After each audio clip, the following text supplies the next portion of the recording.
வேண்டியிருக்கிறார். உங்களை பெட்டிஷன் கொலை சார்பாக வரவேற்பதில் மிக்க மகிழ்ச்சி அடைகிறேன்.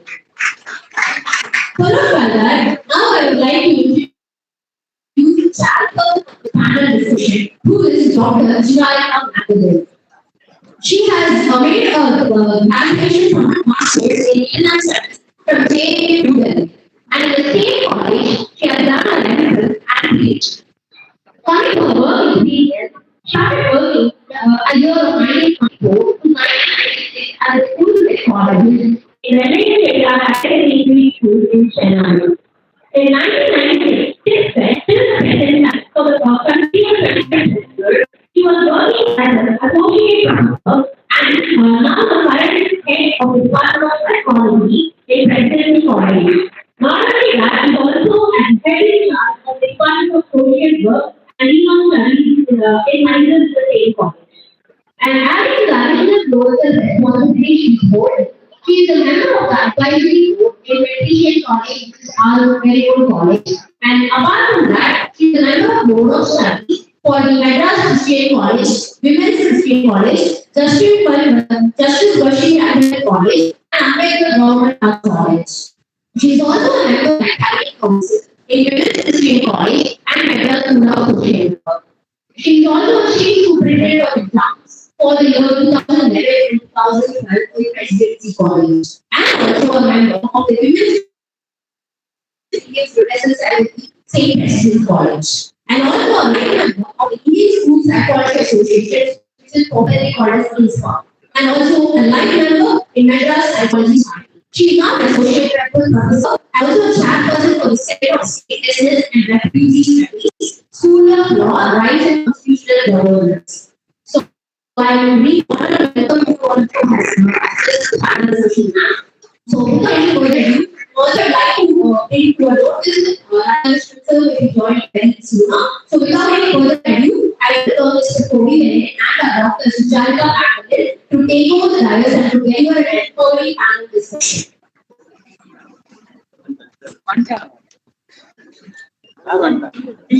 So, having the second panelist, I will welcome Mr. A.S. Radhakrishnan sir to the beautiful panel discussion. A.S.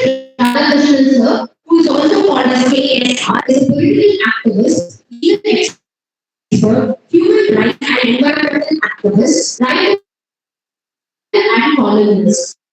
He hails from an agricultural family and is a native of Kurichikola village, then Tirunelveli district, Tamil Nadu.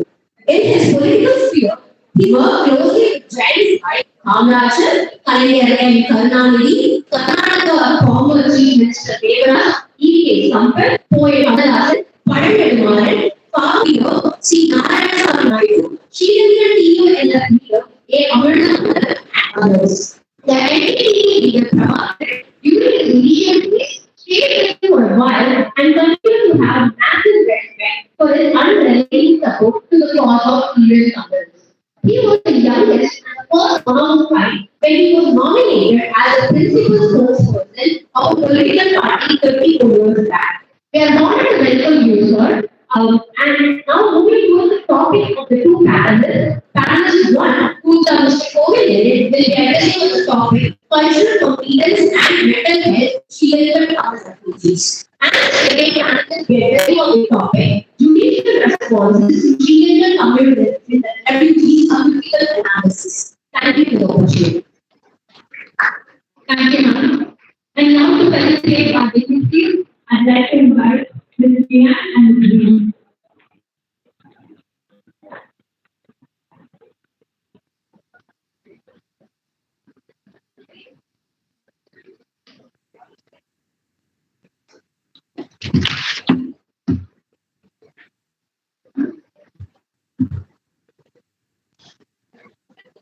Can we have a huge round of applause? Very classic is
A warm good morning to all of you. Before I start the panel discussion, I would like to correct the information that was given about me. I didn't study in JU. I'm a student of Commerce School of WCC, and I did the rest of my education in Madras University. So, Tamil Nadu border and Andhra Pradesh. Okay, so uh, I believe that addressing a group of 300 plus students and a few faculty members, students of psychology and social work. Am I right? Yes? Now, how do you want this session to be? How many of you don't understand? Can you just raise your hand? Is there anybody in the audience? எல்லாருக்கும் தமிழ் தெரியுமா? Only one person. Okay, even there is one person, we have to get it sensitive. Only one girl. Anybody else? எல்லாருக்கும் தமிழ் தெரியும். Okay, fine. So we move forward. I am, first of all, let me thank the organizers for giving me this opportunity to be and be part of this very meaningful Sri Lankan Tamil refugees. What is our goal in in the vicinity and the difficulties that are facing? I think here is a very wonderful group of students who will be the future mental health professionals. They allow for a few years and they want to be working either as psychologists or social workers, and you will be there out helping. Can I have absolute silence because we are dealing with a very sensitive topic? And I would like to, and before we start the session, I was told by the organizers, by 12:45 we have to finish this session. Now, we are running half an hour late, which means I will just 5 minutes, I will give you a few introductory remarks, then over both the panelists for 10 minutes, and then the next 10 minutes will be your question answer session. That's how this the remaining part of the time will go on. So yeah, now,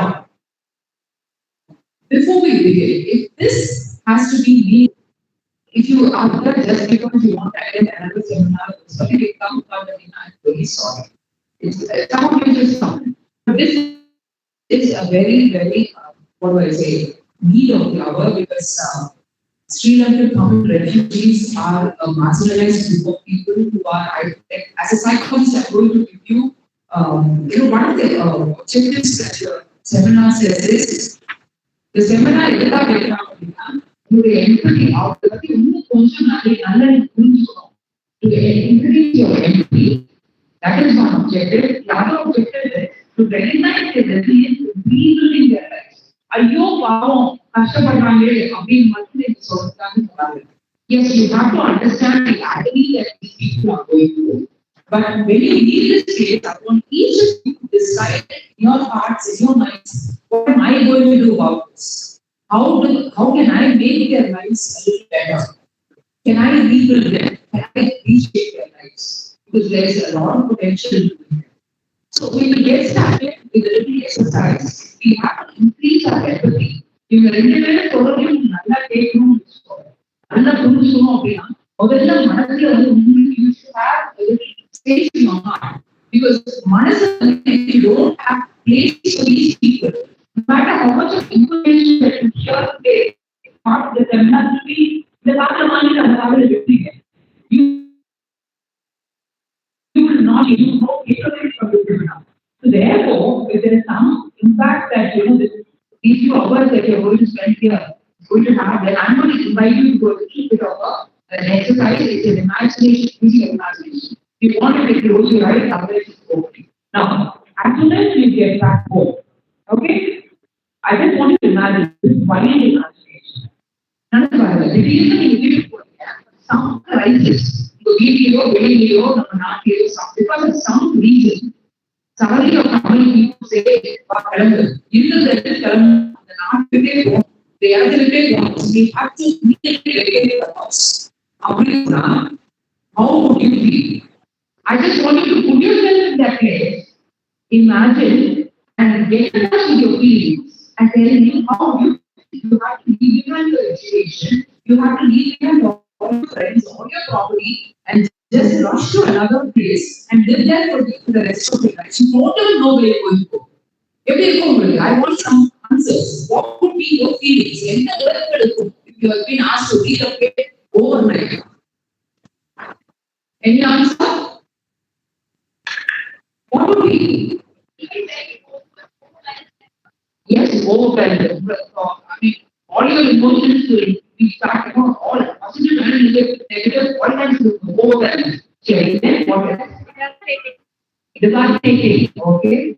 Simple feeling of fear is not. That is the It's overnight. Fear, I'm glad somebody said fear. Very nice. You know, uncertainty, very good. I'm having great answers from the audience. Fear, uncertainty, I just imagine the seminar will be a case. The very first case work that I did many years ago is a problem promotion after college. So, எங்க கூட படிக்கிறவங்க நிறைய பேர் இந்த மாதிரி எங்க கூட படிச்சாங்க. And நான் when I was just 20, you channel there when I went for my casework. The first casework was a Sri Lankan produce. She was, as she said, devastated. Multiple abuse, 17-year-old girl. I was actually, I myself was a woman. I'm just going to give you the psyche of refugees. In the economic government, it's just not academics, it's not clearly. இப்படி பட்ட படிச்சுட்டு அவங்க ஃப்ரெண்ட்ஸா கொடுத்தாங்க. ரொம்ப chat என்னன்னா Sri Lankan refugees இப்படி வந்து ஃப்ரெண்ட்ஸா வச்சோம்னா என்ன பாவனா திடீர்னு காண போயிடுவாங்க அவங்க வாழ்க்கையில். You don't know what happens to them because your life is so uncertain and still so secret. That is the idea of these people. So I want you to understand that if you need to increase your empathy, என்ன உணர்வுகள் they first of all they are a group that is called internally. வெளியில நம்ம refugee camps எல்லாம் சொன்னாங்க we have to actually see this but rehabilitation camp. But ஆனா எப்படிப்பட்ட மனிதர்கள் இருக்காங்க அங்க நம்ம புரிஞ்சுக்கணும். First of all there is living fear. Fear of uncertainty. It's நிறைய டைம் இல்லை அதனால I'm Second is loss. They are people who whenever there is loss in life, there is grief. துக்கம் எல்லாரும் எழுதணும். So these people have lost it. Possession, உலகத்தில் இழந்திருக்காங்க. They lost their loved ones. Okay? They lost their job, they lost everything. So they in their heart, they are grieving. துக்கம் இருந்துட்டே இருக்கு. நான் ஒரு பேனா ஃபேவரட் மொபைல் ஃபோன் திரும்ப வாங்கிடலாம் கூட திரும்ப வாங்க முடியாத விஷயங்கள் வந்து இழந்துட்டு இருக்காங்க. Loss and the greatest loss that these people experience is Almost control over their lives. I'm sure you're all young, you all have your future kind of plan. say teaching, but sure are people who don't even know what they can do to their lives. And as somewhere the answer came, uncertainty. The whole lockdown, you're all ready to frustrated. Imagine being a country, living in another country, uncertainty. You know what is the most big thing? The big objection. And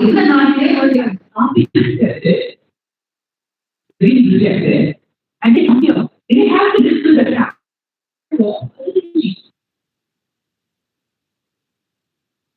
So the rejection, we do invite we have all here. What are the all happen? We think, terrorism is another negative image. This is that. It's very sad. I want to close with this. Human needs, psychological needs.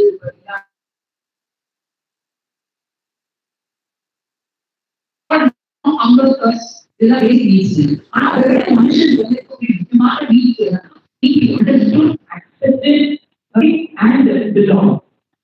If enough effort, they are rejecting their self-speak. They don't know where they belong. See, I'm a special defense.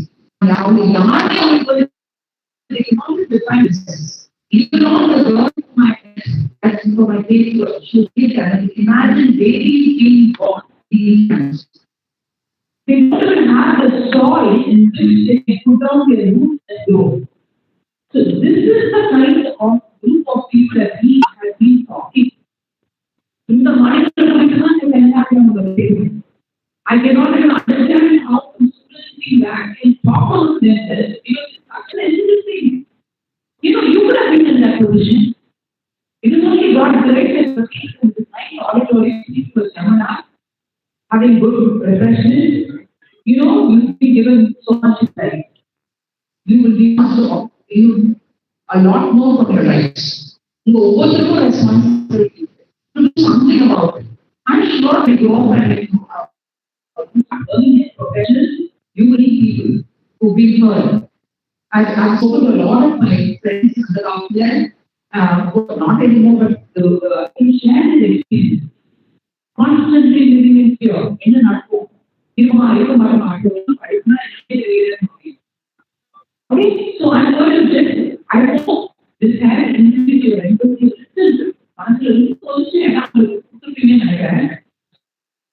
Then we move on to the next objective of the seminar.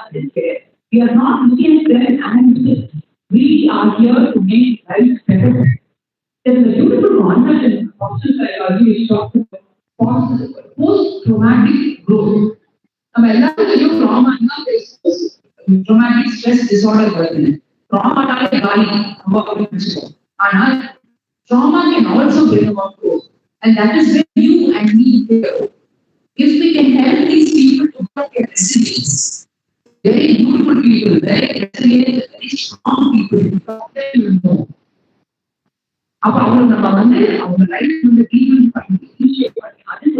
you have to be in a so these people, I hope everything is but I want to start you have to take a resolution in your heart. Exactly what can say there. Each of us can do something of this world will definitely. If I'm going to invite, I'm going to invite our first panelist. I think it's Mr. Kobe Lennon. I think it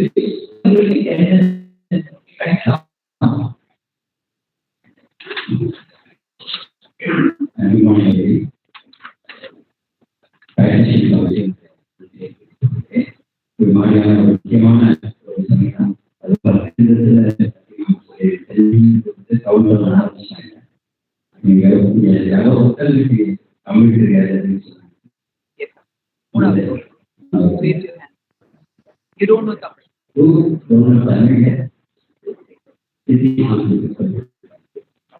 Tamil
அந்த 160,000 மக்கள் வாழ்கிறார். அவர்களுக்கான வாழ்க்கை அவங்களோட முகாம் நம்ம மக்களை நம்ம தொகுக்கூடியவர்கள் அப்படின்னு சொல்றோம். அப்ப தொகுக்கூடியவர் அப்படின்னு மக்களை ஏன் சொல்றோம் அப்படின்னா அது மட்டுமல்ல, எப்படி தாயுடைய வயதிலிருந்து பிறந்ததற்கு அந்த தொகுள் மொழி மக்கள் பண்ணா குழந்தை ஆயிடுதோ அது போல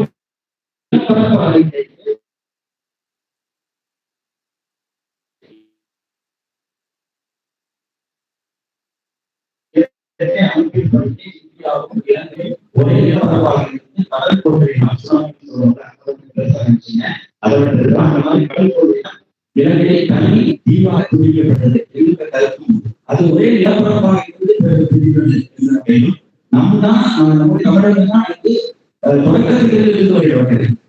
சிங்களவர்கள் என்று சொல்லப்படுவதற்கு ஒரிசா போன்ற பகுதிகளிலிருந்து அங்கே சென்று குடியேறியவர்கள் ஒரு கருத்து ஏற்படுகிறது. இதெல்லாம் தாண்டி யார் முன்னாடி இருந்தா யார் பின்னாடி இருந்தாங்க, யாரு எப்ப வலிமையாக இருப்பது வலிமை அப்படி பார்ப்பதற்கு எந்த ஒரு உதவியும் இல்லாத இடத்தில் அவர்கள் போராட்டத்திற்கு எந்த ஒரு வாய்ப்பும் இல்லாத நேரத்தில் அவர்கள் தங்களுடைய உயிரை காப்பாற்றுகின்றனர்.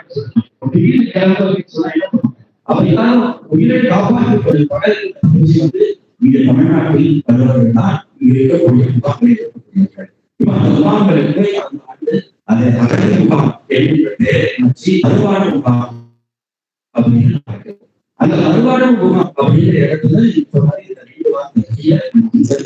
இதுதான் ஒரு முக்கியமான இந்த இது ரெண்டும் அவங்க நிரந்தரம் அப்படின்னு பொழுது முதல்ல அந்த பெயர் அந்த பெயர் அந்த பெயர் அவங்க இருக்கக்கூடிய ஏற்கால அந்த 1980 அப்படின்னு பார்த்தோம்னா 40 ஆண்டுகளா பாட்டி தமிழ்நாட்டில் அவங்க இந்த முகாம்கள் 40 ஆண்டுகள் அவங்களுடைய சொந்த இடத்தை எந்த விதமான உடமையும் இல்லாமல் நீங்க சொன்ன மாதிரி வேலை பார்க்கணும், சரியான வேலை பார்க்கணும், அப்படி ஒரு இடத்துல நம்ம இருக்கணும் அப்படின்னு நம்மளால இருக்க முடியும். யாராவது தயாரா இருக்கும். ஆனா அவங்க இருக்காங்க 40 அவங்க அங்கே இருக்காங்க. இதுக்கு இன்னும் சொல்லணும்னா 3 தலைகள் 83, 86, 90 வழக்கில் வந்தவர்கள் அவர்கள் குழந்தைகளாக அவர்கள் வளர்ந்து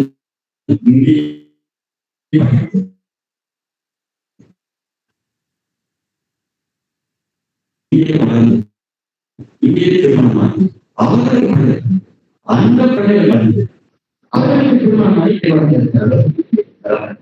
ஸ்ரீலங்கன் தமிழ் அப்படின்னு அவர் சொல்லுவோம். ஆனால் தங்களுடைய பார்த்தது போய் 2 தலைமுறை தங்களுடைய சொந்த அவர்கள் தமிழ்நாட்டில் இருக்கிறார்கள். தமிழ்நாடு இந்தியாவில் இருக்கிறது. ஆனால் இதை சொன்னது யாராக இருக்கிறார்கள் கேள்வி கேட்கிறது. இதுதான் மேம்பாடு. வயதை போக்குவரத்துக்கு மேம்பாடு பயணம் செய்வது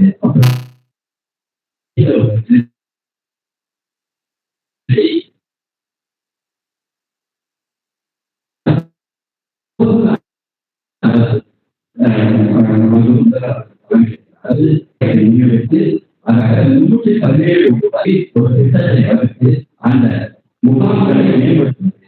முகாம்களை மேம்படுத்துவதால் அடிப்படை கட்டமைப்பு பாத்தீங்கன்னா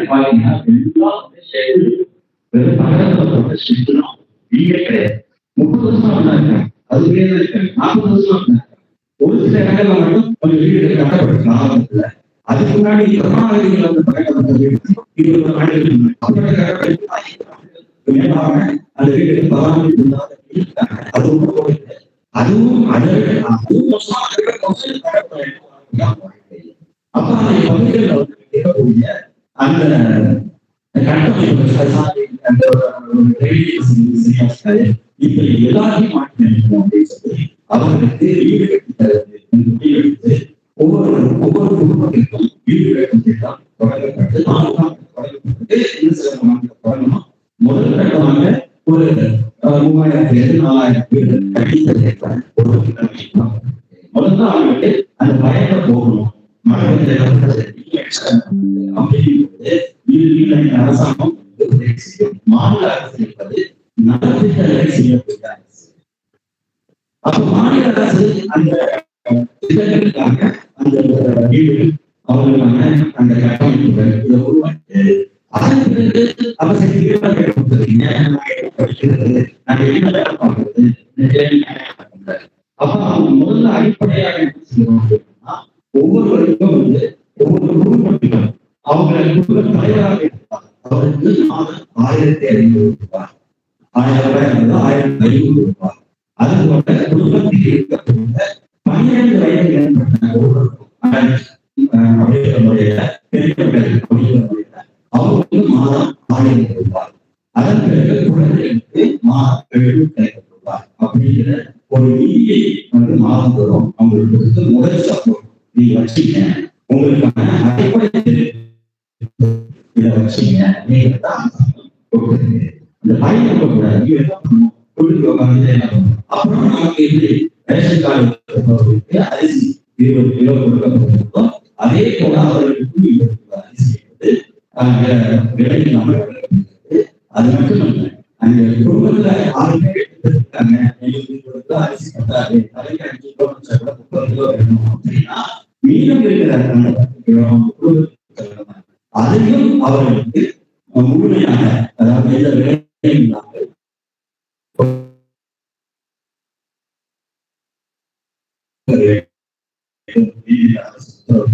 அதுவும் கொடுக்கப்பட்டது. இது அடுத்த கட்டம் வயது.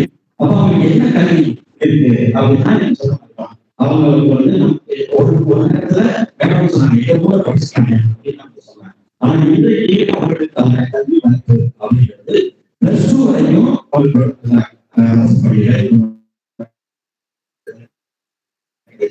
கல்லூரிகளுக்கு போகும்போது அவங்களுக்கான தனியார் கல்விகள் அந்த தேடி போகும் இல்லையா. அதே நிறைய பிஇ முடிச்சுட்டாங்க, பிஇ முடிச்சுட்டாங்க, பிஏ முடிச்சுட்டாங்க, அந்த மாதிரி படிக்கலாம் படிச்சிருக்காங்க. இப்போ அவங்க படிக்கிறவங்களுக்கான கல்வியை படிப்பது அதையும் அவங்களுக்கு உதாரணம் கொடுக்கப்பட்டது. அந்த முகாமில் இருப்பவர்களே மாவட்ட அளவில் அவர்கள் மதிப்பெடுத்தால் அவருக்கான கல்வி தொகை அரசாங்கம் அப்படிங்கிறது இப்பொழுது செயல்பாடு. சரி, இது ஒரு படிச்சு முடிச்சு என்ன வேணும்? அவர்களுக்கு அரசு அவர்கள் என்னன்னா இந்த நாட்டில் குடிமக்களாக இந்த நாட்டில் குடிமக்களாக இருப்பவர்கள் தான் இந்த நாட்டில் அரசு வேலையை கொடுக்க முடியும். அதனால என்ன பண்றாங்கன்னா அந்த பகுதியில் இருக்கக்கூடிய தனியார் நிறுவனத்தில் அவர்களுக்கான வேலையை வழங்குவதற்கு அவர்களுக்கான முன்னேற்ற பயிற்சி தொகை நடத்தப்படுகிறது. குறிப்பாக பெண்களுக்கு அவசியம்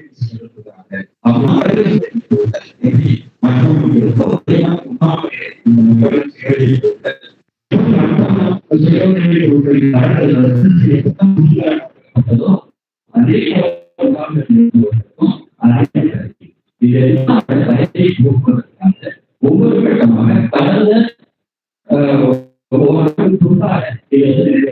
அக்டோபர்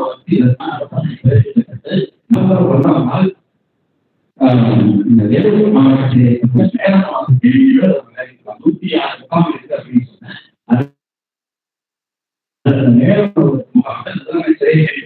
அதை தொடங்கி வைத்தார். அதனை தொடர்ந்து அந்த ஒரு மாதத்துக்கு நல்லா தெரியும் கல்யாணம் நடக்கிற நேரம் அப்போ கூட எல்லா முகாம்களையும் மண்டல மாவட்டத்தை சேர்ந்த அதிகாரிகள் அமைச்சர்கள் உடனடியாக இந்த பணியை தொடரணும், இந்த நலவுதவிகளை வழங்கும் சொல்லி அது போலவே இந்த கொரோனா அதே போல அவர்களுக்கு 2000 ரூபாய் 4000 ரூபாய் கொடுத்தாங்க. அந்த பணமும் மணி கொடுக்கப்பட்டது. உங்களுக்கு அதாவது தமிழ்நாட்டு மக்களுக்கு அந்த திட்டம் எல்லாம் முகாம்களில் வாழக்கூடிய மக்களுக்கு போகும். அதனால்தான் நீங்க அகதிகள் மறுவாழ்வு வருவார்கள் என்ற செயற்கேற்ப அது மறுவாழ்வு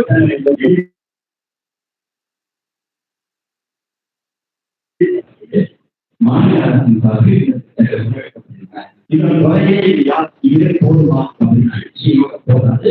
நடைமுறையில் சில துறைகள் குறைபாடு கிடைக்கும். அதையெல்லாம் கவனிப்பதற்காகத்தான் ஒரு குழு அமைக்கப்பட்டிருக்கிறது. அது இந்த துறையினுடைய அமைச்சர் தலைமையில துறை மறுவாழ்வுத்துறையின் அதிகாரிகள், ஆணையர்களுக்கு அதிகாரிகள், தொகுத்துறை உள்ளிட்ட மற்ற துறை அதிகாரிகள், நாடாளுமன்ற உறுப்பினர், சட்டமன்ற உறுப்பினர், என்னை போன்ற பத்திரிகையாளர், களப்பணியில் ஈடுபடக்கூடியவர்கள், இளைஞர்கள், அன்பே கையாளக்கூடிய தொழில்நுட்பங்கள் எல்லோரும் உள்ளடக்கிய அது மட்டுமல்ல, முகாம்களில் வாழ்கின்ற மக்களுக்கான கல்வி கொடுக்கிறார். முகாமுக்கு வெளியே யாருக்காவது இருக்காங்கன்னா இந்த முகாம்களுக்கு மேல அந்த ஒரு 30,000 அவர்களுக்கான ஒரு எல்லாத்தையும் அடிப்படையாக அவருடைய பயத்தை போக வேண்டும் உருவாக்கப்பட்டது. அதை நல்ல அன்சர்டனிட்டியும் சொன்னீங்க. இந்த அன்சர்டனிட்டிய தீர்க்க வேண்டிய இடத்தில் மாநில அரசல்ல ஒன்றிய அரசு சொல்லப்பட்ட யூனியன் கவர்மெண்ட், சென்ட்ரல் கவர்மெண்ட் அவங்க தான் பண்ண முடியும். ஏன்னா குடியுரிமை வழங்கப்படுவது அவர்கள் தான். குடியுரிமையை வழங்கக்கூடியது ஒன்றிய அரசினுடைய யூனியன் கவர்மெண்டுடைய அதிகாரத்தின் கீழ் இருக்கிறது. ஒன்றிய அரசு அதற்கான நடவடிக்கை எடுக்கிறது. இப்பதான் அந்த சிஏஏ திட்டத்தில் கூட பாகிஸ்தானிலிருந்து, ஆப்கானிஸ்தானிலிருந்து, மியான்மரிலிருந்து, பங்களாதேஷிலிருந்து வரக்கூடிய குறிப்பிட்ட சிலருக்கு கண்டிப்பாக குடியுரிமை வழங்கப்படும் சொல்லப்பட்டு அது ஸ்ரீலங்கா அந்த வரையும் கூட அவர்களுக்கான வாய்ப்புகள் கொடுக்கிறார். அவங்க அந்த நிலையை போகணும்னா என்ன பண்ணணும்? இப்ப இந்தியாவில் எத்தனையோ அழகு இருக்காங்க, ஆப்கானிஸ்தான் இருக்காங்க, மியான்மர்ல அந்த ரோஹிங்கா முஸ்லீம் இருக்காங்க.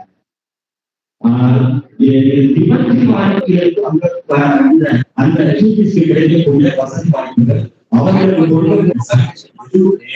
இந்த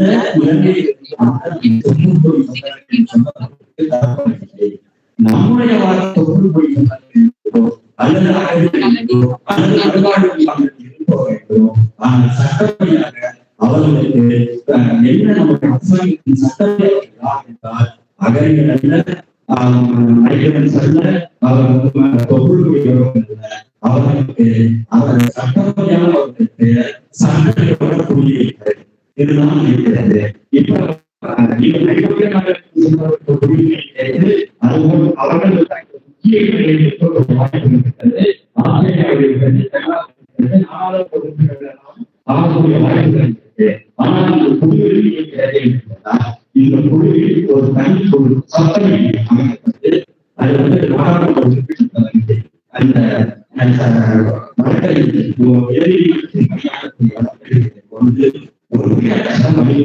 அந்த குழுவில் பெறுவதற்கான முயற்சிகள் தொடங்கி இருக்கின்றன. இதுதான் இப்போ இருக்கிற இடம்.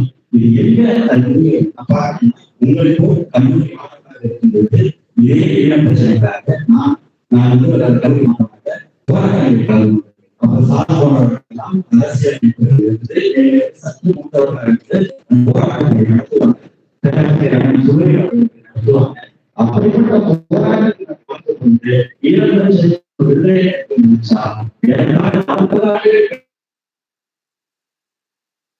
கொண்டு கல்லூரி மாணவர்கள் அதையே பேசிக் கொண்டிருக்கின்ற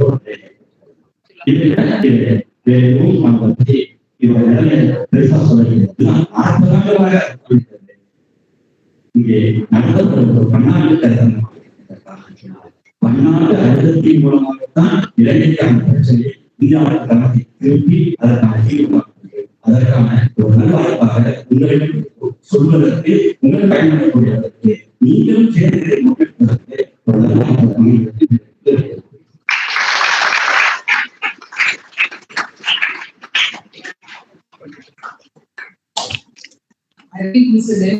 ரொம்ப அழகா பிராக்டிகலா நான் பேசுறதையும் அவரையும் அவர் ஸ்பீச்ல கனெக்ட் பண்ணி ஃபியர் ஆன்சைட்டி என்ன பிராக்டிகல் ஸ்டெப்ஸ் கவர்மெண்ட் அவங்க ஹெல்ப் பண்றாங்க சொன்னாங்க. without any I request Mr. K.S. Radhakrishnan to come and he is human rights advocate and political analyst. Over to you, sir.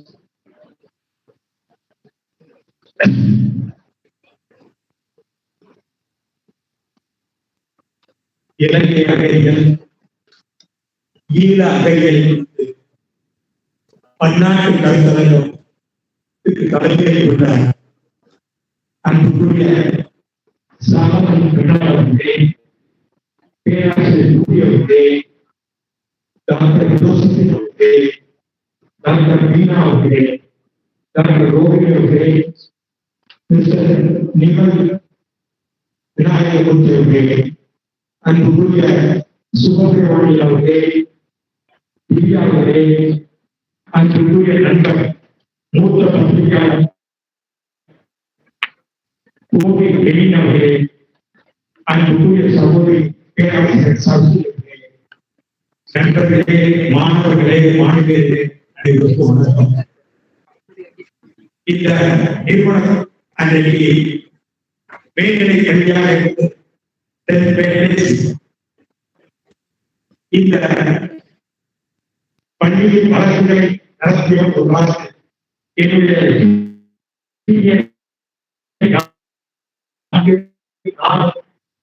பல நிகழ்ச்சி இந்த கல்லூரி நிகழ்ச்சியில் பள்ளிக்கூடத்தில் கலந்து கொண்டிருக்கின்றோம். அதே போல அந்த காலகட்டத்தில் 82, 83 இலங்கை எரிந்தது. நண்பர்கள் பல வந்தார்கள். அவர்களுடைய முதல்வர்களால் இந்த கல்லூரி அன்றைக்கு முதலாக ஆறாவதாக கல்வியை ஆய்வு கொடுத்தார் என்பதை நினைவுபடுத்த வேண்டிய அவசியம்.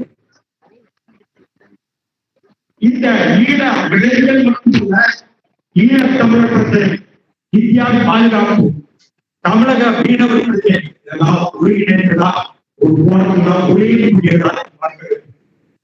வெறும் அகதிகள் பிரச்சனை மட்டுமல்ல, எல்லாம் ஒருங்கிணைந்தது. ஒரு இன்டகிரேட்டட் இஷ்யூ, இன்டகிரேட்டட்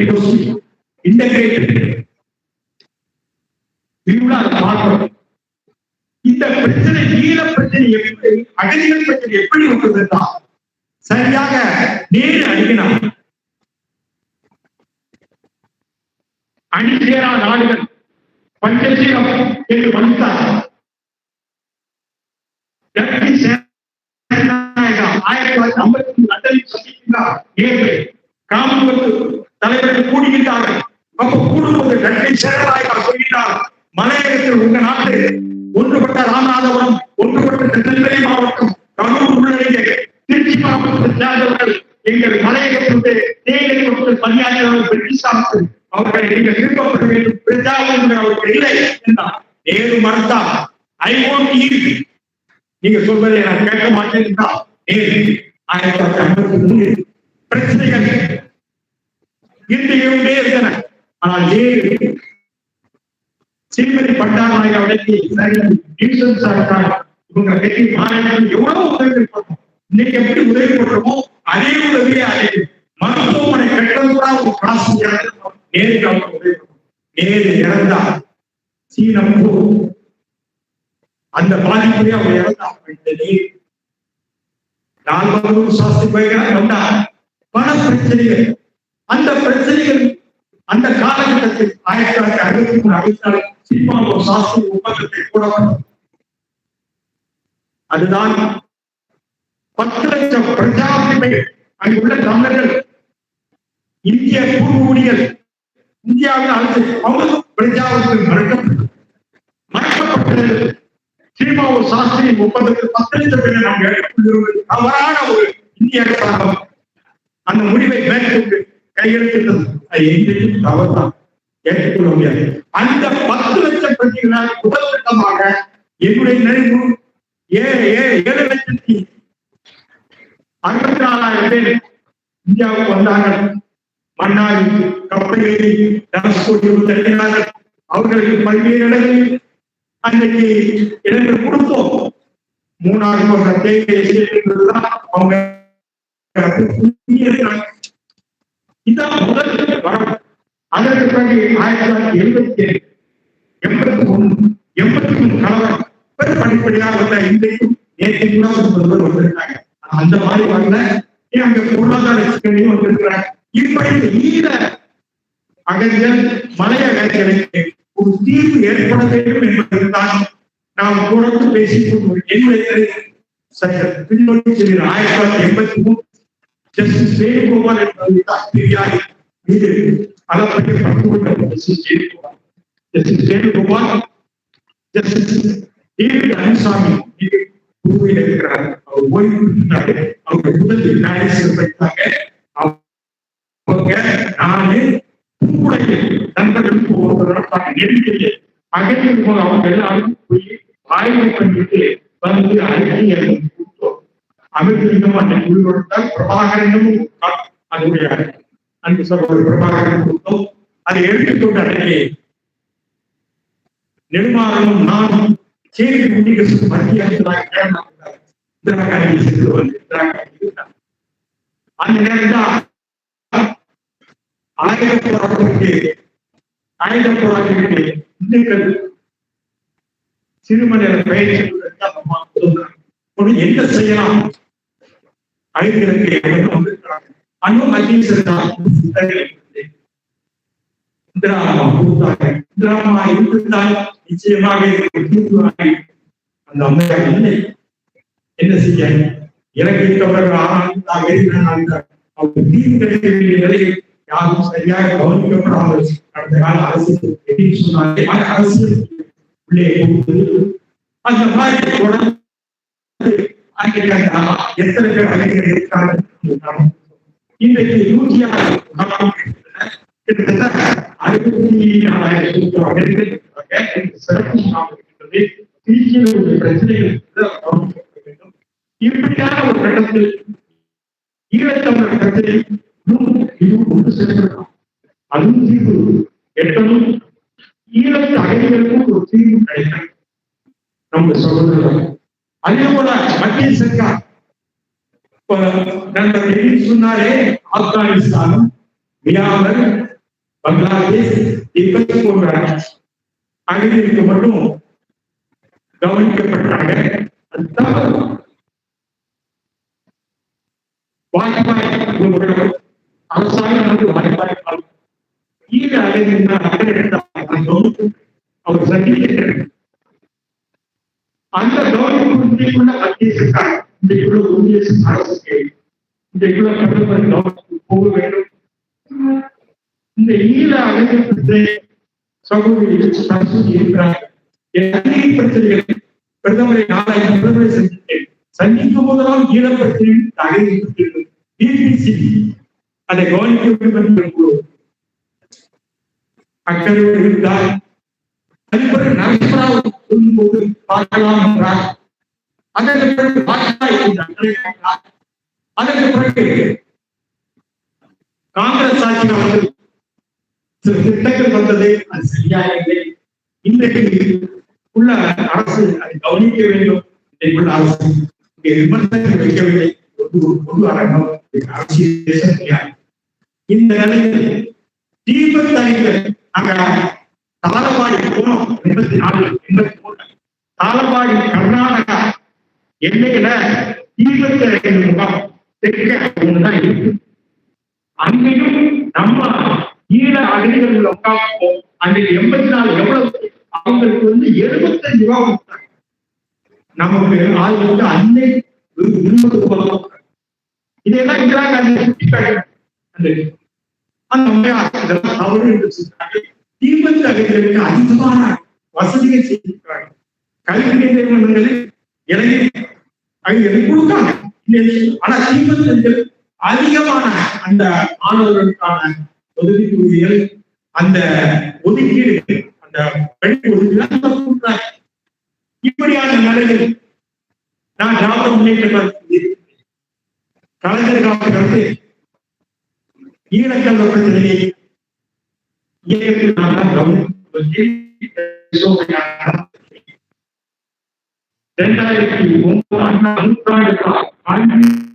நடத்தப்பட்டது.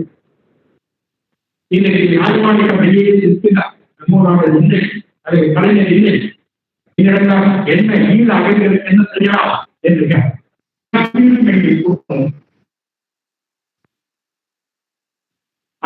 அவரால் வெற்றிமாறன் எழுதுகிறார். 2009 அண்ணா 100ஆண்டு விழா மத்திய கல்விக்காக ஒரு சிறப்பு தீர்மானம் தமிழ்நாட்டில் இருக்கின்ற ஒரு கிட்டத்தட்ட 40 ஆண்டுகளாக மலையை இருக்கின்ற அரசியலுக்கு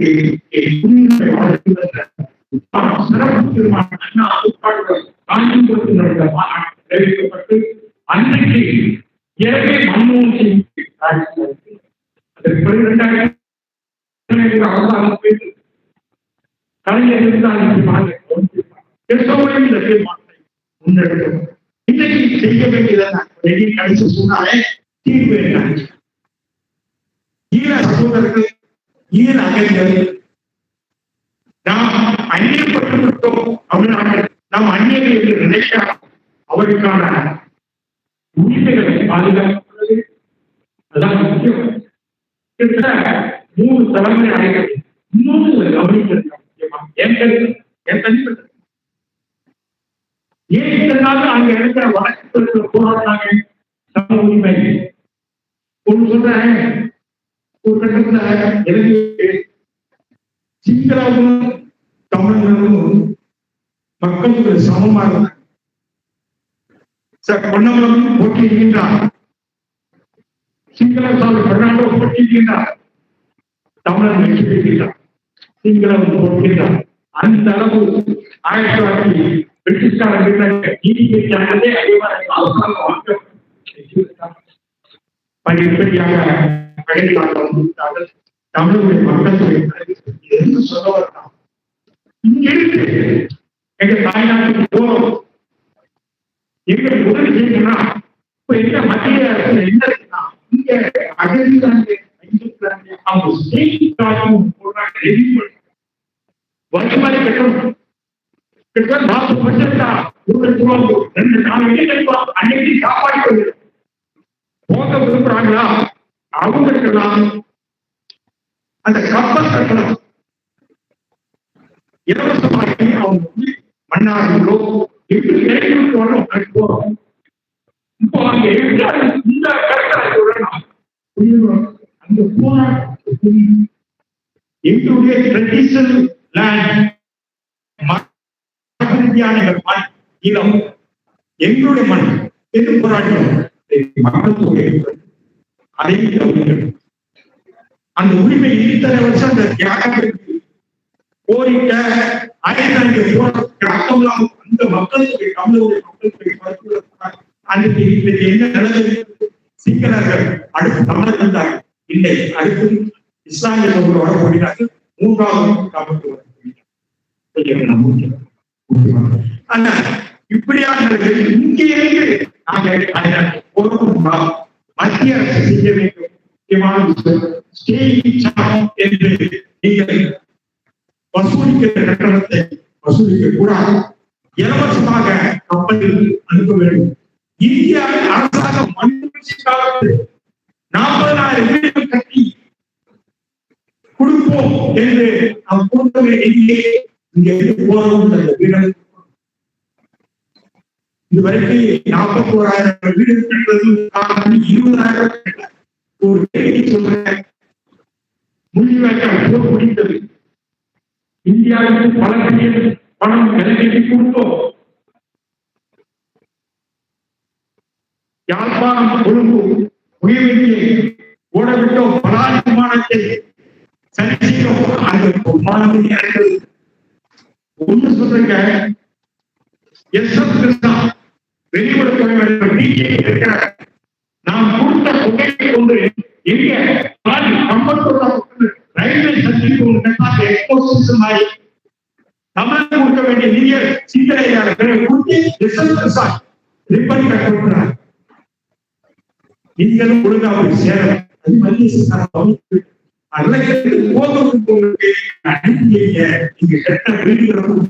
அதே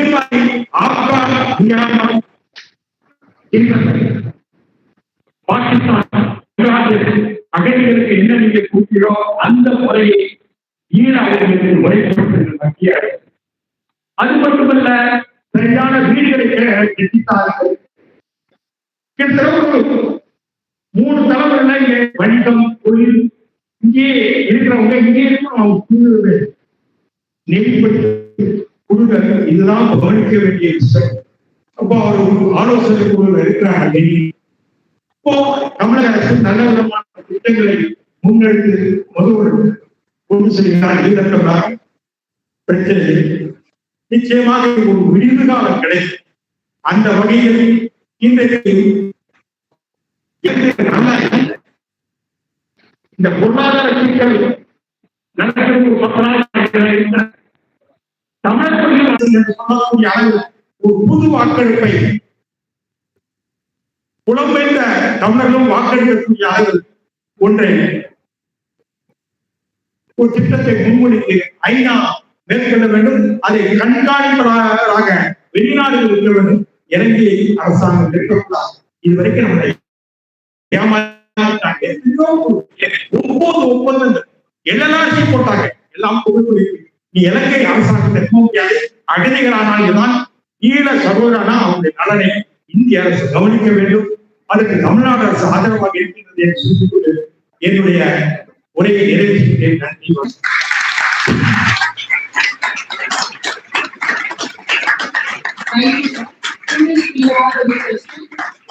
Because panel discussion, I know we have overshot by 15 minutes, but I did try the maximum, and I think panelists also help us. Now, yes, maybe one or two questions and wind up by one. I'm a social worker, so I work for the Sri Lankan refugee students. Today, we camp work for எனக்கு வந்து ரொம்ப நெருக்கமான விஷயம் என்னன்னா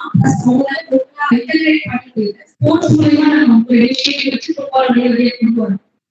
but அவங்க competition participate பண்ணும்போது நமக்கு ஆதார் இருக்கு. But Aadhaar card carries refugee அந்த refugee. So is there anything that you can do for the government sir? இவங்க சொன்ன மாதிரி அந்த வாழ்க்கையோட விளையாடி சொன்ன மாதிரி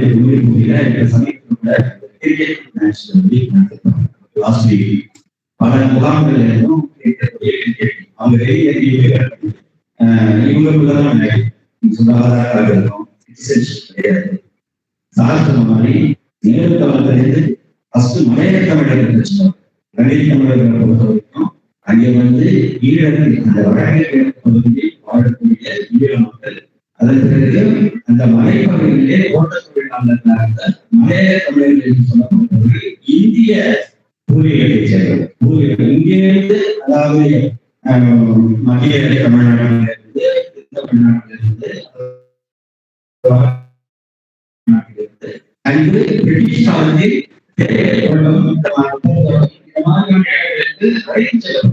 அப்ப அவங்களாம் முதல்ல திருப்பி அனுப்பாங்க. அடுத்த போர் சூழல் திருப்பி வராங்க. அவங்க திருப்பி அனுப்புறதுக்கு ஒரு ஒப்பந்தம் இருக்கு. இந்தியா வந்து உங்க அந்த ஒப்பந்தமும் சரியா நடைமுறைப்படுத்தப்படாத சூழல்ல அந்த ஒப்பந்தம் சேர்த்து போர் சூழல்ல இங்க வந்துடுறாங்க. என்ன அப்படின்னா உயிரை காப்பாற்ற எவ்வளவு பொழுது அவங்க யாராவது டாக்குமெண்ட் அல்லது வந்து அவங்களுடைய வேற அந்த நாட்டுல ஒரு குடியிருப்பதற்கான ஏதாவது கொண்டு வரணுமா? இப்பதான் ஆதார் இதெல்லாம் அந்த காலத்துல கிடையாது. அப்படியே கொண்டு வச்சுட்டு இருக்கிறவங்க துப்பாக்கி வந்து ராணுவம் வந்து வேட்டையாடிட்டு இருக்கிறத அவங்களால எல்லாம் கொண்டு வர முடியும். அப்படி வந்த தளத்திற்கு என்னன்னா அதுதான் தெரியல. இந்த தீவிரமை பிரச்சனை தீர்க்கப்பட்டுச்சுன்னா நீங்க சொல்ற பிரச்சனை தீர்வு எல்லாருமே அடிப்படையா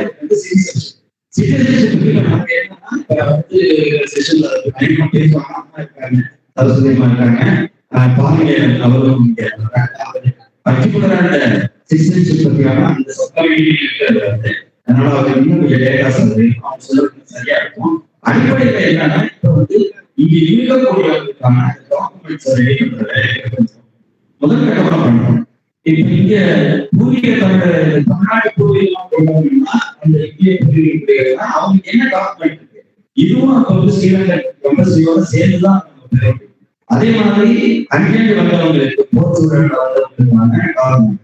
இதுல யார் இங்கே விரும்புறாங்க, சார் சொன்ன மாதிரி அங்க போக விரும்புறோம், தாய்நாட்டுக்கு திரும்ப விரும்புறோம். ஏன்னா இப்போ சில முடிச்சு போகலாம்னு நினைக்கிறேன். பொருளாதார சூழல் வேற இருக்கு, இருந்தாலும் அங்கே போக விரும்புறவங்களுக்கு அந்த வாய்ப்புகள் ஏற்படும். அரசாங்கம்னா ஒண்ணு இங்க குடியுரிமை கொடுக்கணும், இங்க குடியுரிமையில நாங்க தாயகத்திலே போறோம், அந்த மண்ணை நாங்க வாழ்க்கை அப்படிங்கிறது அங்க அனுப்ப வேண்டிய வசதிகளை செய்யணும். இந்த அப்படி இருக்கிற சூழல் தான் அவங்களுக்கு எங்க இருந்தா தர இருக்காது. அப்புறம் இந்த மருத்துவ காப்பீட்டு இந்த ரெண்டு தான் அவங்களுக்கு வந்து கொடுக்கப்பட்டது. இந்த மருத்துவ காப்பீட்டு அட்டையை வச்சு ஒரு சிகிச்சை வசதி நீங்க சொல்ற மாதிரி கிடையாது. இந்த அவங்க வந்து பல டீம் அங்க இருக்கு. கிரிக்கெட் டீம் ஒண்ணு வந்து எல்லாருமே வந்துட்டாங்க, அங்கே அனுமதி கொடுக்கணும். அதுக்கப்புறம் வருவாய்த்துறையில பேசி அவங்க வந்து இன்ஃபார்ம் பண்ணி வந்திருக்காங்க, நீங்க எல்லாரும் வந்துட்டீங்கன்னா அங்கே போலீஸ் என்ன பண்ணது உங்களுக்கு தெரியும். அதுல அது இருக்கக்கூடிய நடவடிக்கைகள் ஒன்றிய அரசு சொல்லக்கூடிய ஒரு பெரிய கண்காணிப்பு சர்வேலன்ஸ் தான் இன்னைக்கு அவங்க இருக்காங்க. முகாம்ல இருந்தாலும் சரி, முகாமுக்கு வெளியே இருந்தாலும் சரி, அவர்கள் வந்து கண்காணிக்கப்பட்டுக் கொண்டே இருக்கிறார்கள். இந்த தகவல் தொழில்நுட்பத்துல நாம எல்லாருமே கண்காணிக்கப்படுறோம். ஆதார் கார்டு வந்த பிறகு எல்லாருடைய தகவல்களும் அது கையில இருக்கு, எப்ப வேணாலும் இந்த கண்காணிக்கணும். ஆனால் பர்டிகுலரா இவங்க வந்து அவங்க கண்காணிச்சிருக்காங்க, அவங்களுக்கான உரிமை இல்லை. இப்ப என்ன இதுக்கான ஸ்டெப் எடுத்திருக்கோம்னா, நேரடியாக ஒரு தமிழ்நாடு ஸ்டேட் லெவலான ஒரு டீம்ல பங்கெடுக்க முடியுமா, இந்தியாவோட கிரிக்கெட் அணியில அவங்க வந்து சேர்க்க முடியுமா? தமிழ்நாட்டில் இருக்கிற பல பேருக்கு இந்திய கிரிக்கெட் வாய்ப்பு இல்லை. நீங்க வந்து முகாமில் இருக்கிறவங்களுக்கு அது கிடைக்கணும் அப்படின்னு இருக்காங்க. எல்லாரும் பல பேர் வந்து கிரிக்கெட் பிளேயரா தான் இருப்பாங்க, பேட்ஸ்மேனாவோ பவுலராவோ ஆல்ரவுண்டரா இருப்பாங்க. எல்லாருக்குமே ஒரு தோனி ஆகணும், எல்லாருக்குமே ஒரு கனவு ஏதோ ஒரு, ஆனா எல்லாருக்கும் அந்த இடம் கிடைக்குமா அப்படின்னா முயற்சிக்கணும். நீங்க சொல்றவங்களுக்கு முயற்சிக்கவே முடியாது, அதுக்கான கேள்வி. அப்ப என்ன பண்றோம் அப்படின்னா, நம்ம அந்த இடத்துல வந்து ஒரே ஒரு விஷயம், இன்னைக்கு இருக்கிற இந்த லீக் மேட்சஸ் நடக்குது, தமிழ்நாடு கிரிக்கெட் அந்த டீம்ல இருக்கிற team, Chepauk team, Madurai team இருக்கக்கூடிய டீம்கள்ல அவங்களை பங்கேற்க வைப்பதற்கான வகைகளை சில முயற்சிகளை எடுக்கிறோம். அதே மாதிரி கபடி, அதே மாதிரி வந்து அந்த சென்னை டீம்ல இருக்க இது மாதிரியான முதற்கட்ட முயற்சிகள் எடுக்கும்.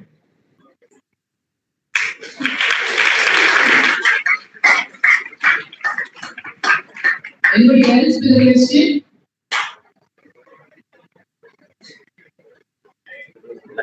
Yes, sir. இந்த முகாம்கள் அப்படிங்கிறப்ப 107 முகாம்கள், 106 மறுவாழ்வு முகாம்கள், 2 சிறப்பு முகாம்கள் சொன்னாங்க. சிறப்பு முகாம்னா ஏதோ ஸ்பெஷலான முகாம், எல்லா வசதியும் இருக்குன்னு அது வந்து ஜெயில், கிட்டத்தட்ட ஜெயில். அதுக்கு ஒரு பேர் தான் ஸ்பெஷல் கேம்ப். அந்த ஸ்பெஷல் கேம்ப் 2 கேம்ப் திருச்சியில இருக்கு, அதே மாதிரி வந்து ராமேஸ்வரத்துல மண்டபத்துல இருக்கு. இந்த கேம்புகள் என்னன்னா சந்தேகத்துக்குரியவர்கள அதுல வந்து நீங்க வந்து வச்சிடலாம். அங்க வந்து நைஜீரியன்ஸ் இருக்காங்க, மற்றவங்க எல்லாம் இருக்காங்க. அதிகமாக இருப்பவர்கள் நம்முடைய இலங்கை தமிழர்கள் தான் இங்க நிறைய இருக்காங்க. இவங்க மேலான வழக்கு அப்படிங்கிறது பாஸ்போர்ட் கவுன்சிலிங் அப்படிங்கிற மாதிரி இருக்கும், அந்த உள்ளூர் ஏதோ சின்ன தகராறு இருக்கும். அதுக்கான அந்த குற்றத்துக்கு வந்து தண்டனையே வந்து தீர்ப்பு அடிச்சா தண்டனை அதிகபட்ச தண்டனை 6 மாசம் 1 வருஷம் இருக்கும். ஆனா இவங்க அந்த சிறப்பு முகாம்கள் பல ஆண்டுகளா இருப்பாங்க. அதனால அவங்க வந்து எங்களுக்கு நீங்க வழக்காக எங்களை ரொம்ப நாள் ஆச்சு வச்சிருக்கீங்க, வழக்கை சீக்கிரமா சமீபத்தோட போராட்டம் திருச்சி முகாம். என்ன சிக்கல் அப்படின்னா, நம்முடைய இந்த வெளிநாட்டு மக்களுக்கான சட்டங்கள் நம்ம வந்து வெளிநாட்டு மக்கள் நம்ம எப்படி ஃபாரினர்ஸ் ஆக்ட் இருக்குல்ல, அதன்படி என்னன்னா இவங்க இந்த மாதிரி வரக்கூடியவங்களுக்கு மீது சந்தேகம் இருந்தால் அவர்களை வந்து அப்படியே கண்காணிப்புல வச்சுக்கலாம் அப்படிங்கிற மாதிரி இருக்கு. அதை வீட்டுல காட்டாமலே இவங்க என்ன பண்ணுவாங்கன்னா, ஒன்றிய அரசுடைய நிறுவனங்கள் ஒரு எண்ணிக்கை மாதிரி அல்லது வந்து ராமாதி இந்த மாதிரி இருக்கக்கூடிய அமைப்புகளுடைய ரிப்போர்ட்ஸ், அந்த ரிப்போர்ட்ஸ் என்ன சொல்றீங்களை பத்தி இவங்க ஒரு சந்தேகத்துக்குரியவர்களா இருக்காங்க, சில சந்தேக நடவடிக்கைகள் இருக்காங்கன்னு சொன்னா அதுக்கு வந்து சிறப்பு முகாம்களே வச்சிருந்தாங்க. இதுதான் அடிப்படையான பிரச்சனை.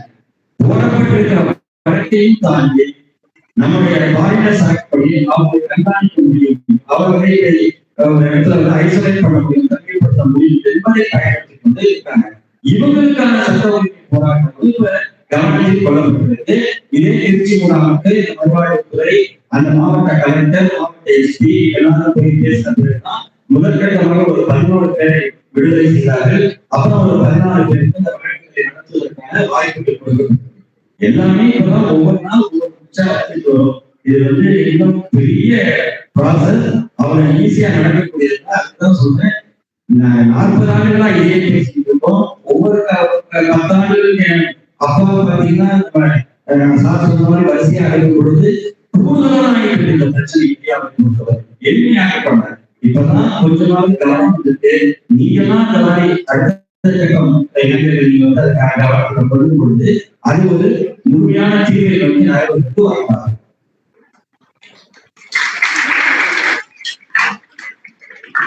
If there are no further questions coming to the session, I think we bring it to a close. You all should be hungry, but I'm very sure both the panelists have given you enough and more information. Although they have been people working with such Tamil resident refugees, so I will leave you a question before you go for the afternoon session. What are each of you going to do with the information that you have received this morning? Okay, so thank you for sitting here patiently and listening. We close. Thank you so much, Nani. So guys, it's now time for lunch. I guess it's 12:50 right now. We expect everyone to be inside the auditorium by 1:30.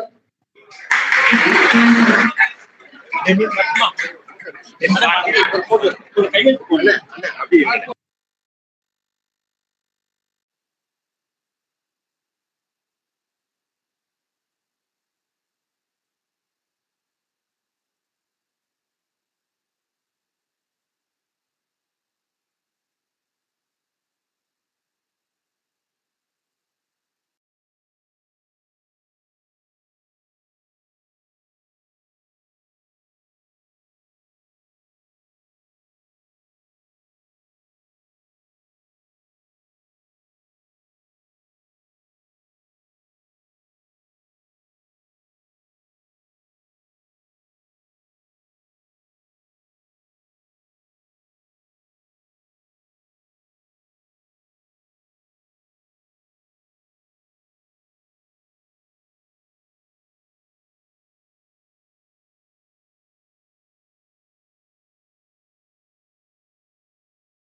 ಯಾರು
So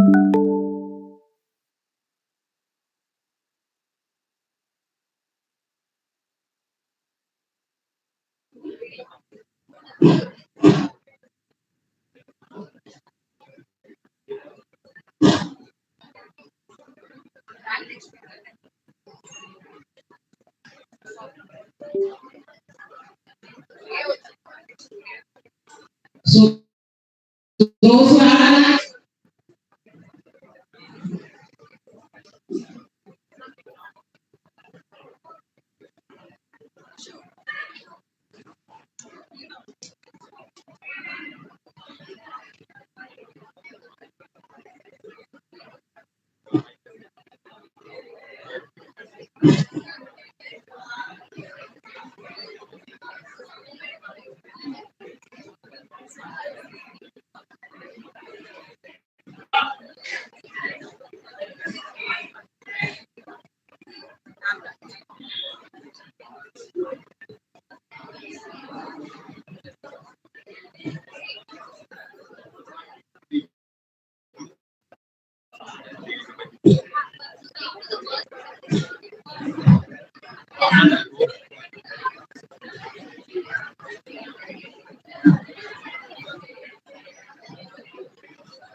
start outside.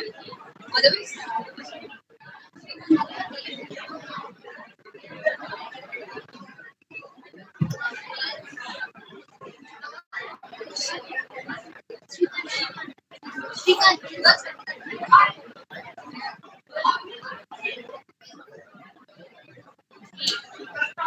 she can't.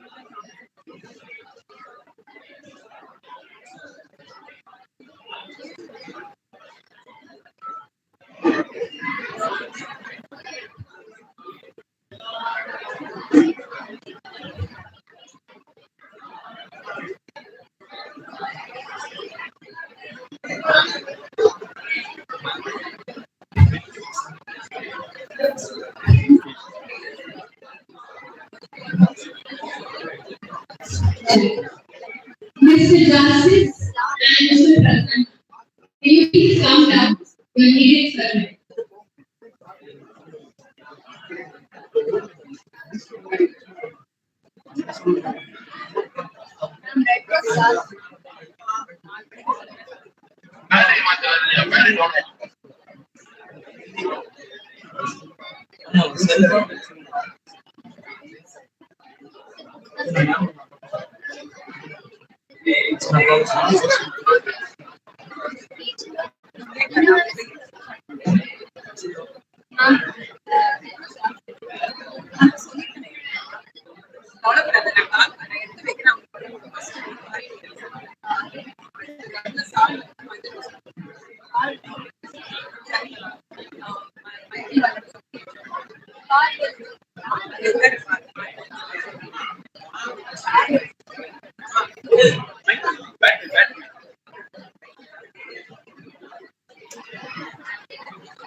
Check. Guys, we request you to please settle down quickly and be a little silent. We're going to get started now.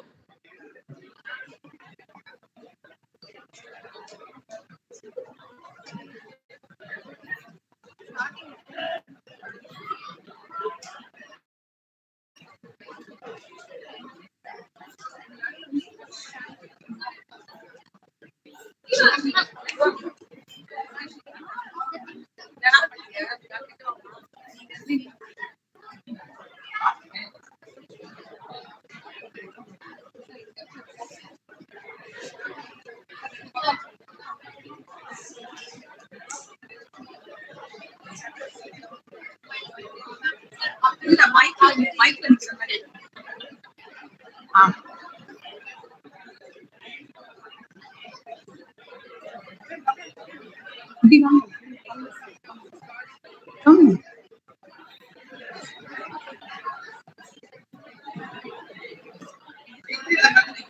Light, அவ தனியா எடுத்துருங்க. தனியா எடுத்துருங்க.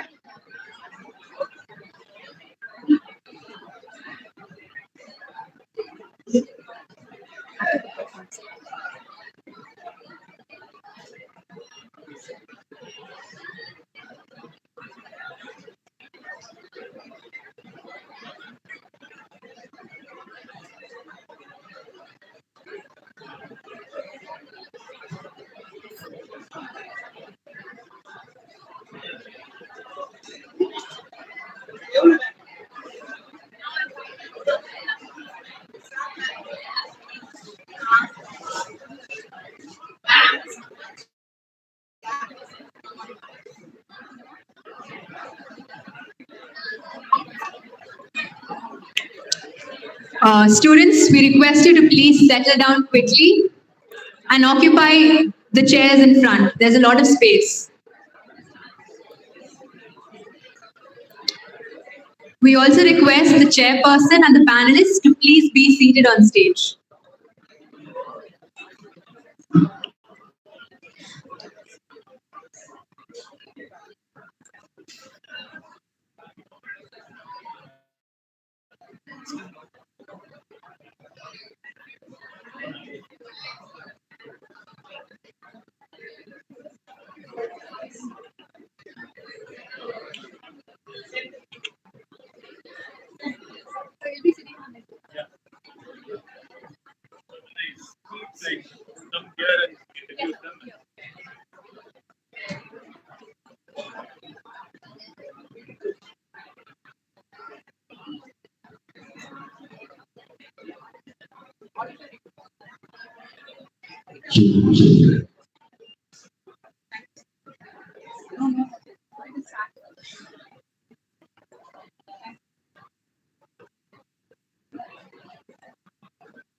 So guys, welcome back.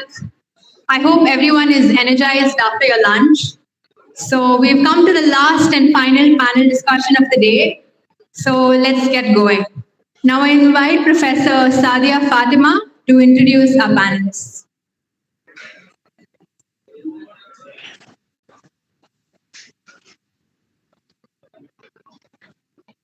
Thank you, Pearl. In panel discussion 2, I am very proud to introduce our first panelist, Dr. K.M. Parivalan, who serves as Associate Professor at the School of Law, Rights and Constitutional Governance, and as a chairperson of Center for Statelessness and Refugee Studies at Tata Institute of Social Science. Previously, he had served at the United Nations Development Program for facilitating the post-tsunami recovery and at the United Nations High Commissioner for Refugees, and also facilitated the voluntary of Sri Lankan refugees as a part of peace process. He is also taught earlier at Pondicherry University. Apart from these, he is nominated as advisory committee member of Sri Lankan Tamil Nadu Refugee Welfare, constituted by the government of Tamil Nadu. He is a member of editorial board, Sardar Vallabhbhai Patel Nation Police Academy Journal, and International Journal on Statelessness, Melbourne University, Australia. He is a member of Social Board, Department of International Politics, Central University of Jharkhand, and member of the Calcutta Research Group.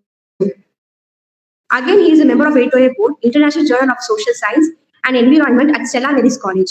He is also founding member of Statelessness Network Asia Pacific Conference held at Kuala Lumpur, Malaysia. He is a member of People's Inquest Assessment of Okchi Cyclone affected areas in Kanyakumari district and produced a report titled Cyclone. He is a faculty advisor at the Prime Minister Rural Development Fellowship in TIASS Government of Program and the member of National NGOs Task Force for CBDRM organized by Nation Disaster Management Authority. Next, we are going to see about the second panelist. Our second panelist is Mr. Satyananda Velan Naipal. He is heading the UN Refugee Agency's field office in Chennai, recovering the operations in south of India since 2014. Prior to this, he was working as a project director for an international NGO and he has led the operations in southern India. He is a postgraduate in social work, medical and psychiatry at Layla College, Chennai, and undergone the course of International Forced Migration at Refugee Study Center at Oxford University. He has been working in the field of humanitarian work for more than 15 years. He is also functioned as an area for security coordinator for Tamil Nadu, Kerala, Pondicherry, and Andaman Islands for all UN agencies appointed by United Nations Resident Coordinator for India. The next, our chairperson is Dr. Prince Solomon, Assistant Professor, Department of Social Work in Madras Christian College. The qualification that he holds is BA in English Language and Literature in Bharathidasan University. Also, he has completed the MSW in the Madras Christian College, which comes under the University of Madras. He has completed his PhD in University of Madras under the Social Work, Political Science stream with the dissertation on the impact of globalization on social work education. He is very passionate to teach with 2 decades of substantial interest in teaching, training, and developing the extension projects, teaching social work with passions to make the impact among the students, training the NGOs to refresh them to revitalize to work for the migrant communities, especially the tribal people in South India. A true testimony that he equips the called. Now, I like to invite the panelists to start the discussion.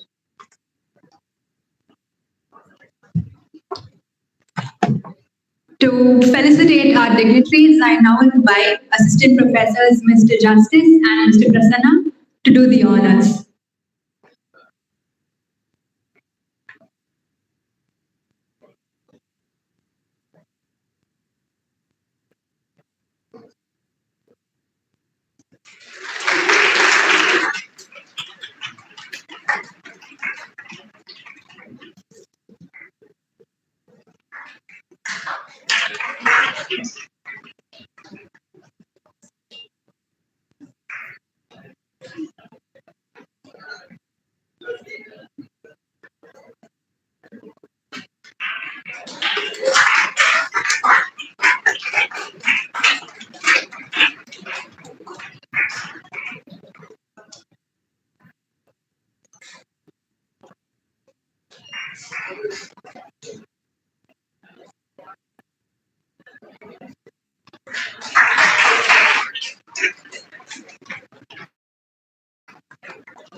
Good afternoon. Afternoon sessions are the most difficult sessions to sit. Morning, everybody is mentally agile, and I'm sure that we will make it interesting. The topic that is given today as a one-day conference is policies and welfare for Sri Lankan Tamil refugees. In fact, during the lunch table, I was not part of the conversation, but I was overhearing it. One of the things that everybody agreed to it is it's a forgotten topic. It's a forgotten topic because after the 2009, the war ended in Sri Lanka, the civil war ended in Sri Lanka. Everybody has forgotten about the refugee status or what happened to the Tamil refugees, especially Sri Lankan refugees in Tamil Nadu. I think I should congratulate the Patrician College Management, the Department of Psychology and Social Work for reviving and revitalizing this topic, which is very dear to us, to both this profession of psychologists and social workers. And I think it's so important that we talk, discuss, and not stop with that. I think we also need to act as institutions like this. I think I'm very happy that to be here as a chair for this session, where we have two eminent speakers who are going to speak and expound on the topic on policies and welfare of Sri Lankan Tamil refugees. I would just like to quickly give a glimpse of it before I don't want to take the time of the eminent speakers who's going to speak. And the session will flow like this. Both the speakers will speak. And at the end of it, we will have 15 minutes to 20 minutes time that we will have for you to raise questions. So we want you to keep your notebooks and pen, shoot a lot of questions.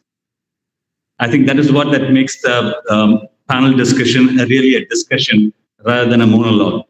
You all know, and I'm sure you heard it in the first part of the day of this seminar, Refugee Convention in 1951 was the foundation for any welfare and policies, or probably it will lead to the rest of the communities across the globe. Across the globe, the refugee issues is not pertaining to us, but I think it's across the globe that we talk about this particular issue.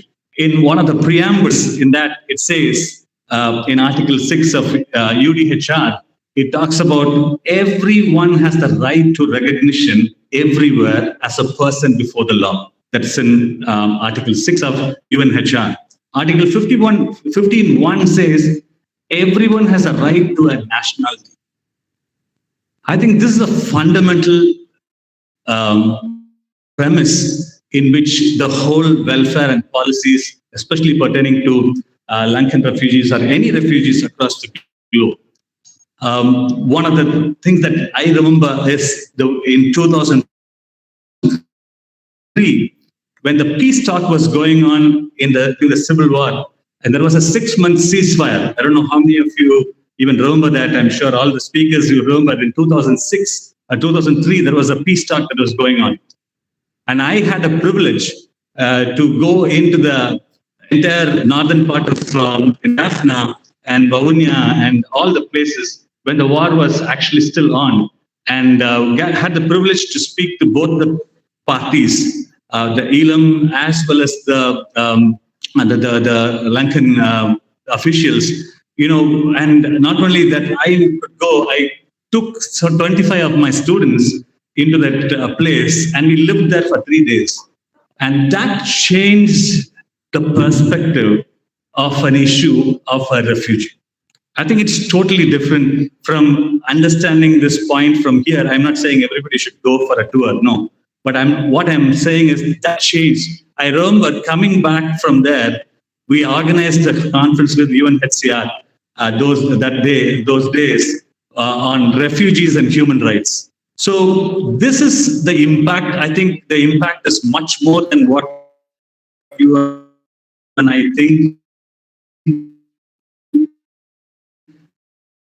I think it talks about entitlement, education, livelihood, something to do with welfare and the policies that we have as a government, as a receiving country. Now, I have a few notes for the students, which I don't want to leave it at the end. You may be a psychology student or a social work student. But I think it's important today in this context that we live in. The skills in international work is something that you do upskill yourself rather than just say, I have certain skills, international work or international social work. Transnational social work, transnational work is a skill that we need to develop, especially in human services like psychology or social work. I think these are skill sets that much needed in the coming years. I think that is going to be the order of the day. global competencies. I don't know how many of you have heard the word global competencies. Today, we need global competencies. You can't say, I will work in Chennai, but you will work in Chennai, but you will be working with a group of people from different parts of the world who will be walking into this place. Today, you know, there is an increasing IDPs, internally displaced people. There is an increase, tremendous amount of increase. So are we competent to work with them, or are we going to say, no, I work only with the diaspora that I know of? I think human services have to start thinking. One last thing, our cross-cultural competencies has to increase. So this is the update that I would like to leave it with you before I start. Now, let me ask Dr. Parivelan, an associate professor. He's going to talk about a very interesting topic. In fact, we had a quick chit-chat before the session. So he is going to take the philosophy down to practice. I think that is what he's going to do. The topic is human social encounters. Is it a myth or a reality? So let me ask panelist one, Dr. Parivelan, an associate professor from Tata Institute of Social Sciences. So he will do that first, and then followed by Mr. Sachidananda Valan Michael, the field officer from UNHCR, will follow that. And then we will have some time for questions. And please make a note of the questions so it will be handy when we have the session. May I invite Dr. Parivelan.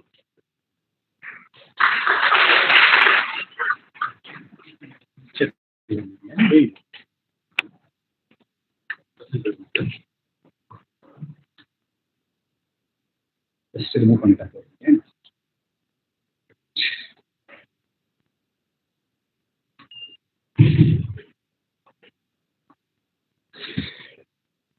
Very good afternoon to all of you. At the outset, my heartfelt thanks to the organizers of this very important international seminar on a very important theme which globally we are all grappled with. But in our part of the country, this topic has been there for a very, very long time. I'm sure you all had got certain background information in the morning. What is this? Our neighborhood called Sri Lanka. Why did they come to India or spread to various parts of the world? What is the source of conflict? I think that is something very important for us to understand. And I have been given a framework that I need to speak on humane social encounters.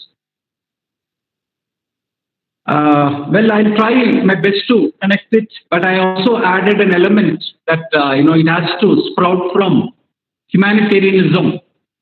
Anyone in the audience? I know this is a post-lunch session, and it is also very challenging after lunch to engage with you, interact with you. I don't want to do it as a monologue. I just wanted to ask you, anybody can tell me the meaning or what you understand by the word humanitarianism? Anybody from the audience? Students? Humanitarianism என்றால் என்ன? தமிழ்ல இல்ல இங்கிலீஷ்ல, whatever you understand. இல்ல அதை விட்டுருவோம். Humane social encounter என்ற தலைப்புல what is the meaning of the word humane? Anybody?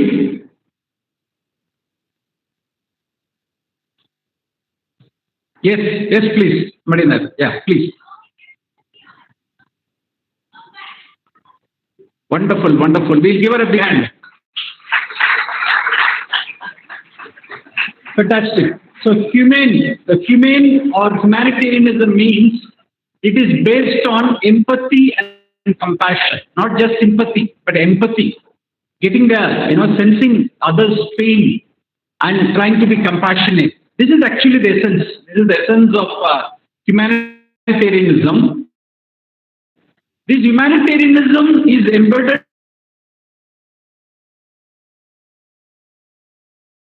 in our human history. It's not something very new. Humanitarianism is embedded in our human journey. But what is important is in the contemporary times, humanitarianism is need of the hour on one side, and the very humanitarianism is also at the crossroads, whether to help somebody or not. Right from our daily situations, everydayness, you are rushing to college, you see victim, whether to stay back and help the victim or to rush for your class or your exam. That dilemma gone. Similarly, nation states also get into a dilemma whether to help somebody who is coming here as a refugee or any other victims of violence, or should they grapple with the geopolitics, the relations with the neighbor. That dilemma goes on. That's what I am going to talk today.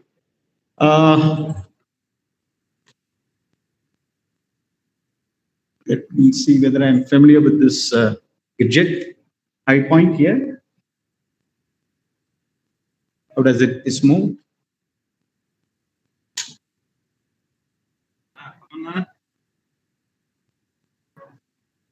So humanitarianism is at crossroads. It's not able to move forward. Kindly bear with me for a while. Yes, I think now it's moving. Yeah. So as I was just telling, humanitarianism prevails in the human history for a very long time.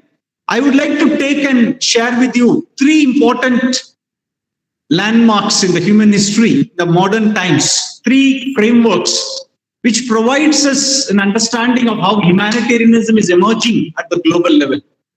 Number 1 is the Red Cross and Red Crescent movement. I hope you all are aware of Red Cross. Raise your hands who all are familiar with Red Cross. Very few of you. I can see very few in the front, 1 or 2 hands in the back. Not many are engaged in, aware of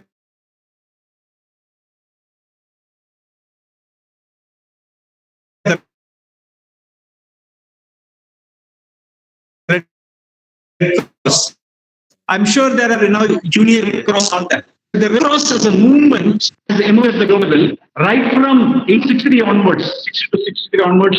Emerged from European background, where a person named Henry Dunant witnesses the war and sees the suffering of people. Nobody is helping them who are alive. Nobody is helping them who are dead. In that circumstances, he thinks, why don't we give some kind of relief to these people? And then he forms some of doctors, nurses, the Red Cross body is formed. So Red Cross forms as a foundation, and that was up to 1939 till the World War I and World War II.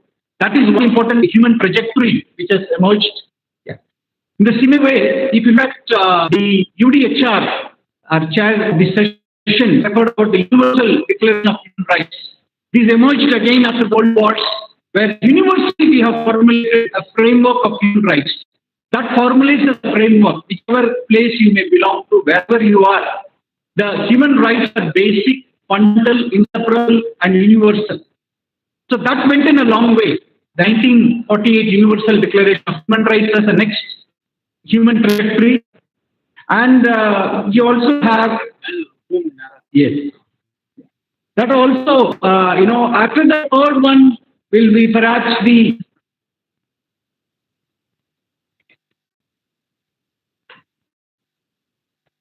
third one is perhaps the, very subject which we are discussing today, the Refugee Convention. The Refugee Convention emerges. There is a 1951 convention which has come up to deal with the people who are displaced and affected.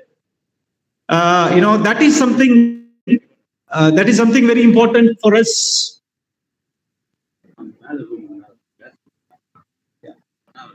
So, the third one is the Refugee Convention, which we are talking today about the refugee, their welfare and all that. So this becomes another foundation. As our friend in the back was telling, the humanitarianism is based on empathy and compassion. Anybody is a refugee coming from another country. Why should somebody take care of them? That is based on certain foundational thinking and philosophical thinking that we need to take care of somebody who is suffering, even if they are from outside our country. We will give them some kind of support, some kind of care, some kind of a protection. Emerges from a notion called the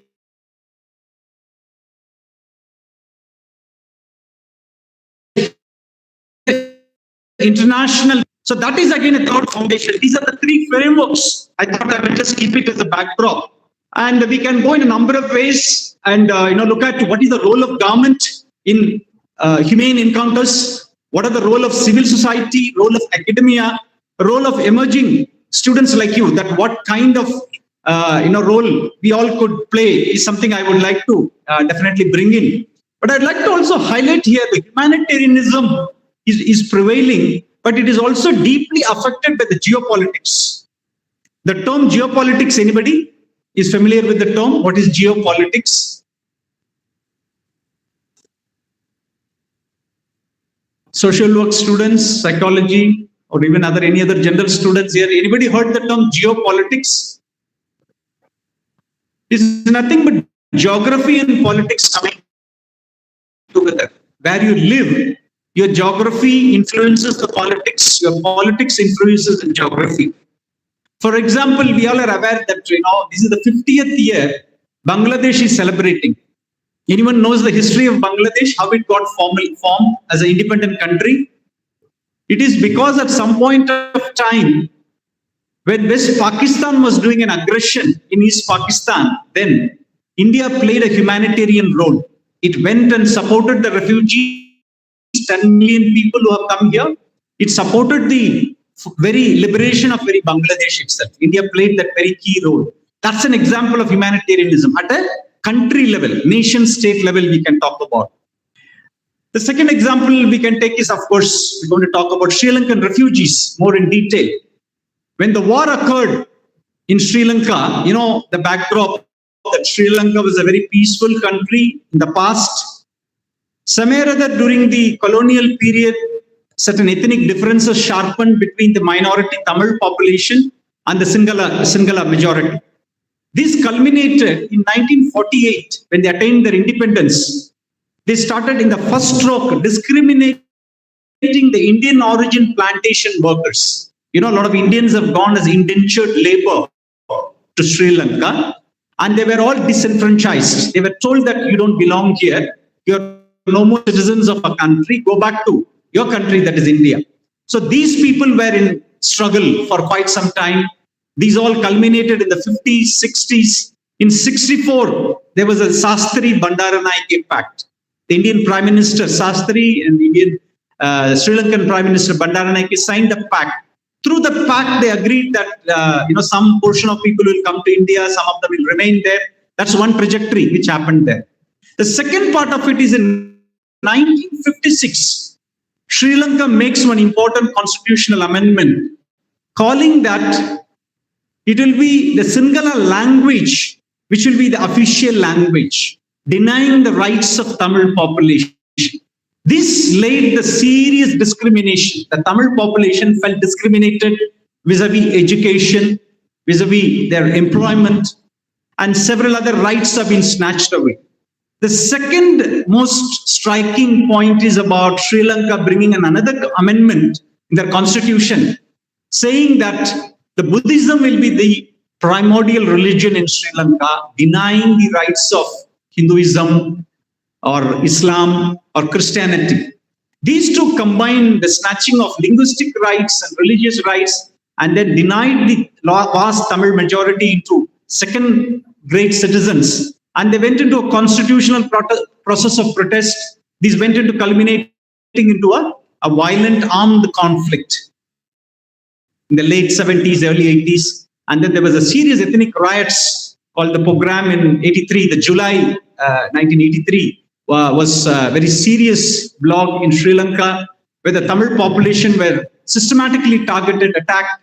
This led to a complete faith in the system where the Sri Lankan Tamil population, large numbers took boats and came to India at the first stage to flee. From here, they went to various parts of the world. That's in a brief about the backdrop. I'm sure you all would have heard in the morning. I'm just only recapping perhaps. So this is the root cause of Sri Lankan conflict, that is ethnic discrimination, the very Tamil rights, Tamil nationality question, which was never addressed. So 83 to 2009, it went into a civil war. And post 2009, still the issues were unsettled.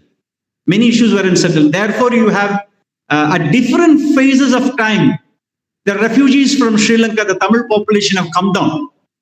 I mean, we have the UNHCR representative here. He will give more detailed statistics, but I'm just touching upon almost roughly 4 to 4.5 lakh refugees have come to India at different points of time. Now, you also have a humanitarian role played by India where in 87, there was a Rajiv Gandhi Jayawardene Pact, otherwise called as the Indo-Lanka Pact. This pact was very important for India intervening, thinking that it can provide a solution. But the problems were much more complex. This became a failure that India had to withdraw. The Indian peacekeeping forces, our army had to be withdrawn in 1989. And then, you have refugees continuing to live here. What is the solution? There have been a lot of deliberations going on for quite some time. Of late, the government of Tamil Nadu has formulated an advisory committee for the welfare of Sri Lankan Tamil population. And this constitutes immediate needs, what they want to. Some of us are part of that committee. What are the immediate needs is one part of it. And long-term solution. What is the long-term solution in terms of giving them citizenship, in terms of repatriating them voluntarily, or if they want to go to third country? These are the formal three frameworks we have underneath the international durable solution. That has to be seen. But coming back to humanitarianism, I'll go further and then come back to Sri Lankan refugees again. So we have the recent Ukrainian crisis. I'm sure all of us are following it. The Ukraine crisis has again unfolded an important dimension in Europe, where the Ukraine crisis, because of Russian intervention, happens. You have large number of Ukrainians becoming refugees in their neighborhood, and all the countries, Poland to Moldova, many countries are doing their humanitarian gesture. That is right away happening. It is there very much. But the question also I would like to pose, is it very uniform that we are showing that kind of humanitarian support? For example, if you take the Syrian refugees, we all know the conflict in Syria, post-Arab Spring in West Asia, otherwise called the Middle East. Now, the conflict between the President Bashar al-Assad and the rebels led to a series of displaced population. Did the Syrians get the same treatment? Is one question we need to ponder. I want you to think about it. Either you ask questions in the end, otherwise we are going to ask you questions. You need to answer them. Be prepared for it. Why the Syrians are not treated well? Coming back to Indian context itself, has anyone heard about, we all know Sri Lankan refugees. We are talking today, otherwise also I'm sure we all are familiar. Similarly, you would have heard about Tibet refugees. Have you? Tibet. You don't know where is Tibet? Tibet is part of occupied China, at least, right? Chinese occupation. So Tibet claims that it is an independent territory, but they have occupied. Thereby, because of that, right from late 50s, many have come to, India. His Holiness Dalai Lama, the Nobel laureate for peace, along with many followers, have come to India, and they're even running a government in exile. I had an opportunity to go to Dharamshala a few months back with my students as a part of field work. We have visited their government in exile. They call it, a variety of institutions. Underneath, they have even a parliament. They have legislature. They have executive. They are doing their work of welfare again in their own way. Have you heard about another group? Sri Lankans were familiar. Tibets were familiar. Have you heard about a group called Rohingyas? Anybody? Rohingyas. Who are they? Anybody? All I am doing is not asking you a question, just checking whether you are awake or not. If you are not answering, you are not awake. Who are Rohingyas? Where are they from? Very good, fantastic. We'll give a clap to him. That is to compliment him as well as to wake ourselves up in the post-lunch pressure we have. That's why we are doing it. Anyway, thanks. That's a good answer. So they are from Myanmar, and they have had a huge humanitarian crisis in their country. They have been denied of their nationality. They used to flee to Malaysia, Indonesia, then to Bangladesh. Some of them have come to India. If the Rohingyas have come to India, is India treating them equally? That's what I want you to think. As a student of psychology, student of social work, why we are treating Sri Lankans differently, the Tibet refugees differently, and the Rohingyas differently. You might have heard in the newspapers sometime that the Ministry of Home Affairs makes an announcement that the Rohingyas, all of them will be identified and deported. Few years back, this news came alarming. So we raise the question as a human rights people, as people who are working in social work, as people who are working with refugees, as refugee activists, we ask the question, in the forum of Supreme Court of India that why we should deport these people. After all, India has got other variety of refugees. Why these Rohingyas alone should be discriminated and deported? Government of India, through their Attorney General, had given a message from the security sources. They fear that the Rohingyas can be a security threat. And we till now we never understood what is the real security threat. All we know is that they are very vulnerable and they could be hired by any external terrorist. Therefore, they could be a threat. That is the kind of hypothetical presentation made. Otherwise, you don't have any kind of criminal case.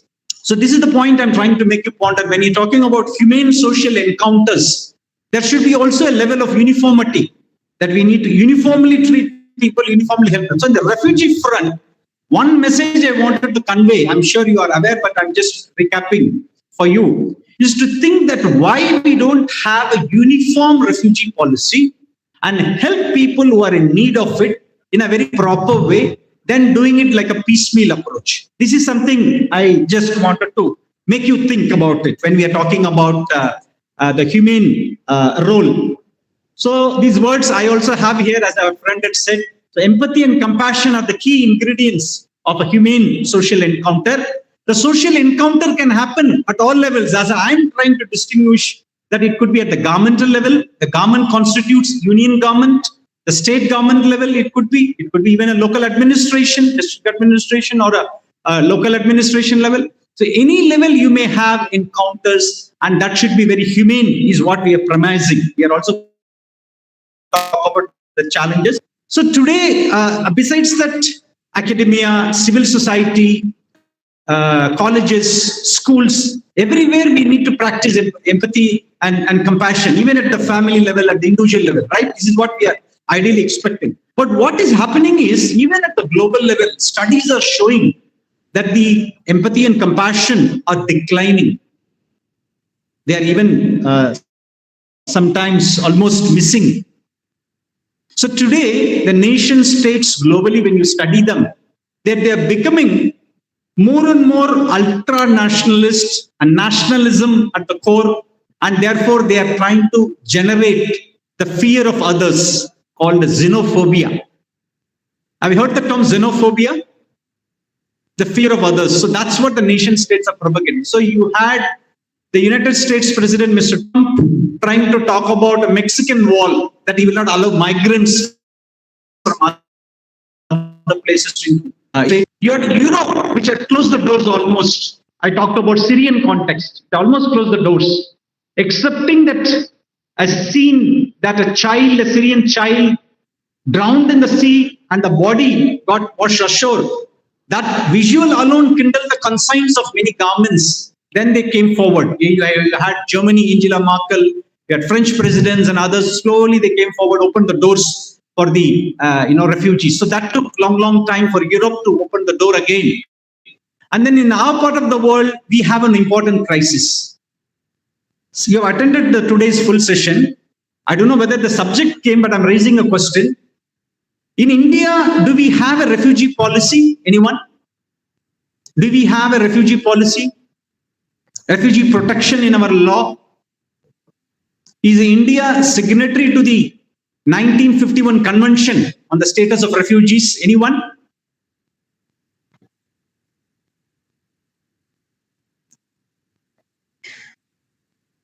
It is not, unfortunately. But I also request you all, when you're attending a seminar of this sort, do some reading about refugees. You need to know. This is the basic thing. It is India signatory or not? India is not signatory. We were just talking over lunch. That itself is the biggest problem. India is not signatory to the Refugee Convention. India does not have a refugee law. And that itself is a problem, because India doesn't have a refugee policy. It is all very piecemeal approach or ad hoc policy we have. This itself is problematic. As I told you, we are welcoming Sri Lankans to some extent, Tibetans to large extent, but we don't want Rohingyas. But constitutionally, this is something wrong. We are a secular constitution. We want to treat all religious groups, all cultural groups, all ethnic groups equally. So therefore, that is something which we need to ponder. So therefore, we need a right political will. We need a proper legal framework based on human rights. We want civil society to be more proactive. We want the citizens to be more participatory. We don't want passive citizens, but we want active citizens who want to engage with the system, with the government. Then, therefore, we can promote more humane social encounters. That's where. But there are questions about resources, questions about accountability, questions about transparency, which are all some of the important issues.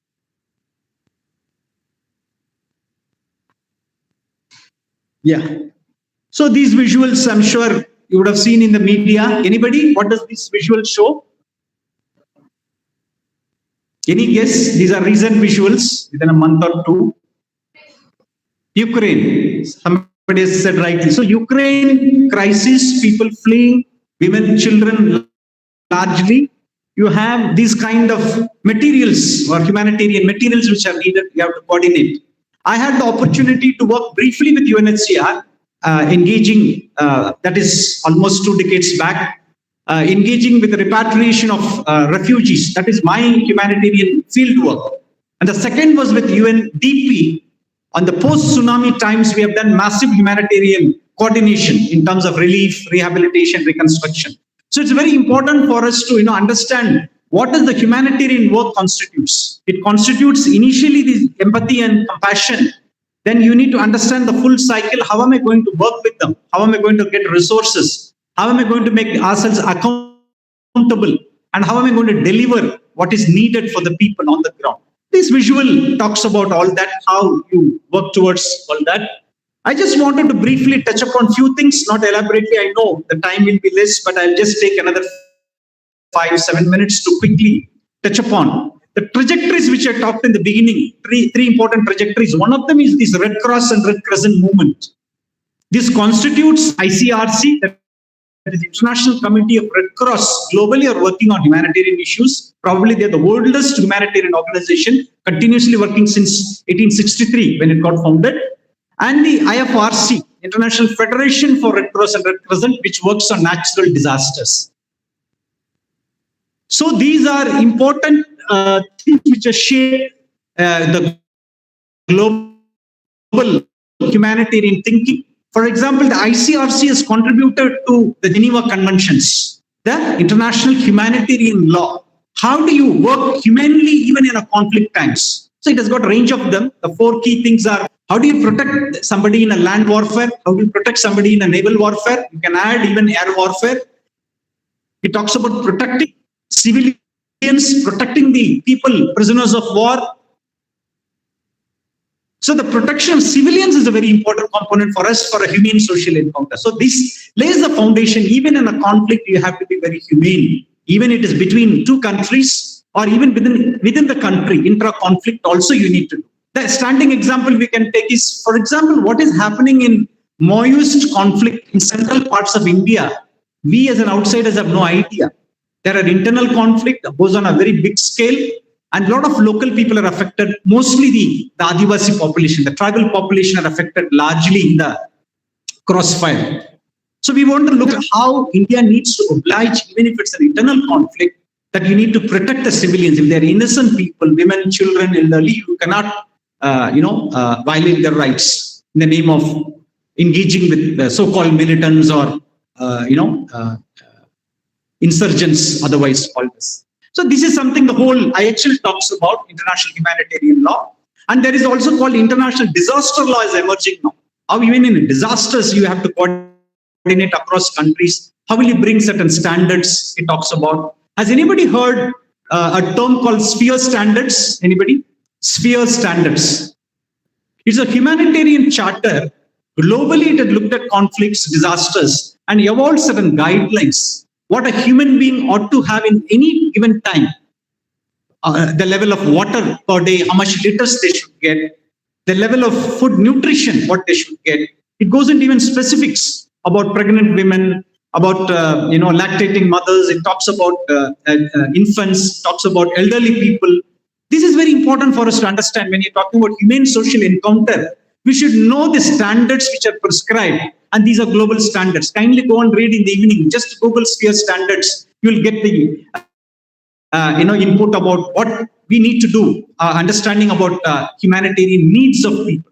even in the worst of Sahara desert, even in Chad or some of the African countries, when you have acute water shortage, there is a prescription that these many liters of water you need to provide to the people for their human needs of the day. That is where we are talking about a range of them, about health, about shelter. Even I remember during the tsunami days, initially we had a lot of debates. What is the size of house we can give? So initially we went to Chemanjeri. We were told by the Slum Development Authority, a room which is just 10 by 10. A room which is 10 by 10, a family, they said, this is the room, we have standards. We said it's unacceptable. How will a family live in 10 by 10 for 5 members? So that is where we expanded the horizon and we could bargain and get around 250 to 300 square feet minimum standards. This is what I'm talking, that how you evolve in the humanitarian context and protect the rights of people. Your right to shelter is an international human right. You can't give a 10 by 10 and say, this is what we can offer you. Because they're slum dwellers, they didn't have a voice. And then we applied the epistemological justice perspective and said, no, they are voiceless, but we would like to voice for them. They need to get at least this many size. So that became a prescription. As a UNDP, we were in the lead in providing some policy guidelines. We engaged the stakeholders. What we deliberated, what we suggested became an official order, went to all the district collectorates. The district collectorates implemented that. This is the size of the house, minimum 250 to 350 square feet per family. That's how the fisher folks got, the rehabilitation. And that's how you have to, fight for the rights of people. These are prescribed. We did not invent it. This is prescribed in the sphere charters. We merely took it and interpreted it that it should be the one. It may cost 2 lakhs, 2.5 lakhs at that time, 2005 to 2008. And it got successfully implemented as a policy. So this I'm talking, tomorrow you become a humanitarian worker, peace worker. You want to do work on humanitarianism. You need to be aware of all these basic rights. What is shelter rights? What is food rights? What is health rights of people? And that's how we do. So these all evolved from, the Red Cross, Red Crescent movement to some extent. I'm just skipping some of them. Oh, it's gone to the end. Right. I think,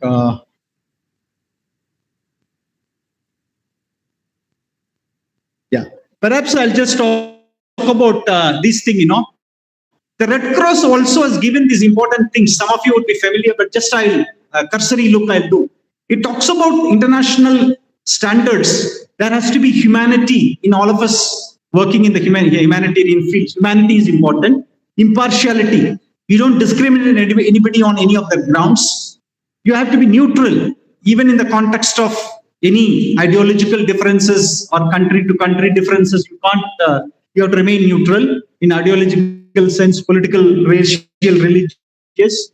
Independence. Any body of work Red Cross does, it doesn't get any influence or guidance from anybody. It has to be independent. It has to be a voluntary service. Unity and universality, that universal standards you try to follow. This is what the Red Cross, Red Crescent brought out. You also have, our chair also talked about IDPs.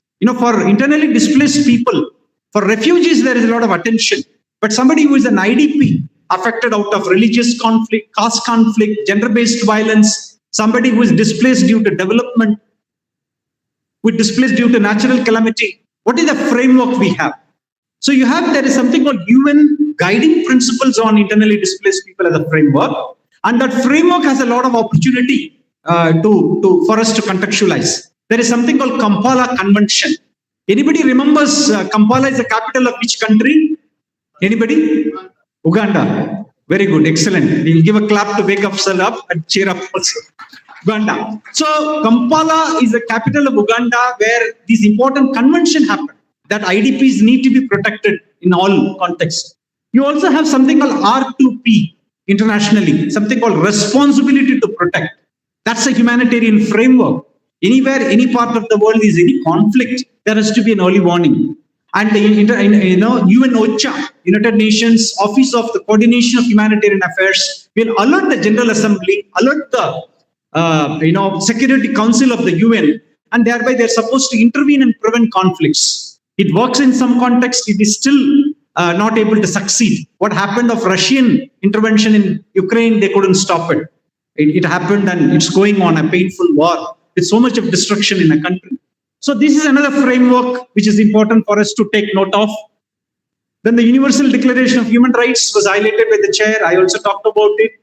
14 and 15 talk about right to asylum, right to nationality. These are basic rights which are ingrained. In similar manner, you have International Covenant on Civil and Political Rights. Article 1 and 27 talk about right to self-determination and right to a good humane treatment of your minorities.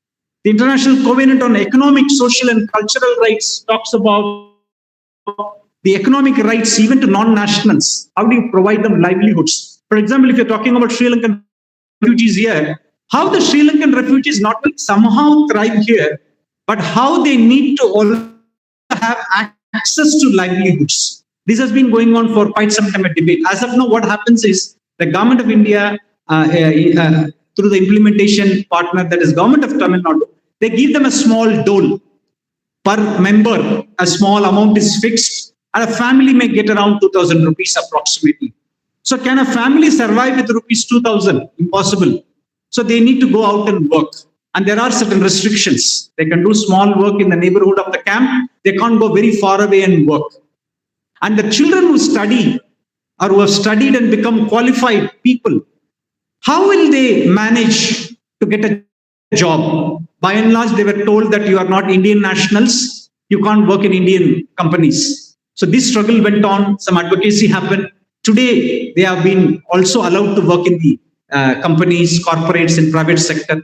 So this has to go on, that you need to address these rights. We all are familiar with SDGs. Anybody, what is SDG? Fantastic. I think all of us can clap for all of us. Good.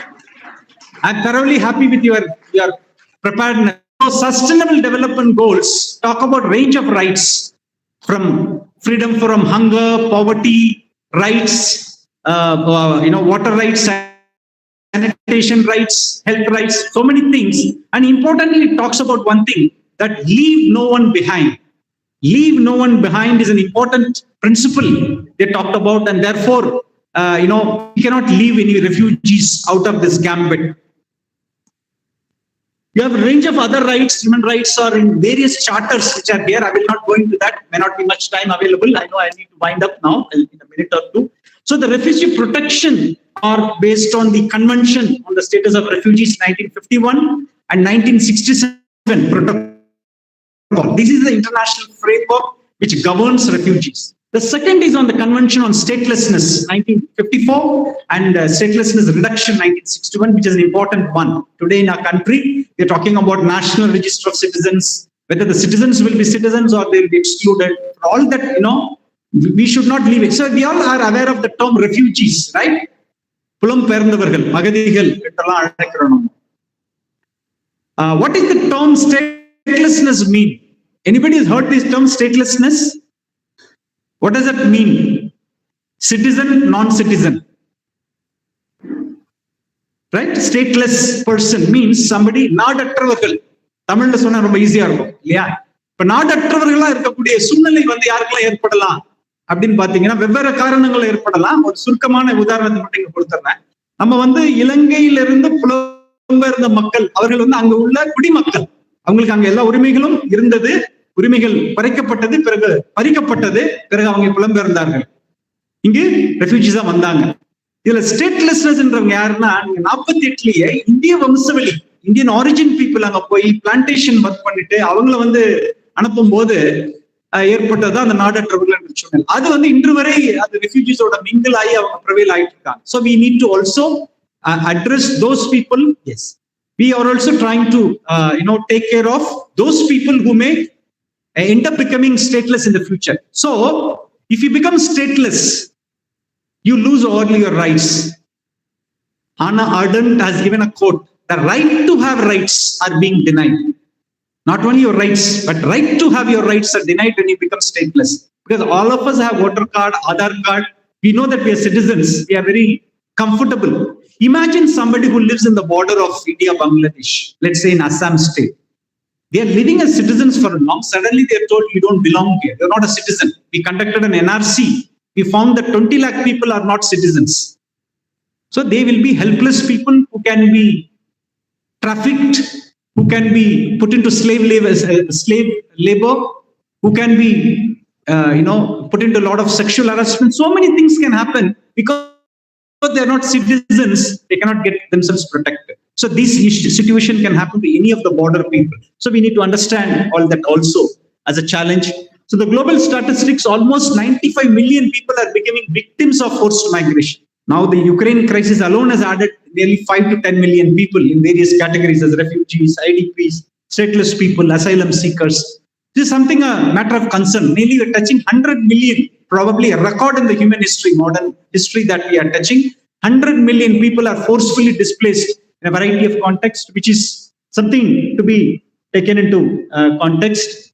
Among the displaced people, 85% are posted in developing countries or in the neighboring countries, 73%. This is where we need to understand the politics and geopolitics. We need to understand the international social work. Our chair was, Professor Prince was talking, that, international social work, you need to understand the international milieu. What is happening? There is a gross discrimination between the global north and global south. So global south is the developing countries. The problem of refugees are generated in the developing countries, and the refugees are in the developing countries, so that the global north was not bothered. For some time, they were talking about principles and laws in a superficial way. They were not ready to host anybody. So anybody can tell me, today we are talking about refugees. Which is the country which is hosting the highest number of refugees? Anybody? Canada? No. Anybody from the audience, students especially, which country is hosting the highest number of refugees? Ukraine? UK, you're saying, okay, not UK. Till recently, it is our neighbor Pakistan. Pakistan was hosting this number of refugees. Till recently, that Turkey is with other parts of the world, so they ended up accumulating in Ukraine. Pakistan hosted a high number of refugees because they had a lot of Iran refugees, they had a lot of Afghan refugees. So that's how, the world has, the poorer developing countries are hosting a lot of refugees. Today, our neighboring country, Bangladesh, is hosting almost Rohingyas. You have, a huge number of them being hosted in Bangladesh. That's something which we need to understand the international milieu, that it is the developing countries bearing the brunt of. These are the countries which are, originating refugees because of the instability they have. These are the countries which are hosting Turkey, Colombia,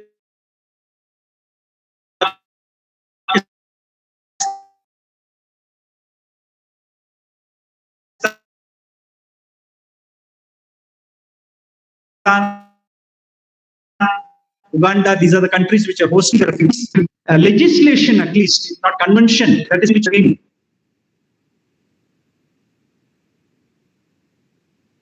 are being debating for quite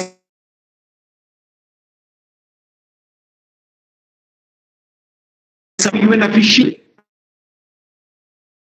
and member of parliament. Anybody whom I'm referring? Somebody is a former even official and now member of parliament. Anybody? Can you guess who the person is? A official who wanted to become even a secretary general, contested, but later on became member of parliament. Who is that? He's from Kerala. Shashi Tharoor. Very good. Give a clap to wake us up. So Shashi Tharoor has been mooting a private member bill for quite some time in the parliament that we need to have a refugee law or a discussion. But that is still a long way. We all need to work towards it. That's something we need to look at. So I just wanted to, skip some slides, which I know there are not much time. In South Asia, almost except Afghan role in signing the convention and having a better framework. Already, nevertheless, India is member of the EXCOM, the Executive Committee of UNHCR. India and Bangladesh are members of it. So therefore, that synergy works already. But we want a legal-based work, not a charity work with refugees. That is something we are trying to look at, how we can, approach. This is in a perspective, just to conclude myself a minute or two. The challenge is moving this.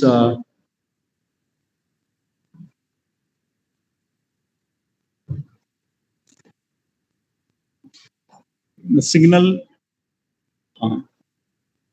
Okay, so I just wanted to keep a few things to conclude. Now we have a family of UNHCR in the UNHCR office, a visual. I don't know whether I gathered, and I just keep it.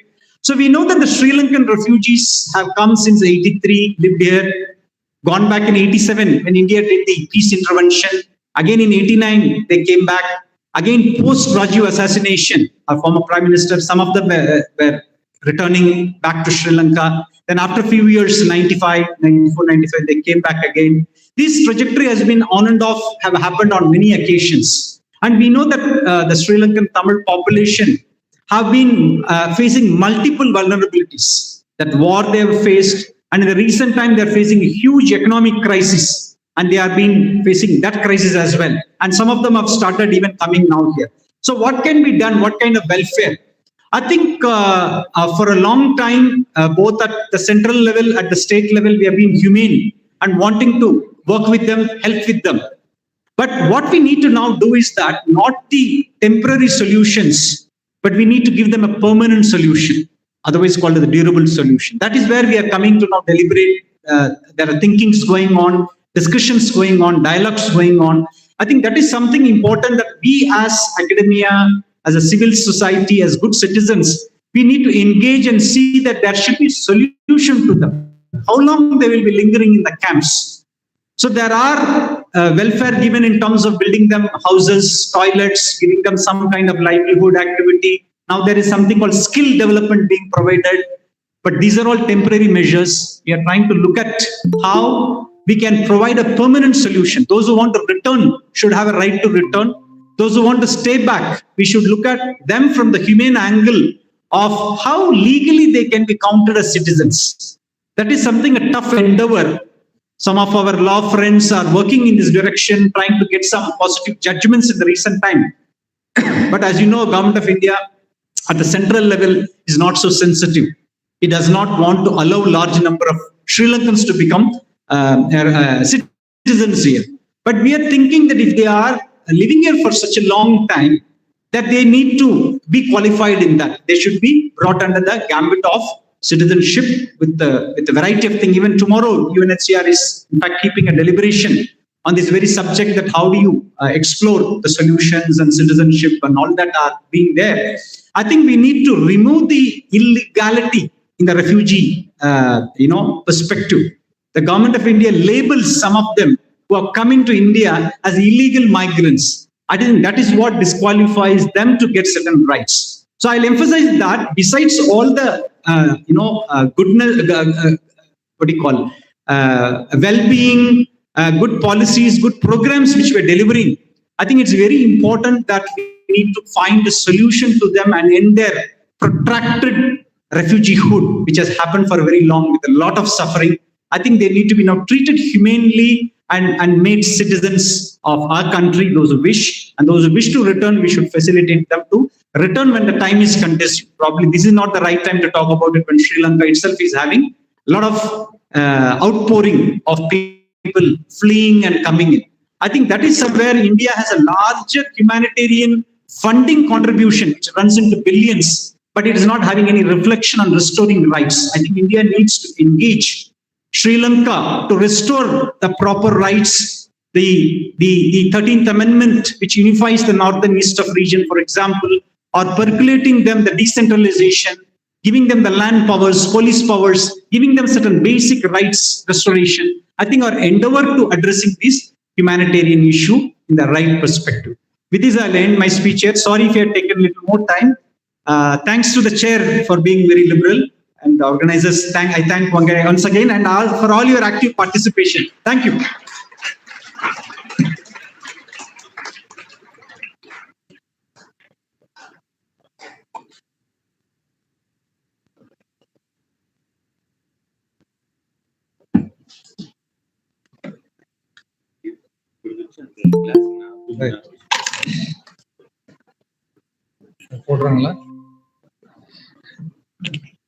So very good evening to one and all. I would like to sincerely thank for this opportunity to the administration of Patrician College, the head of the departments, and also the respected moderator and my colleague Dr. Parivelan, and also my regards to Dr. Fatima Vasant. It has been a great pleasure to see you in a distance. I know you are here, and it's also very like kind of personal to share that my wife used to be a teacher in this college like 10 years ago. So it is like for me a kind of a part of homecoming. So thank you again for this opportunity to the assistant professor from National Open University for this great organizing and facilitating. So I am just going to talk about the rights of refugees.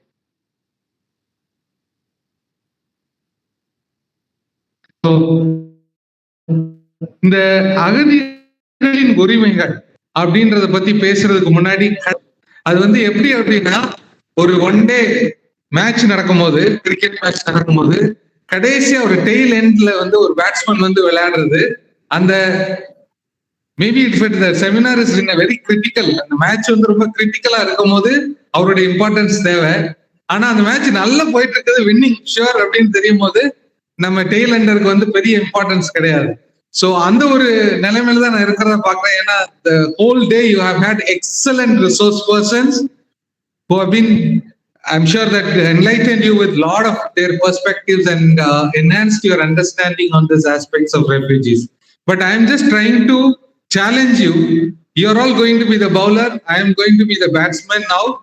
So you can put all your challenges through a questions maybe later on. And we hope I will be also able to play a justifying role in answering some of them. So with a short note, I would like to also say, how many of you know about human mobility? And what is the one word that you want to share about human mobility? Human mobility is from movement of people from one place to another. Thank you. Yes, that's what mobility means.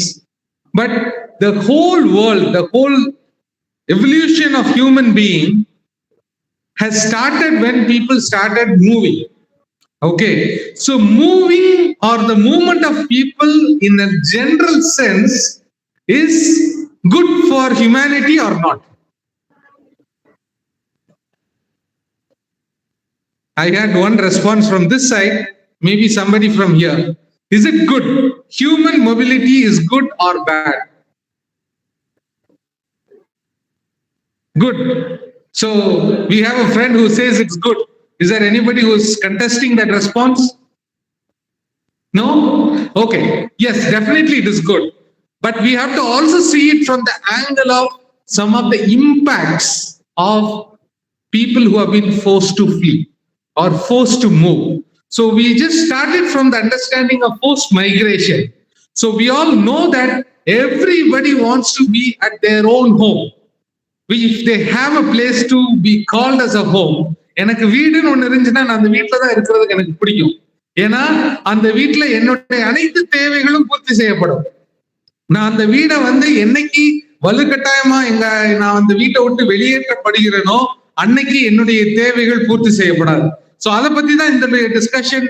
I'm just going to share few perspectives about the rights of refugees, because refugees are the persons who have been forced to move out of their habitual place of residence due to various factors. We'll see that what are the factors, but one thing which is very fundamental is that they have been forced to flee. இன்னைக்கு உங்களுடைய விருப்பம் இல்லாம நிறைய பேர் இங்க உட்கார வச்சிருக்கலாம், அதை forced to flee ன்னு சொல்ல முடியாது, சரிங்களா? ஆனா உங்களுடைய விருப்பம் இல்லாம இந்த இடத்துல இருந்து வெளியில போங்க, ஒரு கிளாஸ்ல ஏதாவது ஒரு தப்பு பண்ணிட்டு நம்ம வெளியில போங்கன்னு டீச்சர் சொல்லும் போது, ப்ரொஃபசர் சொல்லும் போதோ நம்மளுக்கு எந்த அளவுக்கு we feel ashamed or we feel very bad. But similarly, if the whole world or the whole country is coming and telling or indicating that you have to leave, otherwise you are not going to exist. அப்படின்ற ஒரு situation வந்துச்சுன்னா, that is what is the whole emotion of being a refugee or the status of being a refugee. So, in this aspect of human mobility, yes. So people have always moved in this world from one place to another. So they have moved to escape persecution, conflict, or poverty. So today, நம்ம இன்னைக்கு இருக்கிற world வந்து it's a technologically advanced world, right? இப்போ நிறைய social workers இருக்கிறீங்க, நிறைய psychologist இருக்கிறீங்க. So நீங்க வந்து you have to keep yourself abreast about the developments in your field. So adukana or greatest opportunity the seminar has provided. I'm sure this is one of the very topical issue and very emotional issue of all human beings. Whenever we see as refugee issues being covered in a newspaper or a magazine, I think we all tend to watch it because we are human beings. Fundamentally, all of us are good. But the problem happens when we are forced to flee. So on the forced displacement updates as a social worker and as a psychologist, if you are capturing it, it is not only good for your career, it is good for your whole human being, the whole world. So I would like to request you to pay a little bit of an attention, my dear friends, who have been having some important things to discuss, especially maybe after 10 rows from here.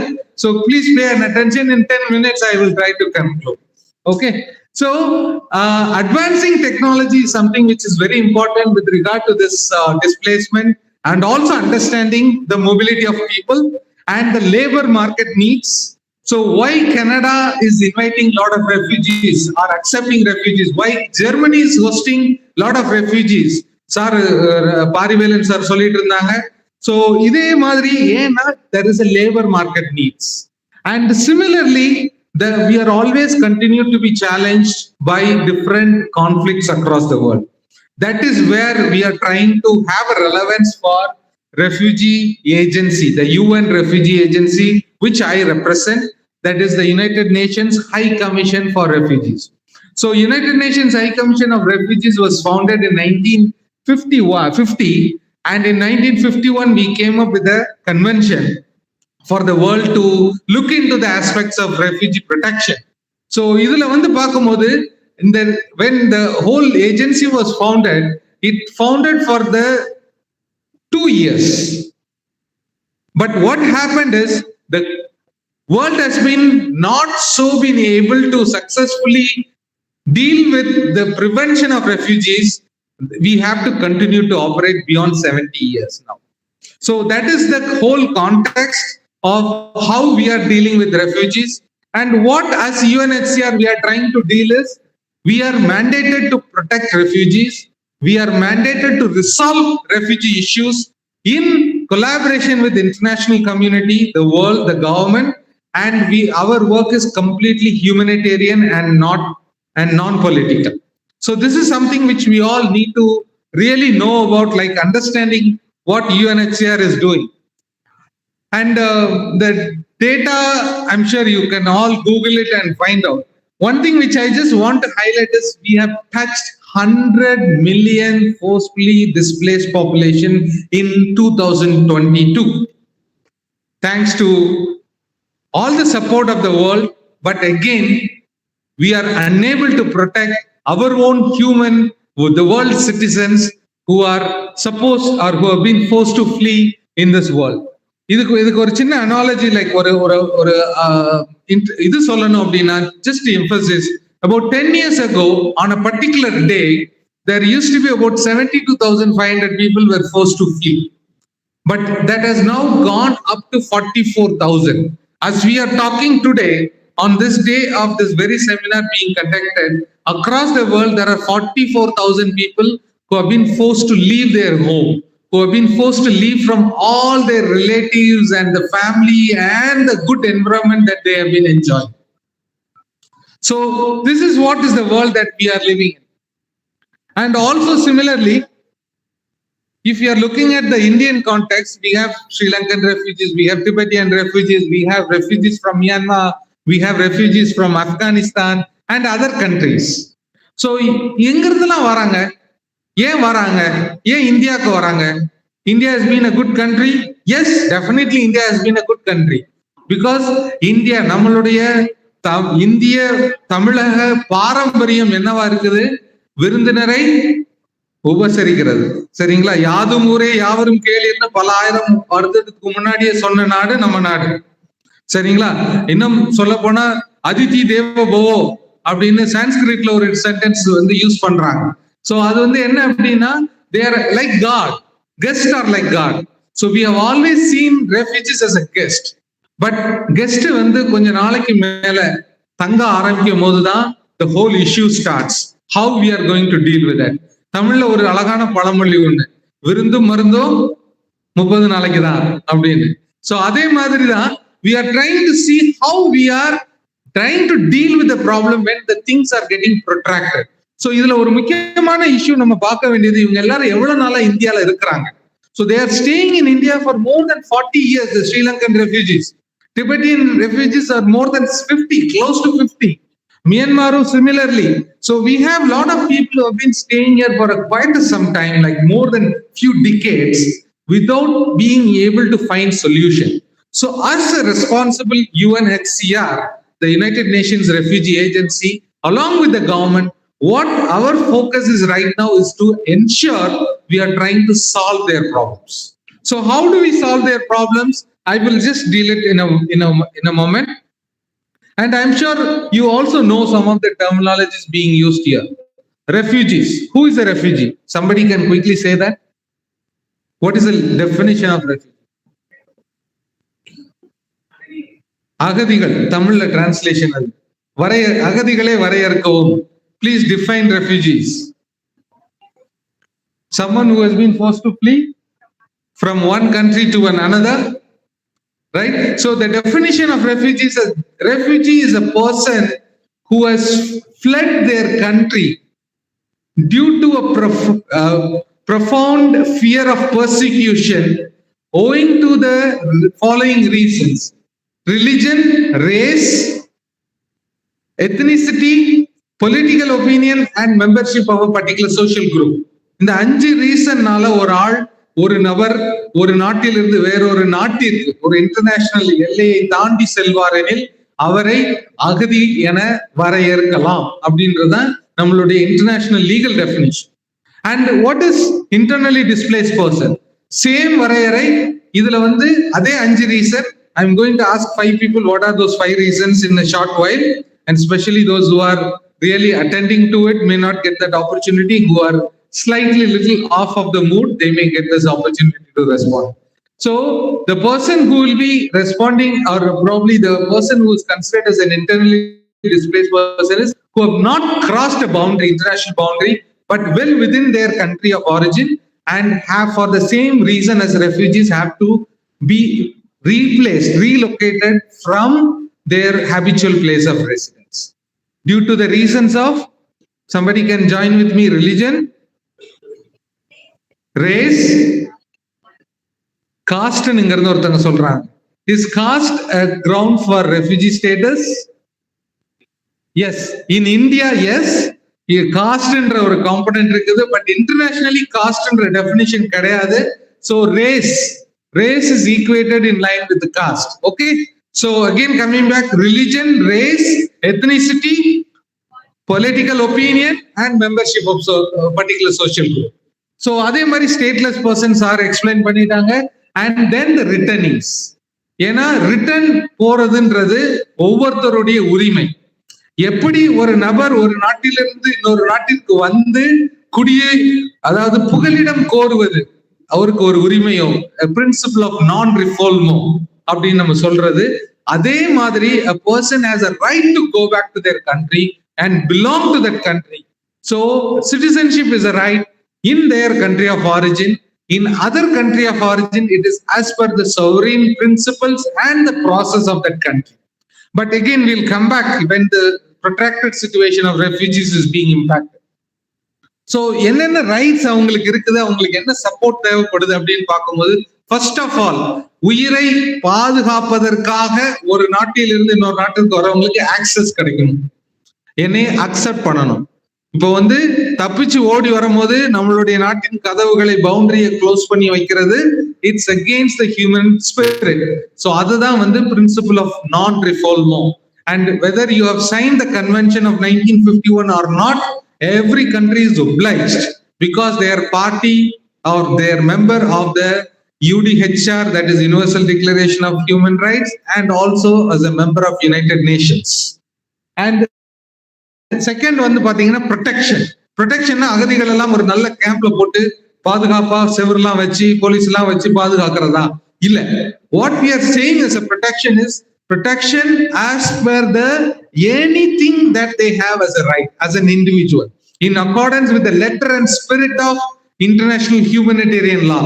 நம்மளுடைய doctor Pari சொல்லிட்டு இருந்தாங்க international humanitarian law, and second one is international human rights law, and the third one is international refugee law. இந்த மூன்று சட்ட வரைவுகளின் படி அவர்களுக்கு அளிக்கப்படும் அனைத்து உரிமைகளுமே அவர்களுக்கான பாதுகாப்பு. சோ இந்த பாதுகாப்பை உறுதி செய்வதற்கு நாம் செய்ய வேண்டியது என்ன? இந்த விஷயங்கள்லாம் நம்மளுக்கு ஃபர்ஸ்ட் தெரிஞ்சிருக்கணும். As you are going to get an opportunity to work with refugees as a social worker, as a psychologist, you should be knowing what these documents are talking about. So kindly start reading. It's all not very complicated documents. இதெல்லாம் lawyers மட்டும் தான் படிக்கணும்ன்றது இல்ல. As a social worker we need to study. As psychologists we need to study that. So please do that. And அடுத்தது அவர்களுக்கான அத்தியாவசிய தேவைகள் அனைத்தும் வழங்கப்பட வேண்டும். The care and maintenance, shelter, water and sanitation, food, health and cash, whatever. அதுக்கப்புறம் அவர்கள் அகதிகளாக அங்கீகரிக்கப்பட வேண்டும். அதை யாரு அங்கீகரிக்கிறது? So who can determine somebody to be a refugee or not? Can a police do it? Can a civil authority or a revenue department, let's say Tahsildar, do it? No. So it is a very specialized field, and which is being done by UNHCR traditionally across the world. And moreover, in countries like India, where the refugee status determination is not happening in accordance with the international standards, because India is not a signatory to the convention, what we do is the government of India also plays a greater role in that. இப்போ இதுல Tibetan refugees residence certificate ஒன்னு கொடுக்குறாங்க. ஸ்ரீலங்கன் ரெஃப்யூஜிஸ்க்கு பார்த்தோம் அப்படின்னா அவங்களுக்கான camp identity card ஒன்று கொடுக்குறாங்க. So இதெல்லாம் தான் it's an outcome of a determination process. Somebody has to say I am a refugee, and that is a legal status, and that should be a very basic fundamental documentation that they need to have in order to access all the rights that they have, as it is said in accordance with the letter and spirit of international law. And moving on, very important and very crucial one is the solution, the right for solutions. எத்தனை ஆண்டுகள் ஒரு ஆள் அகதியாக இருப்பாங்க average? இன்னைக்கு ஒரு குடும்பம் சூடான்ல இருந்து south சூடானுக்கு போறாங்க, அல்லது மியான்மர்ல இருந்து இந்தியாவுக்கு வராங்க. ஆன் அன் ஆவரேஜ் அவங்க எவ்வளவு நாள் அகதி அப்படின்ற ஒரு நிலையிலே இருப்பாங்க? Any guess?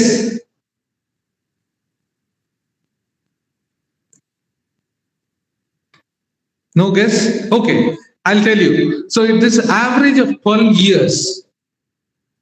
Average of 12 years, a person who's forced to flee will continue to be an asylum seeker or a refugee in another country before they can find solution.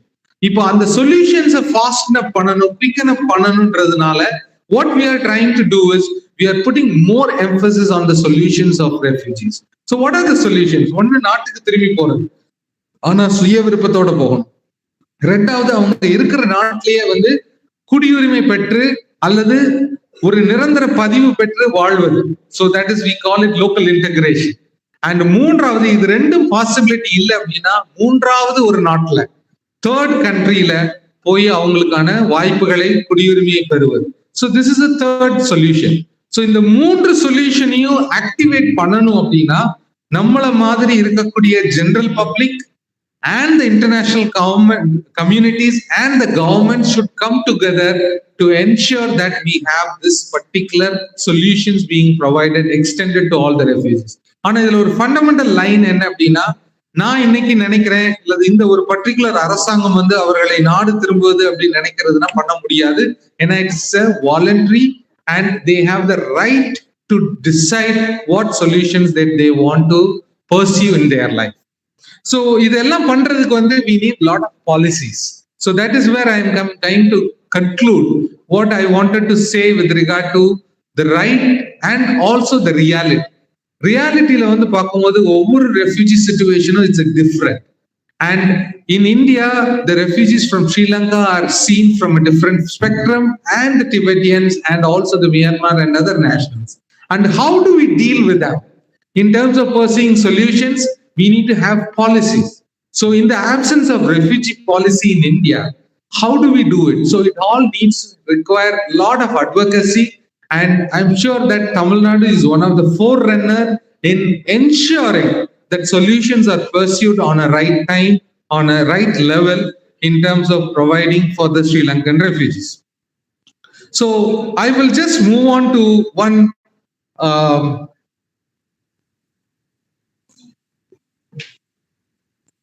particular photograph. Do you all remember this? இந்த photograph பார்த்திருக்கீங்களா? So Aylan Kurdi is the boy, the baby's name.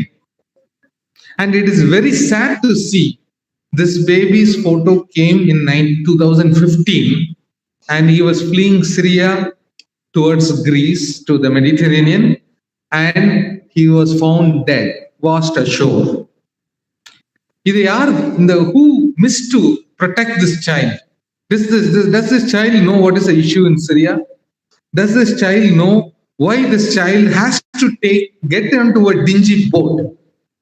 Saringla, it's worth nothing for sea voyage. Sea worthiness illada ஒரு வெசல்ல ஏறி நம்ம இந்த மாதிரி இறப்போன்றது இந்த குழந்தைக்கு தெரியுமா? We are all lucky. We never had this circumstances to go through. But we have a lot of unfortunate human being in this world. Whether they are children, they are women, they are being old, elderly, or they are differently able. There are a lot of people who are vulnerable. So what we can do from petition calling, what we can do from Chennai is something that we all need to think about it. As a student of social worker, as a student of psychology, what I can do for this kid. So இது 2015 நடந்தது. Again, how world has been cruel to the babies and the infants. 2016 we have to see another photograph like this. Is it acceptable to us?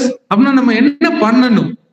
What is our responsibility and what is our role to it? As long as my town is safe, as long as my place is safe, my country is safe, we can stay cool and see, oh bro, this is a nice place, this is a nice movie, this is a nice sports, we all continue to enjoy our life. No, we have a social responsibility. As an organization, every individual has a social responsibility. As an academic response, social responsibility is also there.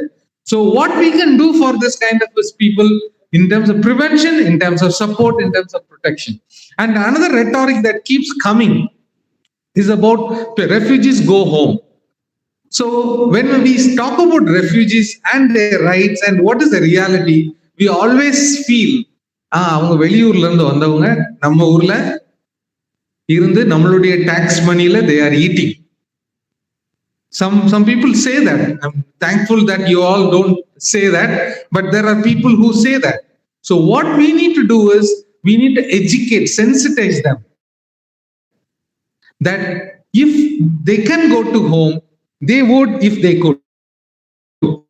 But if they cannot, what do we do? So we have to really see the opportunities that we can create, but apart from being actively creating a discussion out of political interest. Stay away or keep the political discussions away from the refugee issues. It's a humanitarian issues. It is a basic human survival related issue. So we can talk about endless discussions about politics, why, what, how, and how this is going to impact. But let us keep away. Don't, sir, sonanga, xenophobia, racism. These are all some of the elements that we need to keep away, and we need to see that these refugees and the asylum seekers are well understood and they are being protected and they are being cared. So I end here and thank you for this wonderful audience, and we will be happy to answer any questions.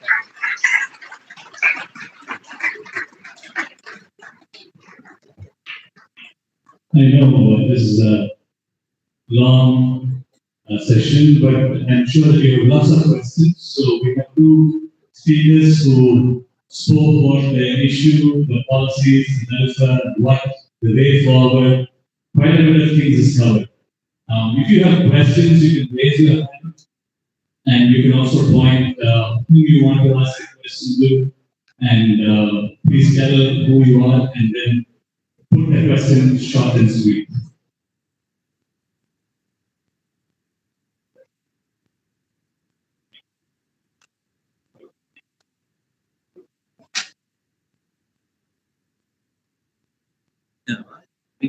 Any questions? Yes.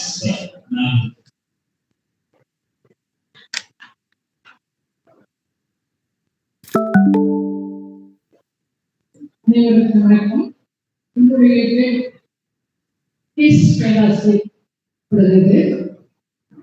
ஈழப்போர் நடந்து கொண்டிருந்த காலகட்டத்தில் அதற்கு பின்னும் இப்பொழுதும் அந்த போரை பற்றியும் போரினால் தமிழர்கள் பாதிக்கப்படுவதை பற்றியும் அவர்களுடைய செய்தியும் தமிழ்நாட்டில் மட்டும்தான் அதிகமாக பேசப்படும்.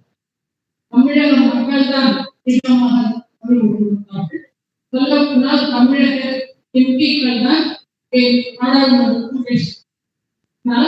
தமிழகம் தவிர்த்து வேறு எந்த மாநிலத்திலும் இந்த பிரச்சனைகள் பேசப்பட்டதாக எனக்கு தெரியவில்லை. நான் இந்த பிரச்சனைகளுக்கு சொல்லி போகும்போது அங்கிருந்த எம்பிக்கள் இப்படி நடக்கிறது சொன்னார்கள். இதற்கு காரணம் தமிழகம் இந்தியாவுக்கு தமிழகத்தில் நடக்கின்ற கொடுமைகளை பற்றி ஏன் வட இந்திய அரசியல்வாதிகளோ அதிகாரிகளோ இங்கே ஏற்படுத்த நாம் இங்கே இருக்கிற உறவு. ஆனால் தமிழகத்தில் பேசுகின்ற சூழ்நிலைகளுக்கு இங்கிருந்து எத்தகைய குரலும் சமுதாயத்திற்கோ அல்லது அந்த சட்டமன்றங்களிலோ ஏன் நாடாளுமன்றத்திற்கு எழுப்பப்படுவதற்கு ஏன்?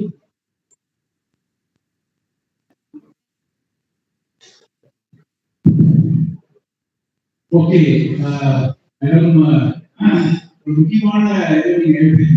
அதாவது ஒரு இனம் போர் நடக்கப்படுவது ஏன் தமிழர்கள் மட்டும் ஆதரவு கொடுத்தோம், மற்ற பகுதிகளில் நடைமுறை உண்மைதான். ஓரளவுக்கு அது என்ன அப்படின்னு பார்க்கும் பொழுது நம்ம வட இந்தியாவில் நான் ஒரு 10 வருடங்கள் அந்த ஜவஹர்லால் யூனிவர்சிட்டி ரிசர்ச்காக இருந்திருக்கிறேன். அப்புறம் மிக அதிகமாக கம்ப்ளீட்டா பயணம் சரி 10 வருடம். அதாவது அவங்க விஷயம் தெரியாம இல்லை, பட் அவர்களுக்கு அந்த சென்சிட்டிவிட்டி அந்த எமோஷனல் இஷ்யூஸ் நடக்கக்கூடியது அவங்க அவ்வளவு பார்ட்டிசிபேட் இல்லை.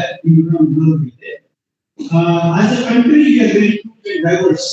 இப்போ நமக்கு பெங்கால் பங்களாதேஷ் ஃபார்மேஷன்ல ஒரு 10 மில்லியன் பீப்புள் வெஸ்ட் பெங்காலுக்கு வந்திருந்தாங்க அப்படின்னும் பொழுது அந்த ஒரு புரிதல் உணர்வு இல்லை. நம்ம ஆதரவு கொடுத்துருக்கோம். அதே மாதிரி தமிழர்கள் எப்படி பார்க்கணும்னா தமிழ் பிரச்சனைக்கு ஒரு புரிதல் அவங்களுக்கு இருக்கு.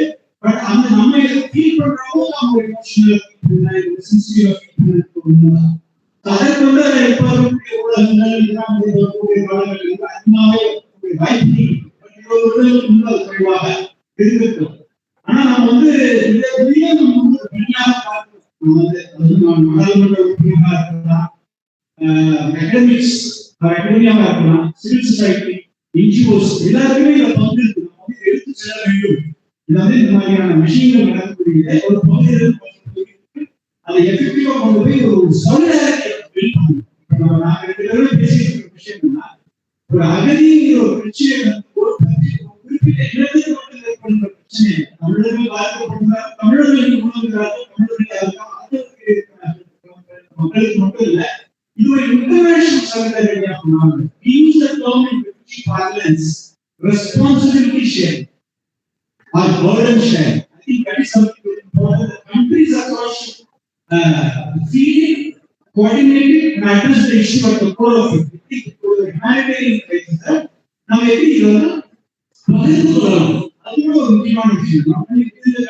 across countries we should share the burden, and that's called the responsibility sharing mechanism to address depression and empathy and compassion.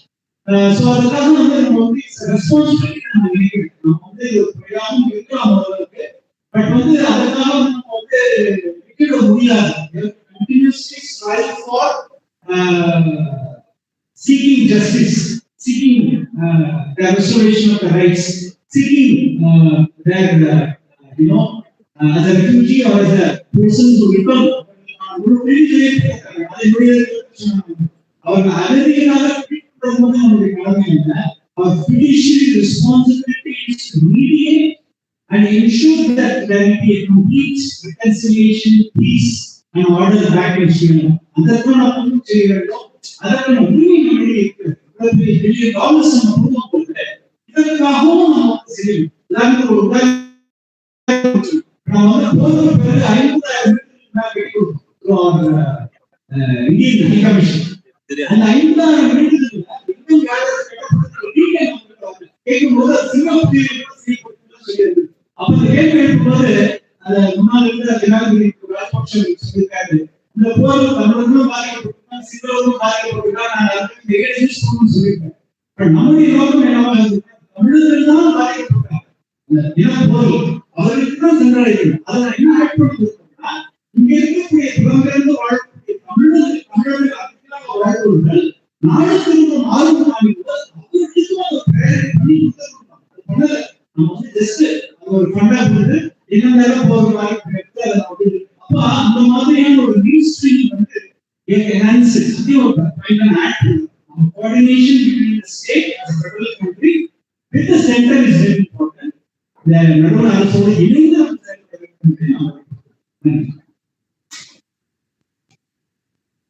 ஒரு கேள்வி. There anybody from the student side who want to ask a question?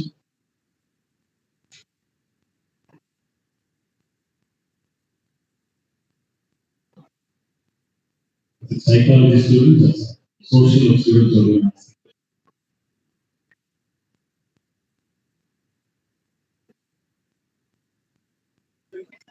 Okay, yes, yes.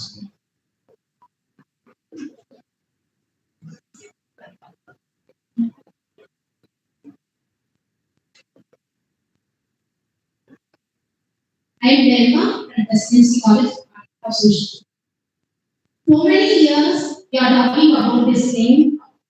For எல்லாருமே பாத்தீங்கன்னா ஒரு 3 generations இந்த topic பத்தியே பேசுவோம். There are so many social purpose, there are so many activities, but still we couldn't get any policies and for the refugees project.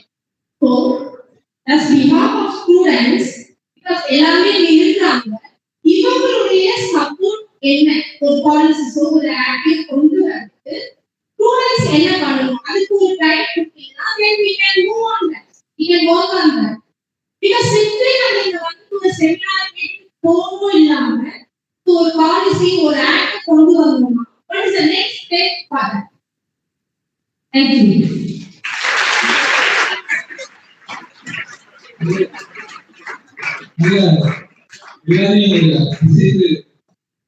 உட்கார வைக்க வேண்டிய ஒரு கேள்வி கேட்கிறாங்க. உண்மையிலே ரொம்ப மகிழ்ச்சியா இருக்குது. இந்த மாதிரி நம்மளுடைய ஆரம்பிக்கிறாங்க அப்படிங்கும்போது நான் இதை கேட்கிற ஒரே ஒரு கேள்வி என்ன அப்படின்னா, சரி 3 சகாப்தங்களாக மெனி இயர்ஸ் கேள்வி வந்திருக்குன்னா நம்ம இதுவரைக்கும் அது ஸ்டூடெண்டா இதுவரைக்கும் எத்தனை அகதி பிரச்சனையை பற்றி நேரடியாக நிறுவனம் மூலமாகவோ டிபார்ட்மெண்ட் மூலமாகவோ கள ஆய்வுக்கு போயிருக்காங்க. யாராவது இங்க இருக்கக்கூடிய அகதிகள் முகாமுக்கோ போய் நாம வந்து இந்த விஷயம் பண்ணணும் அப்படின்றது கொஞ்சம் கிடையாது. Very nice. பாருங்க, this shows that சரிங்களா, ஏன்னா நம்ம பண்ண வேண்டியது we need to start very small that would lead to the larger goal. So நம்ம எடுத்த உடனே பாலிசி லெவலுக்கு போனா you are welcome. Definitely there are ways in which we can work at the policy level. Working at the policy level requires a reputation. And the reputation and understanding build பண்றதுக்கு we have to work in the community. We have to understand the community and the dynamics of it. In Sri Lankan refugees எடுத்துட்டோம் அப்படின்னா அரசு ஒரு மிகப்பெரிய பங்கு வகிக்கிறது. அவங்களுக்கான சொல்யூஷன்ல அகதிகளுக்கான மிகப்பெரிய பங்கு இருக்குது. ஏன்னா it is affecting their own life and அவங்களுடைய சொந்தக்காரங்க diaspora இருக்கும். They are also have a role to play and definitely the general public of Tamil Nadu. சரிங்களா? So அதனால my suggestion to you is we will continue to talk maybe even for few more years, few more decades if we fail to activate our intervention at the grassroots.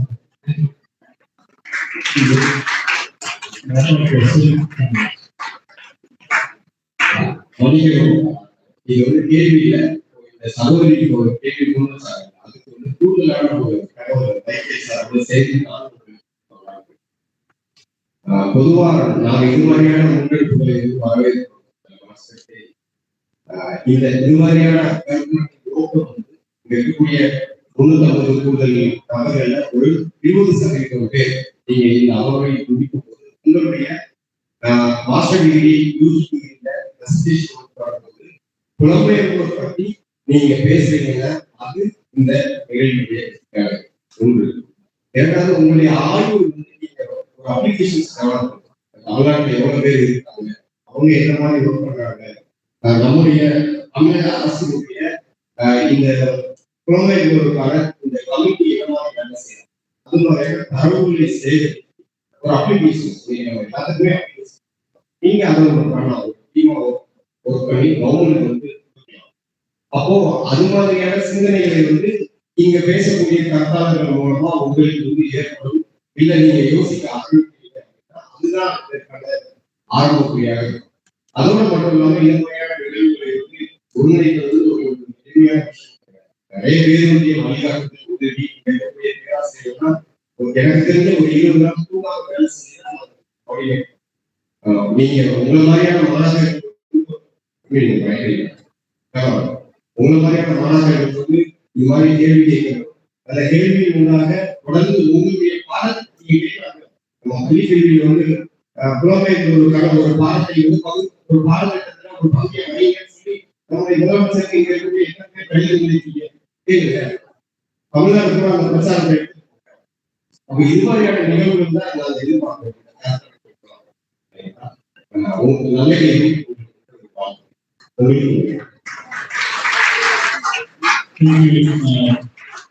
think we had a wonderful afternoon session. I think Dr. Parivalan started being humane and doing a humanitarian work. I think we talked about empathy and compassion, which we talked more of the classroom.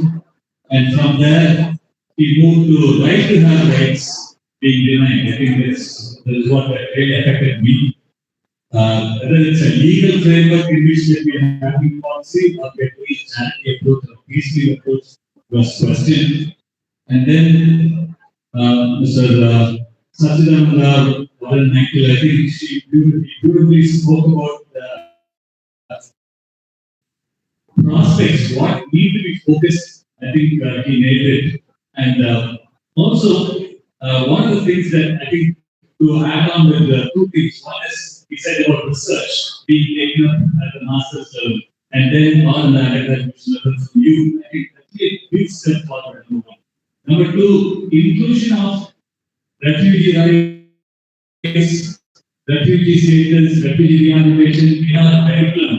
I think it is already taken a backseat because we think it's all over. I think that is something that we need to revitalize. The second one. The third one, probably Dr. Parivalan, I think because he is also from academia, he said, have you read? He said two things.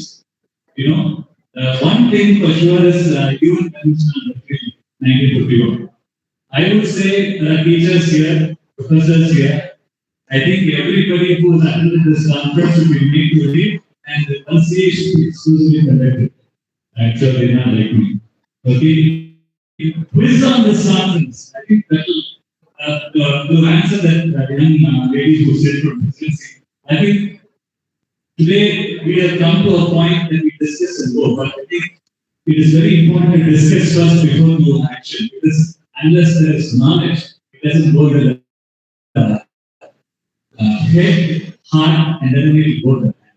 Without getting to the head, it will never go to the heart, and it should become emotional. It should become, it should feel it, and then I'm sure the hand will do the action. One more person, please. என்னுடைய கேள்வியில சகோதரி நலன் இந்த 20 வருடங்களுக்கு பேசிட்டே இருக்கணும்னு சொல்லி சொல்லியிருந்தார். மாணவர்கள் ஆய்வுகள் அதில் நாங்கள் பேசும்போது இருந்தாலும் 20 வருடங்கள் சென்றது பிறகும் பின்னால் ஆய்வை வரலாற்று விடையாளர்கள் சோதனைகள் வீழ்ச்சி விடுத்தாலும் ஒரு உண்மையான ஒரு சொல்யூஷன் அதை பற்றி இன்னும் ஆழமா 2 பேருடைய ஆய்வு செய்தார்கள். அதை பற்றி இதே அதே நேரத்தில் மற்றவர்களும் அவர்களுக்காக வேலை செய்யணும். நான் கர்நாடகா வசிக்கிறேன். நான் முதலியாக இருந்து நாடுகளுடைய அதாவது தமிழ்நாட்டில் இருக்கிற அது மட்டுமில்லை, பிரம்மபுரா இருக்கிற மக்களுக்கு மக்களுக்கு நாட்டுக்குள்ளேயே அகதியாக வாழ்றாங்க. கிடைக்கும் அகதியாக நெருக்கடியாக அந்த சீக்கிரத்தில் கொண்டு மக்களுக்குள்ளே இருந்து சொல்யூஷன் அதாவது மாணவர்கள் வந்து நீ ஆய்வு செய்கிறவர்கள் சகோதரி குறிப்பிட்ட மாதிரி ஒரு அகதியை வந்து ஒரு அகதியான வாழ்க்கை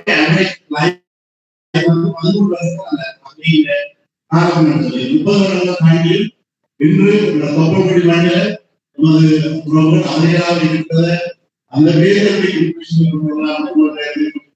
ஆழமா தெரியவில்லை.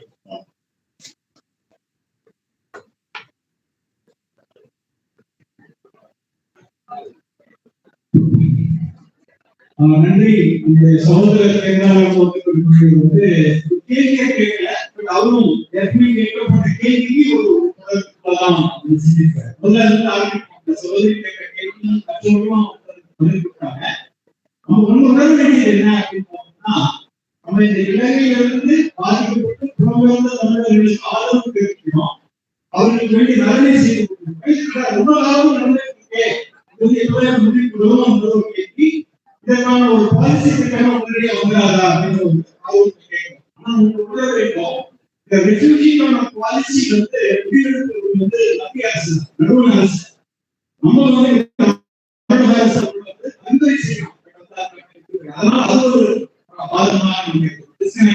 இந்த சென்ட்ரல் ஸ்டேட் ஒரு பிரச்சனை. ஆனா ரெஃப்யூஜியில வந்து மத்திய அரசு வந்து தெளிவாக 40 ஆண்டுகளாலும் சரி 20 ஆண்டுகளாலும் சரி ஒரு கொள்கையை கொண்டு வந்தோம்னா நம்முடைய சுற்றுவட்டாரங்களுடைய ஜியோபாலிட்டிக்ஸ் மக்கள் வந்து வாய்ப்பு இருக்கு. நம்முடைய வாய்ப்பு ஜியோபாலிட்டிகளா அதெல்லாம் ஒரு பக்கம் ஜியோபாலிட்டிக்ஸ்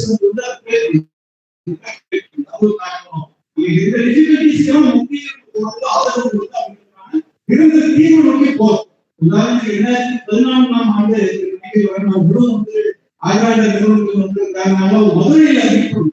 அப்ப வந்து நாங்க கேள்வியில அறிவிப்போம் 2030 போகக்கூடிய 2014 திரும்ப செய்யலாம். இன்னும் என்ன வெவ்வேறு சட்டம் பேசிட்டு இருக்கோமே, இதற்கு வந்து ஒரு தீர்வு செல்லக்கூடாதா கேள்வி எழுப்பும்போது எல்லாம் இணைந்து ஒரு ஆராய்ச்சி பண்ணுவோம். அந்த மக்களுடைய விருப்பங்கள் வேண்டும், அவர்களுக்கு என்ன தேவைகளை கேட்போம்னு சொல்ல ஒரு framework. It is called exploring feasible solutions. அப்படியே முதல் முறையாக சென்று போய் சாம்பிளிங் எடுத்து ஒரு ஆய்வு செய்யும். அந்த ஆய்வுல ஒரு ரெஃபரன்ஸ் பாயிண்ட் இருக்கு.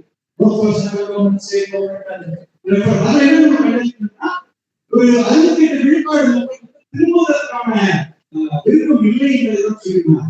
அப்ப நம்ம நாடு திரும்ப அனுப்பக்கூடாது சொல்றாங்கிறதுக்கு அது ஒரு ஒரு வகையான ஒரு இன்ஸ்ட்ருமெண்டா இருக்கு, அப்போசிபிளா அமைது. இது வந்து ஒரு போராட்டம். உடனடியாக நம்ம நாளைக்கு ஒரு பாலிசி கொண்டு வரணும், நாளைக்கு ஒரு தீர்வு கொண்டு வச்சு டீப்லி என்ன சொல்றது ஒரு இம்பர்டன்ட் ஹியூமனிடேரியன் கிரைசிஸ். இப்போ வந்து நம்ம இலங்கைக்குள்ளேயே போயிட்டு இதான் சொல்யூஷன் சொல்றது அவ்வளோ ஒரு குழப்பம் அங்கே இருக்கு. அப்படி அவங்களுடைய அரசியல் இதெல்லாம் ஒரு கேரளால போகணும் உடனே அப்படின்னு சொன்னாலே அது பாதம் சொல்லாமல் இருக்கிறது ஒரு தீர்வு. அவங்க வந்து நம்ம பேஷண்டா இருக்கணும் ஒரு பாயிண்டா வச்சுக்கிறேன். But understand completely the point in view we have to go towards some solution and settle the matter. Second, coming to our brother from Canada, அவரு ஒரு நல்ல பாயிண்ட் சொல்றாரு. சரி, இது வந்து இந்த மாதிரியான ஒரு காம்ப்ளெக்ஸ் இஷ்யூ வந்து எடுத்துக்கிட்டீங்க. அது மைக்கேல் அவர்கள் சொன்னது போன்று இது ஒரு கான்ஸ்டன்ட் என்கேஜ்மெண்ட். தொடர்ச்சியான ஆய்வுகளை செய்யணும், ரிசர்ச் செய்யணும், நல்ல சஜஷன் வருது. அவர் வந்து சொன்னாரு, இது வந்து நீங்க ஒரு கரிக்குலம் எடுக்கலாம், அவர்களுடைய வாழ்வு, அவர்களுடைய பிரச்சனை இதெல்லாம் கூட நம்ம வந்து ஒரு லேர்னிங் நல்ல ஒரு பாயிண்ட் ஷேர் பண்ணலாம். இது போன்ற விஷயங்கள் வந்து செயல்படுத்தணும். ஏன்னா நம்ம எந்த இந்த இஷ்யூ வந்து இந்த அரங்கம் நடக்குது என்ன ஒரு value bringing in awareness today deliberated community where is presence of the issues where is perspective that shared here. இது வந்து ஒரு வகையான ஒரு active role you have a play and we are discussing but we have to constantly engage with the government and both levels and endeavor towards it. Understand it. அப்ப இந்த ஒரு பிரச்சனையும் நமக்கு வந்து ஒரு இடத்திலே நம்முடைய இந்திய நாட்டுக்கு ஒரு பாடமாக இருக்கு. அங்க நடந்த இன பிரச்சனை அங்க நடந்த பிரச்சனையே அங்க நடந்த linguistic rights violations and religious rights violations. அதே பிரச்சனை இந்தியன் லெவல் pan Indian லெவல்ல நிறைய பிரச்சனைகள் போயிருக்கு. There is another process happening.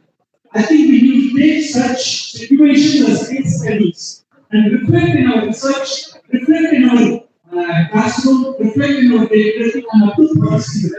Reflect that we don't commit such mistake. ஒரு மைனாரிட்டியை நம்ம வந்து டார்கெட் பண்ணி அவங்க வந்து டிஸ்கிரிமினேட் பண்ணா அது என்னவாக மாறும், அது என்னவான ஒரு சிவில்வாக மாறும். எவ்வளவு price 35 years of civil war price. Even today Sri Lanka would have been Hong Kong, would have become Singapore. It's a very prosperous country. It's strategically located, but it has paid a price of growing economic crisis. So therefore, we can also learn a lot of lessons from these case examples and incorporate in our research, in our syllabus, and understand that we don't commit such mistakes. We have to preserve our diversity. We have to preserve our multiculturalism. நம்முடைய பன்முறையான பலவிதமான மொழிகள் இருக்கிறது, அதை அதற்கான நிதியை பாதுகாக்க வேண்டும். அதே நம்முடைய ஒரு பாடி அதை நீங்க பண்ணிக்கிறாங்க ஒரு பெரிய விஷயம். ஏன் பிரச்சனை ஏற்பட்டுச்சு? The core of the issue is about discrimination. Core of the issue is to homogenize the population. நீங்க வந்து நம்ம பேசிட்டு இந்தியாவில் attaching to one language, one culture, one religion. That's a problem. We cannot convert it. We are essentially polyethnic nation state. We are multicultural nation state. அதை நம்ம preserve பண்ணணும், அதை நம்ம deliberate பண்ணி அதை நம்ம கொண்டு வந்தா ஒரு பெரிய lesson is. This is what I want to contribute, but we have to constantly engage in finding solutions also. That has to be done. Ultimately, within Sri Lanka, within our Indian side, we have to keep doing that. As South Asia, we have to move towards peace, development, stability, order. How European Union is emerged. I think that is something we have learned lesson. The South Asia state that we constantly have a war between India and Pakistan. This dichotomy or this zero-sum game is being played. I think we cannot keep playing that kind of game between divisions in the region.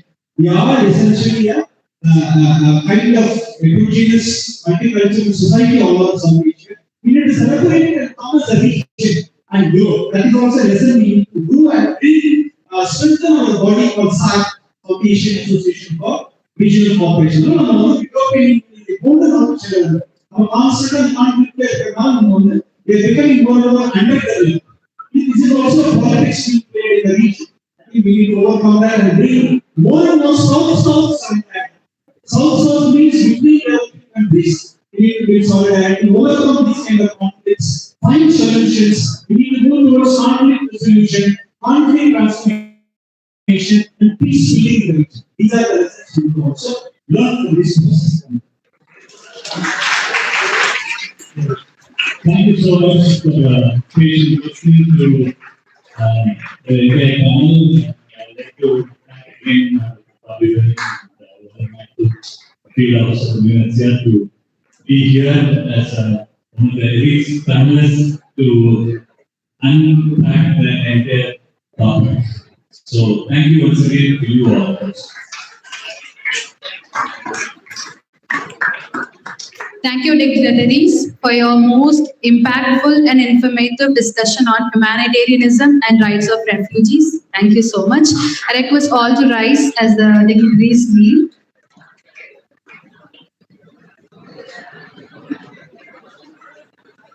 Okay, I request the audience to be seated. Quickly, please. Guys, come on, let's cheer up. Just cheer up, come, let's, very good. You've been a great audience from the morning. So yeah, silence please. Okay. So yeah, everyone please take your seat. Okay, you all look so drained and so dull. I would like to have one little activity for all of you. Okay, it's very small, not very big. See, I want everyone to raise your right hand. It's up to the choice of the dignitaries and professors. If you want, you can do it, otherwise not. All the audience, just raise your right hand.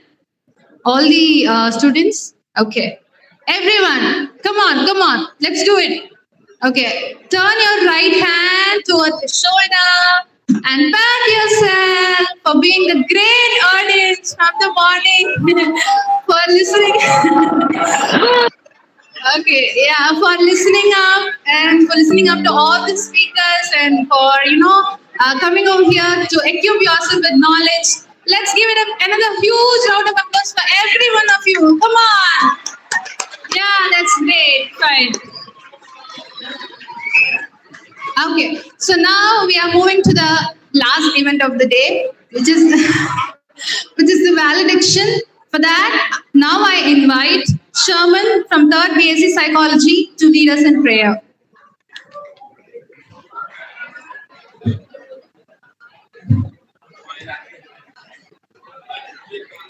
Let's bow our head and prayer. Dear loving Father, we thank you for this heart that you have provided us with. We thank you for enabling each one of us here with health to be present here. We thank you for guiding us throughout this sermon and making this event a successful one. I pray that you would be with us throughout, and we humbly ask you to bless the works of your hand. We pray that you would guide us in all in our future endeavors according to your will.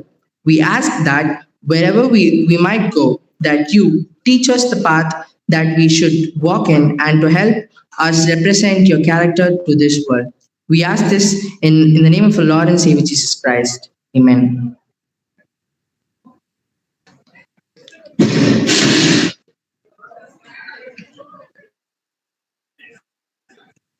Thank you.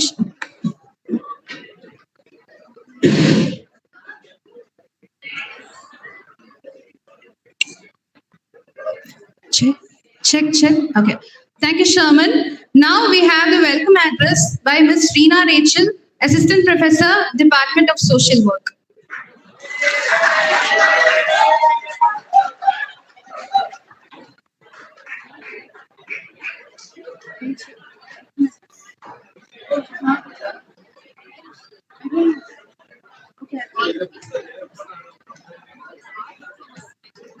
Ms. Rachel, ma'am, Department of Social Work, are you present here? Kindly come onto the stage, please. Miss Rachel, ma'am.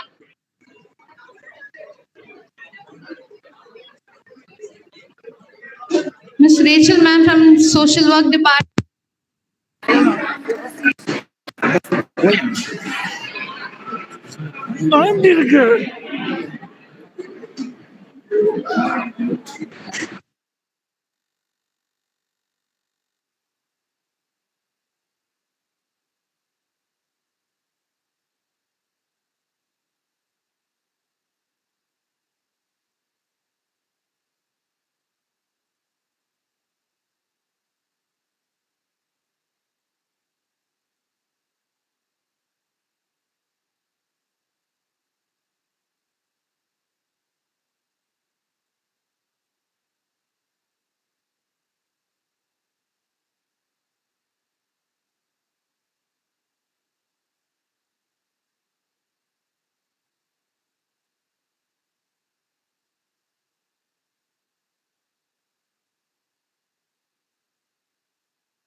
Hey, hey, not gonna do that.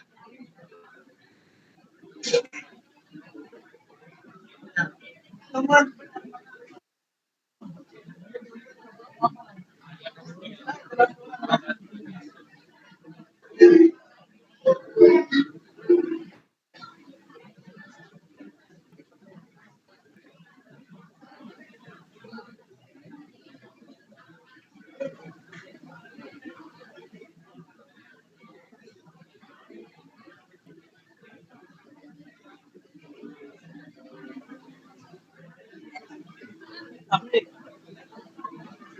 Come and chair.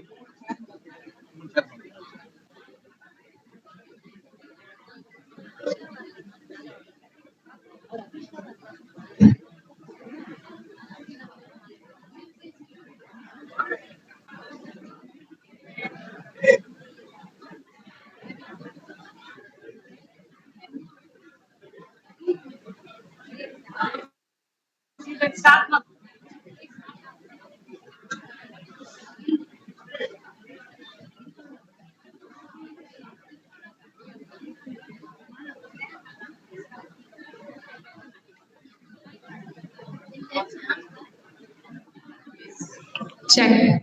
Guys, we request you to please be quiet. We're going to get started right now.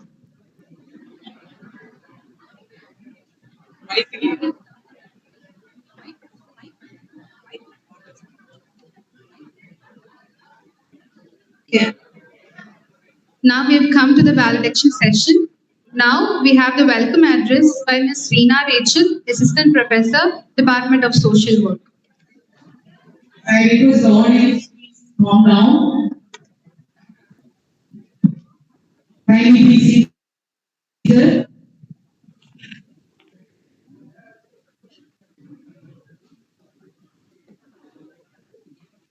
Yes, thank you for your response. We are in the validation. Thank you for all your coordination. Please stay back. We'll have validity ceremony now. Now I request the committee to go ahead. Good evening to one and all present here. First of all, thank you to each and every one of you for being here with us today for the International Seminar on Policies and Welfare Schemes for Sri Lankan Tamil Refugees, jointly organized by the Department of Social Work and Department of Psychology, Patrician College of Arts and Science. I take pleasure in welcoming you all for this valedictory session. I welcome our Vice Principal, Shift 1, Dr. B. Meena, for her valuable presence here today.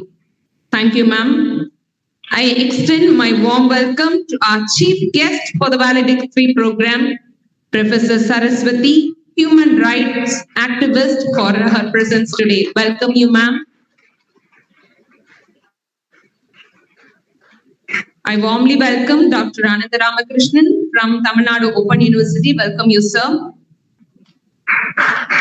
I extend my warm welcome to all the participants and faculty from our college and also part of various college. Once again, welcome you all for this valedictory session. Thank you.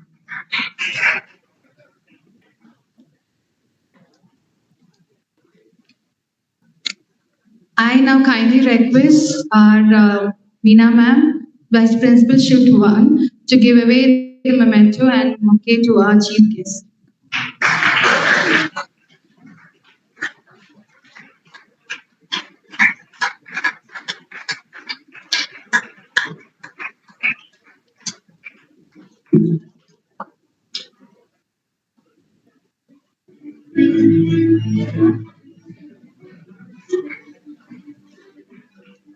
Thank you, ma'am. To give us a recap of the seminar, I invite Ms. Mary Teresa, Assistant Professor, Department of Psychology, to present the report.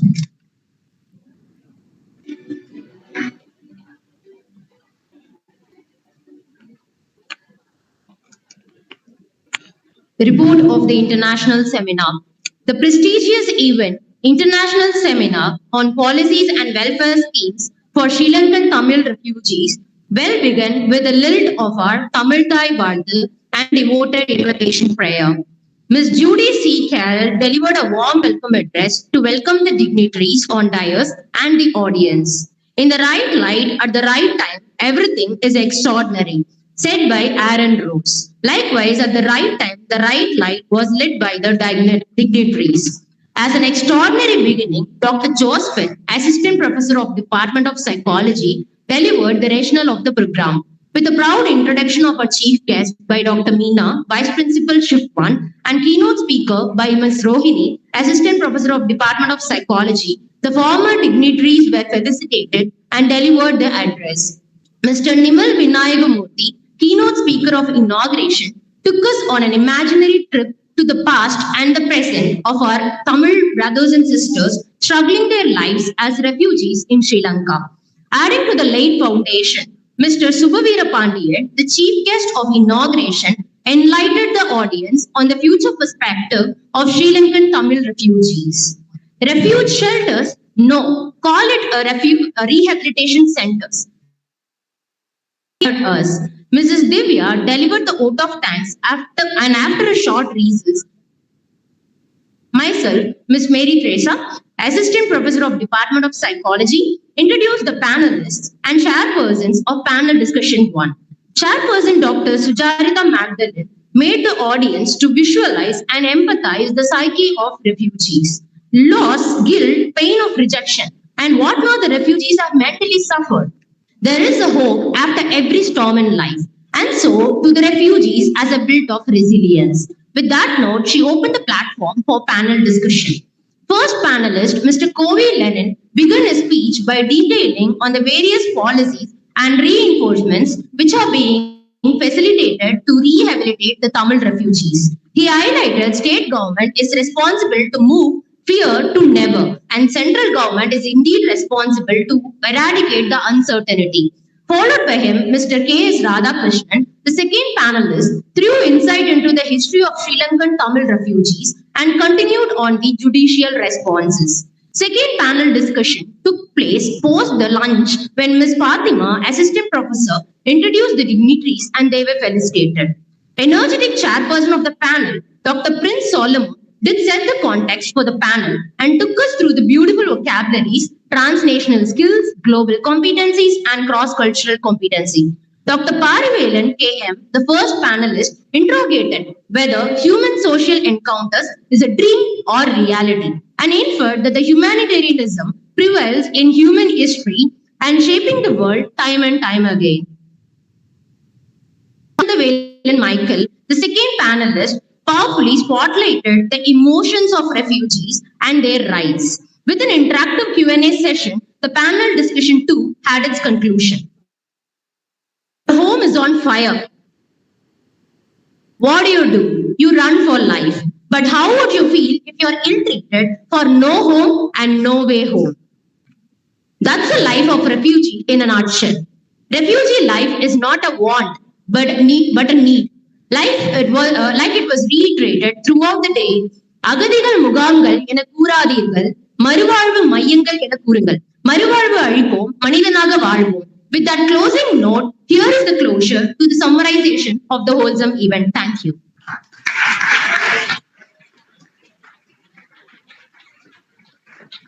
Check.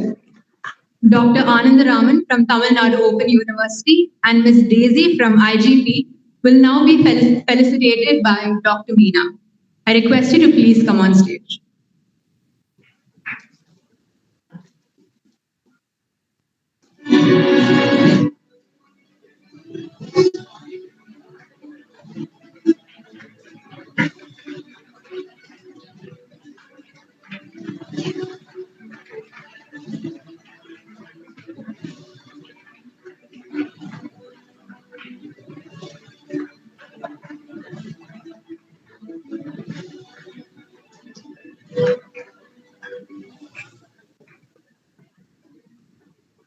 It's a privilege to have Professor Saraswati in our midst today. And now I call upon Dr. Josephine from the Department of Psychology to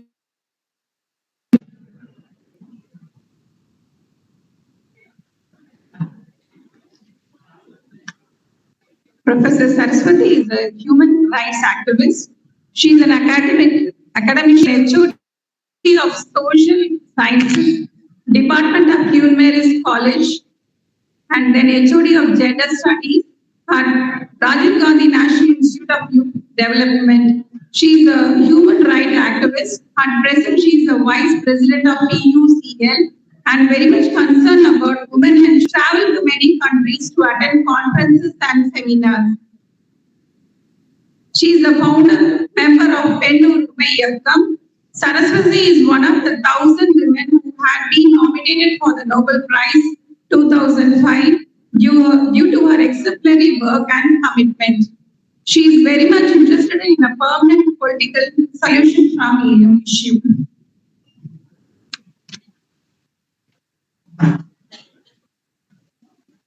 I now call upon Dr. Saraswati for the valediction address.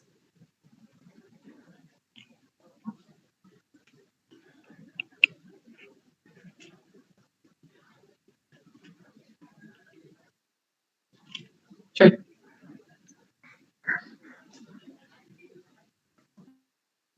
மேடையும் அரங்கத்திலும் அமர்ந்திருக்கின்ற ஆளுமைகளுக்கும் தோழமைகளுக்கும் பேராசிரியர் பெருந்தகைகளுக்கும் மாணவ செல்வங்களுக்கும் என்னுடைய அன்பையும் மரியாதையையும் உண்டாக்குகிறேன். மிகச் சிறப்பானதொரு நிகழ்ச்சிக்கு ஏற்பாடு செய்திருக்கின்ற ஏற்பாட்டாளர்களை நான் வணங்கி மகிழ்கிறேன். இன்றைய கருத்தரங்கத்தினுடைய தலைப்பு எனக்கு மிகவும் உறுத்தி கொண்டிருக்கின்ற ஒரு விஷயத்தை பற்றி மிக தெளிவாக பேசப்பட்டது. அன்பு தோழர்களே, நல்ல நண்பர்களே, நீங்கள் ஒரு விஷயத்தை புரிந்து கொள்ள வேண்டும். இந்தியாவை போலவே இலங்கையும் பிரிட்டிஷ் காலனி நாடுகளில் ஒன்றாகத்தான் இருந்தது. இந்தியாவுக்கு என்று சுதந்திரம் கிடைத்ததோ அதற்கு ஒரு வருடம் கழித்து 1948 பிப்ரவரியில் இலங்கைக்கு சுதந்திரம் கிடைத்தது. ஆனால் பிரிட்டிஷ் ஆட்சியில் அடிமையாக தமிழர்களும் அடிமைகள் தான், சிங்களவர்களும் அடிமைகள் தான். அடிமை நிலையில் ஒற்றுமையாக இருந்த அந்த இலங்கையர்கள் சுதந்திரத்திற்கு பின்னாலே சிங்களவர்கள் நாம் தானே மெஜாரிட்டி, பௌத்த மதத்தை பின்பற்றுபவர்களும் சிங்கள மொழியை பேசுபவர்களும் தானே மெஜாரிட்டியாக இருக்கும், தியரி ஆஃப் மெஜாரிட்டேரியனிசம். எனவே இங்கிருக்கின்ற தமிழர்கள் நமக்கு அடங்கி வாழ வேண்டியவர்கள், நம் சொற்படி நடக்க வேண்டியவர்கள் என்ற உந்துதலின் காரணமாக அங்கே பல்வேறு சட்டங்களை கொண்டு வந்தார்கள். மாமன் மச்சானாக வாழ்ந்து கொண்டிருந்த தமிழர்களும் சிங்களவர்களும் சிங்கள மேலாதிக்கம் எடுத்த கொண்டு வந்த சில சட்டங்களின் காரணமாக அந்த அந்த அந்த நட்பை அல்லது அந்த உறவை மீண்டும் பரிசீலிக்க தொடங்கியது. உங்களுக்கு இங்கே காலையிலே எனக்கு முன்னாலே பேசியவர்கள் கூறியதை போல சிங்களம் மட்டும்தான் இங்கே ஆட்சி மொழியாக இருக்க வேண்டும் என்ற ஒரு சட்டத்தை அவர்கள் கொண்டு வந்தார்கள். அதுவரை சிங்களம் ஆட்சி மொழியாக இருந்தது, தமிழ் ஆட்சி மொழியாக இருந்தது, ஆங்கிலமும் ஆட்சி மொழியாக இருந்தது. ஆனால் இவர்கள் ஆட்சிக்கு வந்தவுடனே அந்த பிள்ளைக்காரனை கொள்கை செய்வானே, பிரித்தாளும் கொள்கை என்று, அப்படி அவன் விட்டு சென்ற பொழுது எல்லா அதிகாரங்களையும் சிங்கள தலைவர்கள் கையிலே கொடுத்து விட்டார்கள். இன்னும் சொல்ல போனால் இலங்கை சுதந்திரத்துக்காக போராடியவர்களில் அதிக எண்ணிக்கையில் தமிழர்கள் தான் இருந்தார்கள் என்பது வரல. ஆனால் அந்த அந்த அதிகாரம் என்னவோ சிங்களவர்கள் கைக்கு மாற்றப்பட்டது. ஆக மாறிய உடனே இவர்கள் சிங்களம் மட்டும்தான் ஆட்சி மொழியாக இருக்க வேண்டும் என்ற ஒரு சட்டத்தை கொண்டு வந்தார்கள். அடுத்து சிங்களம் படித்தவர்களுக்கு மட்டும்தான் வேலை வாய்ப்பு என்ற ஒரு சட்டத்தை கொண்டு வந்தார்கள். அடுத்து கல்வி நிலையங்களிலும் பல்கலைக்கழகங்களிலும் தரப்படுத்துதல் என்ற ஒரு முறையை, ஸ்டாண்டர்டைசேஷன் என்ற முறையை கொண்டு வந்தார்கள். இவை எல்லாம் அருமை தோழர்களே அடிப்படை மனித உரிமைகள், இயற்கை நிறைந்த உரிமைகள். இப்படி கொஞ்சம் கொஞ்சமாக தங்களுடைய உரிமைகள் பறிக்கப்பட்டு தாங்கள் இரண்டாம் தர குடிமக்களாக மாற்றப்படுவதை கண்டு சகித்துக் கொள்ள முடியாத தமிழ் தலைவர்கள் சொல்லுவாங்க. தந்தை செல்வா என்ற ஒருவர், அவரை ஈழத்து காந்தி என்று சொல்லுவார்கள். தந்தை செல்வா போன்ற தமிழ் தலைவர்கள் எங்களுக்கும் இந்த ஜனநாயக மக்களாட்சி கொடுக்கின்ற அனைத்து உரிமையும் வேண்டும், நாங்களும் ஏனைய சிங்களவர்களை போல சமமாக நடத்தப்பட வேண்டும், ஒட்டுமொத்த குடியுரிமைகளுக்கு நாங்களும் சொந்தக்காரர்கள் தான் என்று அருமை தோழர்களே அகிம்சை முறையில், நம்முடைய காந்திய முறையில் சொல்லுவோமே, அந்த அகிம்சை முறையில் போராட தொடங்கினார். அகிம்சை முறையில் போராடியவர்களுக்கு சிங்கள பேரினவாத அரசு ஆயுதங்களால் பதிலளித்தது. ஒரு 30 ஆண்டு காலம் இப்படி அகிம்சை போராட்டமாகவும் 30 ஆண்டு காலமாக ஆயுத போராட்டம் நடந்த அந்த அந்த அந்த போராட்டம், அந்த விடுதல் சுதந்திரத்திற்கான அந்த போராட்டம், ஈழ சுதந்திரத்திற்கான அந்த போராட்டம் உங்களுக்கு தெரியும் 2009 ஒரு முடிவுக்கு வந்தது. ஒன்றை மட்டும் நினைவில் கொள்ளுங்கள் அருமை தோழர்களே, இந்த போர் என்று it's an undeclared war on Tamils என்று தான் சொல்வார்கள். ஏனென்றால் தமிழ் மக்களில் ஒரு சிறு குழுவினர் தான் போராளிகளாக இருந்தார்களே தவிர எல்லா தமிழ் மக்களும் அங்கே ஆயுதம் தாங்கிய போராளிகளாக இல்லை. ஆனால் இலங்கை பேரினவாதவாசி தராதரம் பார்க்காமல் சிங்களத்தை தவிர பிற பகுதிகளில் வடக்கு கிழக்கில் அதிகமாக தன்னுடைய இராணுவத்தை ஏறிவிட்டது. வேடிக்கையாக சொல்லுவார்கள், நீங்கள் கேட்கிறீர்களே தமிழீழம் தமிழம் என்று, அந்த தமிழீழத்தின் எல்லை எது என்று கேட்கும் பொழுது அந்த தளபதியாக இருந்த கிட்டு சொன்ன பதில் உங்களுக்கெல்லாம் தெரிந்திருக்க வாய்ப்பில்லை. எங்கெல்லாம் சிங்களவனுடைய குண்டு வீசப்பட்டிருக்கிறதோ, எங்கெல்லாம் ஹெலிகாப்டர்ஸ் ஹெலி என்று சொல்வார்கள், எங்கெல்லாம் ஹெலிகள் கொத்து குண்டுகளை போட்டுவிட்டு செல்லுகின்றவோ அது எல்லாம் தான் தமிழீழத்தினுடைய எல்லைகள் என்று அவர் கூறுவார். ஆக சண்டை இஸ் தி அன்டிக்ளேர்ட் வார் சொல்லப்படுகின்ற அந்த சண்டை சிங்களவர்கள் பகுதியில் நடக்கவில்லை. அருமை தோழர்களே, நடந்தது எல்லாம் வடக்கு கிழக்கிலுமான தமிழ் பகுதிகள். எனவே அழிவு, பேரழிவு எங்கே நடந்தது என்றால் தமிழ் பகுதிகளில் நடந்தது. அந்த தமிழ் பகுதிகளில் நடந்த அந்த பேரழிவை தாங்கிக் கொள்ள முடியாத, எதிர்கொள்ள முடியாத நம்முடைய தமிழர்கள் தொப்புள் கொடி உறவான தமிழகத்திற்கு சென்றால் நமக்கு எல்லா விதமான பாதுகாப்பு கிடைக்கும். இந்த போர் முடியும் வரை நாம் அங்கே விருந்தாளியாக இருந்துவிட்டு திரும்பி வந்து விடலாம் என்ற நம்பிக்கையோடு தான் இங்கே வந்தார்கள். அப்படி இங்கே வந்த அந்த தமிழர்களை நாம் என்ன செய்தோம்? விருந்தினர்களாக வரவழைத்தோம். இல்லை தமிழர்களே, அவர்களை அகதிகளாக அகதி முகாமுக்கு அனுப்பினோம். சொல்லுவார்கள், யாதும் ஊரே யாவரும் கேளீர் என்ற பரந்த மனப்பான்மை கொண்டவன் தமிழன் என்று. ஆனால் தன்னுடைய மொழியை பேசுகின்ற தமிழ் இனத்தை சார்ந்தவர்களை நாம் கொண்டு சென்று அகதிகள் முகாமில் அடைத்தோம். அந்த அகதிகள் முகாமில் 1983 வந்தவர்கள் அருமை தோழர்களே இன்னும் அகதிகளாகத்தான் இருக்கிறார்கள். இங்கே காலையிலே பேசியதை போல அகதிகள் என்ற சொல்லை கூட, வழக்கில் இருக்கும் சொல்லை கூட நாம் பயன்படுத்த முடியாது. ஏனென்றால் இவர்களுடைய அந்தஸ்து என்பது இல்லீகல், சட்ட விரோத அல்லது திருட்டுத்தனமான குடியேறிகள் தான். அகதிகள் முகாமில் இருப்பவர்களை நடுவண் அரசு அல்லது ஒன்றிய அரசு எப்படி புரிந்து கொண்டிருக்கிறது என்றால், இவர்கள் எந்த விதமான ஆவணமும் இல்லாமல், பாஸ்போர்ட் கிடையாது, விசா கிடையாது, எதுவுமே கிடையாது, எந்த விதமான ஆவணங்களும் இல்லாமல் சட்ட விரோதமாக குடியேறிகள் என்றுதான் சொல்லுகிறேன் தவிர அவர்கள் அகதிகள் என்று எந்த நாள் வரை ஏற்றுக்கொள்ளவில்லை என்பதை எனக்கு முன்னாலே பேசிய பேச்சாளர்கள் மிகச் சிறப்பாக எடுத்து வைத்தார். ஏனென்றால் அகதிகளுக்கான ஐக்கிய நாடுகள் ஒப்பந்தத்திலோ அல்லது மற்ற நாடுகள் ஒப்பந்தத்திலோ இன்று வரை இந்தியா கையெழுத்திடவில்லை. எனவே ஏனென்றால் அப்படி கையெழுத்திட்டால் அகதிகளுக்கான அந்த உரிமைகளை தாம் பின்பற்ற வேண்டும் என்பதன் காரணமாக கையெழுத்திடாமல் அகதிகளை எவ்வளவு கொடுமைக்கு உள்ளாக்க முடியுமோ அவ்வளவு கொடுமைக்கு இன்று வரை அந்த ஒன்றிய அரசு நடத்தி கொண்டிருக்கிறது என்பதை அருமை தோழர்களை நாம் புரிந்து கொள்ள வேண்டும். இங்கே காலையிலே பேசினார்கள், எல்லா வெல்ஃபேர் ஸ்கீம்ஸும் அகதி முகாம்கள் இருக்கிற நாங்க தரோம், நாங்க சாப்பாடு தரோம், துணிமணி தரோம், படிக்க வைக்கிறோம், எட்ஸெட்ரா சொல்றார்கள். ஆனால் மனிதன் சோற்றால் அடித்த பிண்டம் அல்ல. சோறு மட்டும் ஒரு மனிதனை மனிதனாக காட்டாது. மனிதன் அவனுக்குரிய உரிமைகளோடு வாழும்போதுதான் அது மனித வாழ்க்கையாக கருதப்படும். இல்லாவிட்டால் அது ஒரு அடிமை வாழ்க்கை தான். அன்பு தோழர்களே, அப்படிப்பட்ட ஒரு அடிமை வாழ்க்கையை தான் நாம் இங்கே தமிழகத்தில் நம்முடைய தொப்புள் கொடி சொந்தம் என்று உறவு கொண்டாடுகின்ற அந்த மக்களுக்கு கொடுத்து கொண்டிருக்கிறோம் என்பதை மிக தெளிவாக புரிந்து கொள்ள வேண்டும்.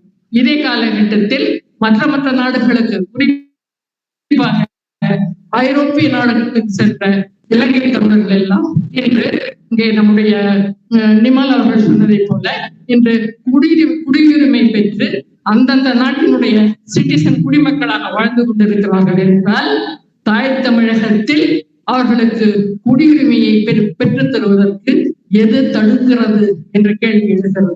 ஏனென்றால் தாய் தமிழகம் விரும்புகிறது. தாய் தமிழகத்தில் இருக்கின்ற மக்கள் நம்முடைய தொப்புள் கொடி சொந்தங்களுக்கு அந்த உரிமையை வாங்கி தந்து நம்மோடு வாழ வைக்க வேண்டும் என்ற விருப்பம் பெருமளவில் இருக்கிறது.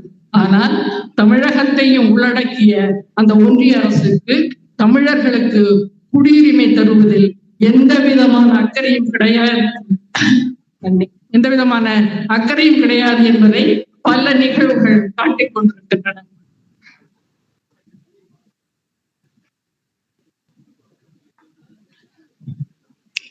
அருமை தோழர்களே, காலையிலே பேசியவர் சொன்னார்கள், கிட்டத்தட்ட 1 கோடி மக்கள் உலகெங்கும் அகதிகளாக சுற்றி கொண்டிருக்கிறார்கள் என்று. இந்த 1 கோடி மக்களில் பல லட்சம் மக்கள் அந்தந்த நாடுகளில் குடியுரிமை பெற்று வசதியாக வாழ்ந்து கொண்டிருக்கிறார்கள். ஆனால் இந்தியாவில், குறிப்பாக தமிழகத்தில் வெறும் 1 லட்சம் தான் முகாம்களிலும் முகாம்களுக்கு வெளியே வாழ்வருடைய எண்ணிக்கை ஒரே 1 லட்சம் தான். இந்த 1 லட்சம் மக்களுக்கு குடியுரிமை தந்தால் என்ன இந்தியாவுடைய பொருளாதாரம் அப்படியே வீழ்ந்து விடுமா? அல்லது காஷ்மீர் முதல் கன்னியாகுமரி வரை பறந்து கிடக்கின்ற இந்த இந்தியாவில் அவர்களுக்கு இடமில்லாமல் போய்விடுமா? ஏனென்றால் மத்திய அரசுக்கு வேறொரு எண்ணம் இருக்கிறது.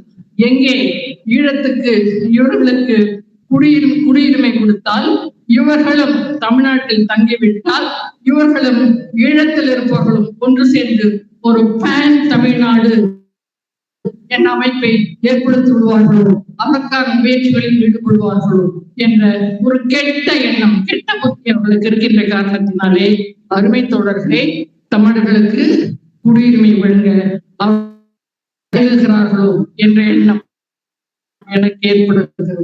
ஏனென்றால் அருமை தோழர்களே, பல நாடுகளிலிருந்து இங்கே அகதிகளாக வந்திருக்கிறார்கள். நீங்கள் அகதிகளுக்கு உரிமை கொடுப்பது என்றால் எல்லோருக்கும் சமமான உரிமையை தான் வழங்கியுள்ள ஒரு தமிழன், முகாமில் வாழும் ஒரு தமிழர் தன்னுடைய சொந்த காலத்தில் இருக்கிற வெளிநாட்டுக்கு சென்று வர வேண்டும். அவர்களை என்னை கூப்பிடுகிறார்கள், நான் அங்கே போகிறேன், எனக்கு ஒரே 1 டைம் பாஸ்போர்ட் கொடுங்கள் என்று கேட்டால் இல்லை என்று வருகிறது. இல்லை, நீ வெளிநாடு செல்ல வேண்டும் என்றால் திரும்பி இலங்கைக்கு போய் இலங்கை அரசிடமிருந்து பாஸ்போர்ட் பெற்று அங்கிருந்து நீ வெளிநாட்டுக்கு செல் என்று சொல்லுகிறது. ஆனால் அதே அகதி ஒரு அதே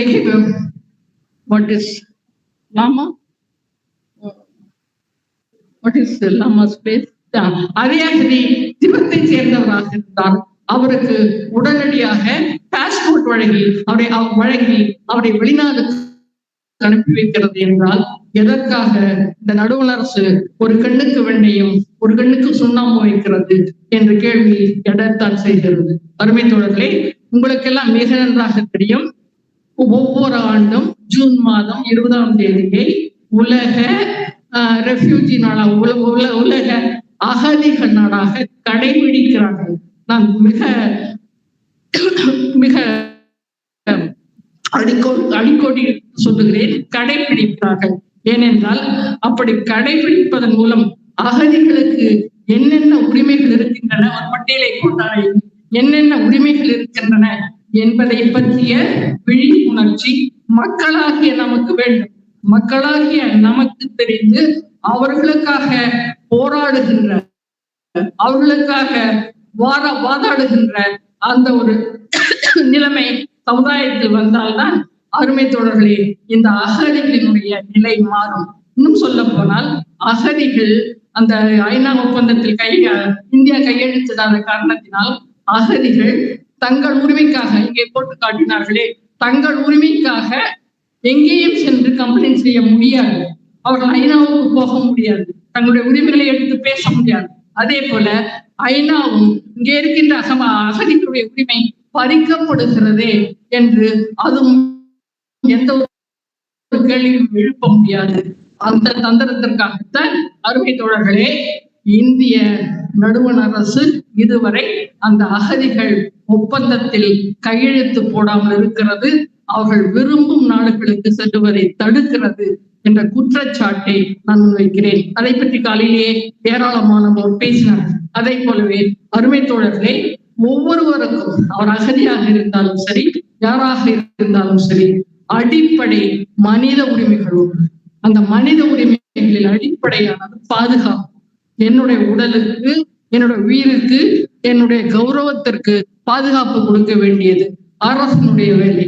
அருமை தோழர்களே, ஈழ முகாம்களில் வாழ்வர்களுக்கு குறிப்பாக பெண்களுக்கு அந்த பாதுகாப்பு இருக்கிறதா என்ற கேள்வியை நான் உங்கள் முன்னாலே வைக்கிறேன்.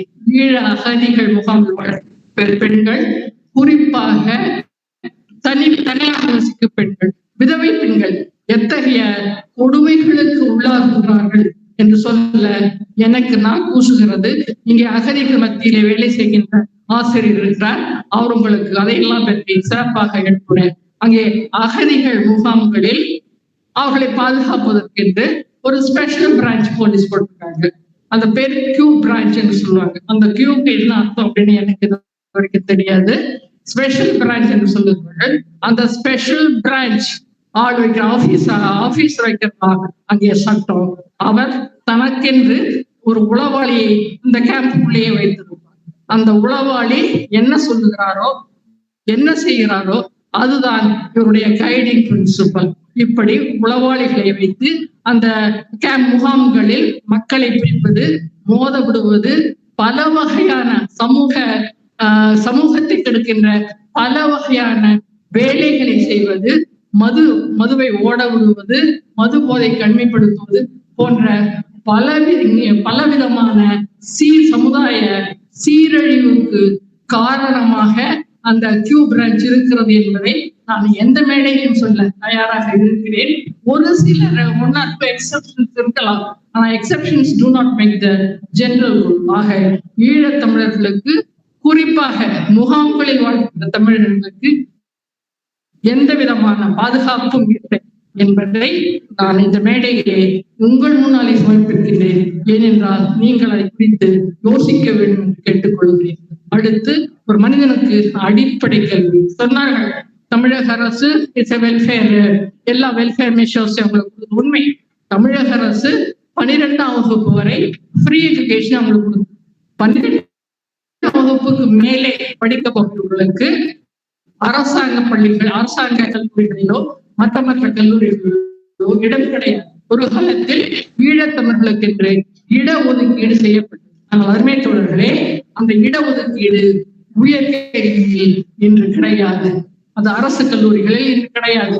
ஒரு சில மாணவர்கள் எப்படியோ படித்து தனியார் இன்ஜினியரிங் காலேஜ் மெடிக்கல்ல போகவே முடியாது. தனியாரின் பொறியியல் கல்லூரிகள் போன்றவற்றில் சேர்ந்தாலும் படித்த பின்னாலே அவர்களுக்கு வேலை வாய்ப்பு என்பது எட்டாக்கினார். அவர்களுக்கு கிடைக்கின்ற வேலை அரசாங்கத்தில் வேலை. ஏனென்றால் அகதிகளை இந்த நாட்டு குடிமக்களாக ஏற்றுக்கொள்வதில்லை. குடிமக்கள் அல்லாதவர்களுக்கு அரசாங்கத்தில் வேலை இல்லை. எனவே அவர்கள் வெளியாரிடம்தான் வேலைக்கு செல்ல வேண்டும். வெளியாரும் இவருடைய ஈழத்தில் இருந்தவர்கள் மறுக்கிறார்கள். அதை போக்குவதற்கான முயற்சிகளை மேற்கொள்ளுகிறோம் என்று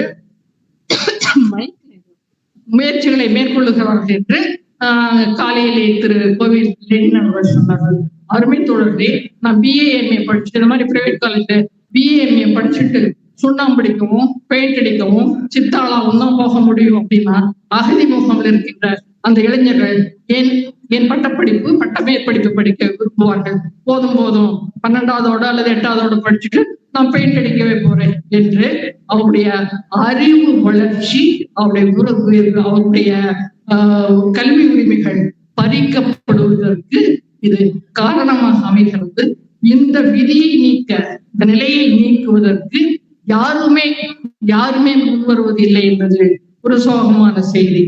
தேர்தல் என்று பற்றி நம்முடைய அரசியல்வாதிகள் அப்படியே கண்ணீர் மல்க நெஞ்சம் குமுற பேசுவார்கள். ஆஹா, என்னுடைய உடன்பிறப்பு தப்புப்படி உறவு என்றெல்லாம். ஆனால் நான் கேட்கிறேன், இந்த ஈழத்தமிழர்களை பற்றி உருகுகின்ற நம்முடைய அரசியல் தலைவர்கள் எவரே இதுவரை ஒரு முகாமுக்காக போயிருப்பாரா கேள்வி நீங்கள் அவர்களிடம் கேட்டுக்கொள்ளுங்கள். முகாமுக்குள் செல்லாமல், முகாமில் இருக்கிறார்கள் நிலையை புரிந்து கொள்ளாமல், ஏனென்றால் அவர்கள் வாக்கு வங்கி இல்லை, அவர்கள் நாட்டினுடைய குடிமக்கள் இல்லை, எனவே ஓட்டுரிமை இல்லை, எனவே அந்த ஓட்டை பற்றி கவலை கொள்ள அரசியல்வாதிகளும் அவர்களை பற்றி கவலை கொள்வதில்லை. தேர்தலுக்கு மட்டுமே பயன்படுத்தப்படுவதாக ஈழ அகதிகள் இருக்கிறார்கள் என்ற உண்மையை நாம் தெரிந்து கொள்ள வேண்டும். எனவே மனிதன் மனிதனாக அனைத்து விதமான சுதந்திரத்தோடும் வாழ்வதற்கு எல்லா உரிமைகளையும் பெற்றவன். அது பிச்சைக்காரனாக இருந்தாலும் சரி, அகதியாக இருந்தாலும் சரி, அகதியாக இருந்தாலும் சரி, அவர்களுக்கு இயற்கை விதத்த அடிப்படை மனித உரிமைகளும் இயற்கையை உட்கார். அப்படி அடிப்படை மனித உரிமைகளையும் இயற்கை நீதியையும் மறுத்து கொண்டிருக்கின்ற ஈழத்தமிழர்கள், மறுக்கப்பட்டிருக்கின்ற ஈழத்தமிழர்களுக்கு அவை கொடுக்கப்பட வேண்டும் என்பதற்கான ஒரு சிந்தனையை அவர்களுக்காக சிந்திப்பதை, அவர்களுக்காக உதவுவதை நம்முடைய நடவடிக்கைகள் நம்முடைய நடவடிக்கைகள் இருக்க வேண்டும் நான் கருதுகிறேன். ஒரு நாள் முழுக்க நடந்த கருத்தரங்கம் இதோ சென்றோம். அவர் நல்லா பேசினாரு, சுபவி நல்லா பேசினாரு, பேராசிரியர் நல்லா பேசினாரு, கோவி நல்லா பேசினாரு அப்படின்லாம் சும்மா ஒரு என்டர்டெயின்மெண்ட்டுக்காகவோ என்ஜாய்மெண்ட்டுக்காகவோ இந்த கருத்தரங்கு ஏற்பாடு செய்யப்படவில்லை என்று நான் கருதுகிறேன். கருத்தரங்கத்தின் வாட் இஸ் த அவுட்கம் அதான் சொல்லுது. இந்த ஆண்டுக்கான அந்த உலக ரெஃப்யூஜி டே இந்த ஆண்டுக்கான தீமாக எதை வைத்திருக்கிறது என்றால், அந்த அகதிகளை பற்றிய புரிதல் உணர்வை மக்களிடையே அதிகப்படுத்துவது என்பதைத்தான் தன்னுடைய தீமாக இந்த ஆண்டு அது கொடுத்திருக்கிறது. வாட் எவர், வேறெவர், ஹூஎவர், யாராக இருந்தாலும், அவர்கள் எங்கே இருந்தாலும், எப்படிப்பட்டவர்களாக இருந்தாலும் அவர்களுக்கு நீங்கள் பாதுகாப்பை உறுதி செய்யுங்கள். அந்த பாதுகாப்பை உறுதி செய்வதற்கான எல்லா நடவடிக்கைகளையும் மேற்கொள்ளுங்கள். அவர்களுக்கான உரிமைகளை உத்தரவாதப்படுத்துங்கள். அவர்களுக்கான ஒரு கம்ஃபர்டபிள் லைஃப் என்று சொல்வார்களே, ஒரு பதட்டமின்றி சகஜமாக வாழுகின்ற ஒரு வாழ்க்கையை உத்தரவாதப்படுத்துங்கள். அந்த மூன்றையும் நீங்கள் உத்தரவாதப்படுத்துகிறீர்கள் என்றால், அருமை தோழர்களே, மனித இனத்திற்கு, மனிதத்துக்கு, மனித நேயத்துக்கு நாம் செய்கின்ற பெரிய நம்ம அகதிகள் முகாம் போய் தங்கி அவங்க எப்படி வாழ்றாங்க, ரெஃப்யூஜி அப்படிலாம் நம்ம செய்ய வேண்டிய அவசியம் மாணவர்களாகிய இந்த காலகட்டத்தில் நான் புரிந்து கொள்ளுங்கள். இந்த ஒன்றிய அரசு தமிழ் அகதிகளை எப்படி நடத்துகிறது, ஏன் அப்படி நடத்துகிறது, எப்படி நடத்த வேண்டும், அப்படி நடத்துவதற்கு எத்தகைய பிரஷர், எத்தகைய அழுத்தத்தை அந்த ஒன்றிய அரசு மீது நாம் கொடுக்க வேண்டும், திணிக்க வேண்டும். இன்னும் ஒண்ணு மாத்திரம் சொல்லிட்டு முடிச்சுக்கலாம் நினைக்கிறேன். அருமை தோழர்களே, இவர்களுக்கு ஈழத்தமிழர்களை பற்றிய எப்படிப்பட்ட ஒரு பயம் இருந்தால், காலையிலே கூட சொன்னார்கள், அண்மையிலே அது ஒரு சட்ட திருத்தத்தை கொண்டு வந்தது. Amendment act, citizenship amendment act என்ற ஒரு சட்டத்தை, மசோதாவை, சட்டம்ல மசோதாவை ஒன்றிய அரசு கொண்டு வந்திருக்கு. நீங்க நிறைய பேர் அதை படிச்சிருப்பீங்க. அந்த மசோதாவில் என்ன கூறியிருக்கிறது என்றால், இந்தியாவினுடைய அண்டை நாடுகளான பாகிஸ்தான், பங்களாதேஷ், மியான்மர், ஆப்கானிஸ்தான், நேபாள் போன்ற நாடுகளிலிருந்து வருகின்ற, அதாவது அகதிகளாக எந்த விதமான ஆவணமும் இன்றி, எந்த விதமான பாஸ்போர்ட்டும் இன்றி, எந்த விதமான வீசாவும் இன்றி வந்திருந்தாலும் அவர்களில் சீக்கியர்களை, இந்துக்களை, பார்சிகளை, பௌத்தர்களை இந்திய குடிமக்களாக நாம் ஏற்றுக்கொள்ளலாம் என்று ஒரு மசோதாவை கொண்டு வந்திருக்கு. எப்படி இந்தியாவுக்கு வருகின்ற சீக்கியர்களை நாம் குடிமக்களாக ஏற்றுக்கொள்ளலாம், மற்றவர்களை குடிமக்களாக ஏற்றுக்கொள்ளலாம். யார் விடப்பட்டார்கள்? அங்கே முஸ்லிம்களை குடிமக்களாக ஏற்றுக்கொள்ள கூடாது என்ற ஒரு ஷரத்து அது இருக்கு என்ற ஒரு உள்ளடி வேலை அங்கே நடந்திருக்கிறது என்றால், அருமை தோழர்களே, என்ன நோக்கம் அது? ஒரு நோக்கம், இந்தியாவில் முஸ்லிம்களை எக்காரணத்தை கொண்டும் வளரவிட கூடாது, முஸ்லிமுடைய எண்ணிக்கையை எப்படியாவது குறைக்க வேண்டும் என்று மதம் சார்ந்த ஒரு சிந்தனையை அங்கே நுழைக்கிறது. And we say India is a secular state. That's what the preamble say. We the people of India என்று கூறுகின்ற அந்த preamble என்ன சொல்லுகிறார்? இந்தியா ஒரு செக்யூலர் ஸ்டேட் என்று சொல்லுகிறது.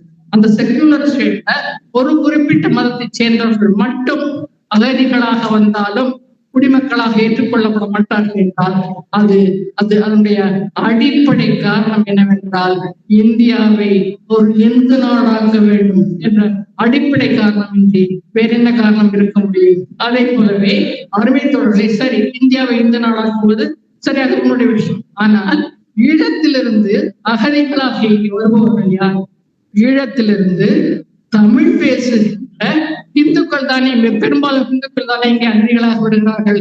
அப்படி இந்துக்களாக தமிழ் பேசுகின்ற தொப்புள் கொடி, ஒரு மாநிலத்தினுடைய தொப்புள் கொடி உருவாக இருக்கின்றவர்கள் வந்தால் மட்டும் அவர்களை நாங்கள் குடிமக்களாக ஏற்றுக்கொள்ள மாட்டோம். அவர்கள் எத்தனை தலைமுறை வாழ்ந்தாலும் நிரந்தர அடிமைகளாகத்தான் இருக்க வேண்டும் என்று சொல்லுகிறார்களே.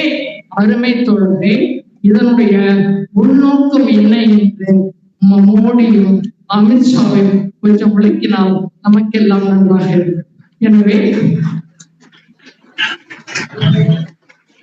எனவேதான் இந்திய தமிழ் அகதிகள் பிரச்சனை என்பது வெறும் நாடற்றவர்கள் பிரச்சனை மட்டுமல்ல, இது புவிசார் அரசியலை சார்ந்த பிரச்சனை, இது மதம் சார்ந்த பிரச்சனை.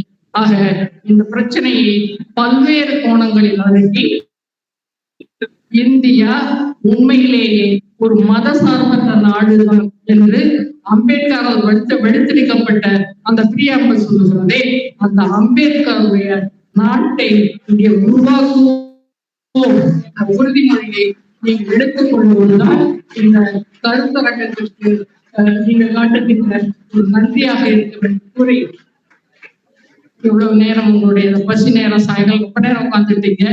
You became restless also, I understand it. அது ஒரு கூட்டத்துல கடைசியா பேசுவது அப்படிங்கிறது இட்ஸ் a risk. அந்த ரிஸ்க் எடுக்கிறதுக்கு அலோவ் பண்ணவங்களுக்கு எல்லாம் நன்றி சொல்லி விடைபெறுகிறேன். நன்றி.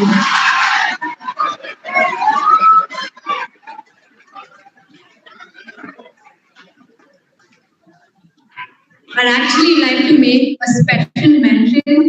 Ms. Saraswati has been with us this morning for every single panel discussion, both 1 and 2. Regardless of her age and seniority, she chose to be with us. So thank you so much for your patience and kindness, ma'am. So this whole event would be incomplete without saying a few thank yous. So I request Mr. Balya to please propose the vote of thanks.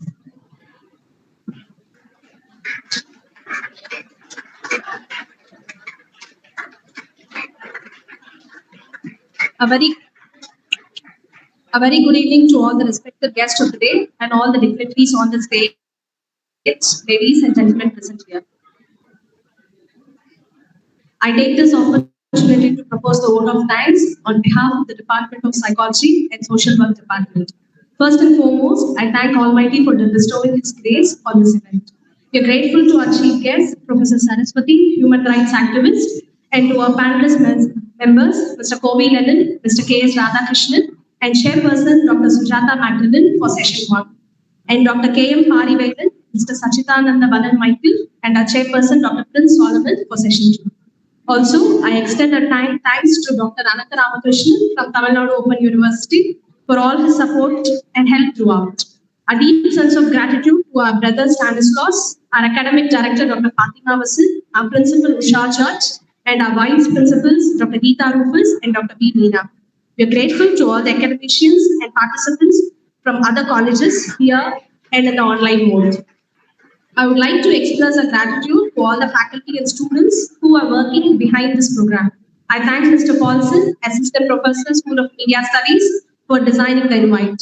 I further extend my thanks to the organizers of Department of Psychology and Social Work for this international seminar. Thanks to the technical and logistic support from the support team of our college for their unwavering support till the end. Last but not least, we would like to thank all the hands that contributed to the success of the program. Thank you.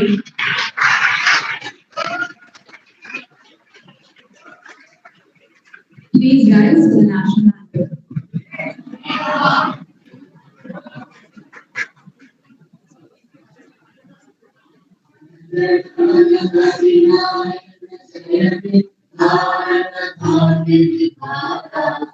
Punjab, Sindh, Gujarat, Maharashtra,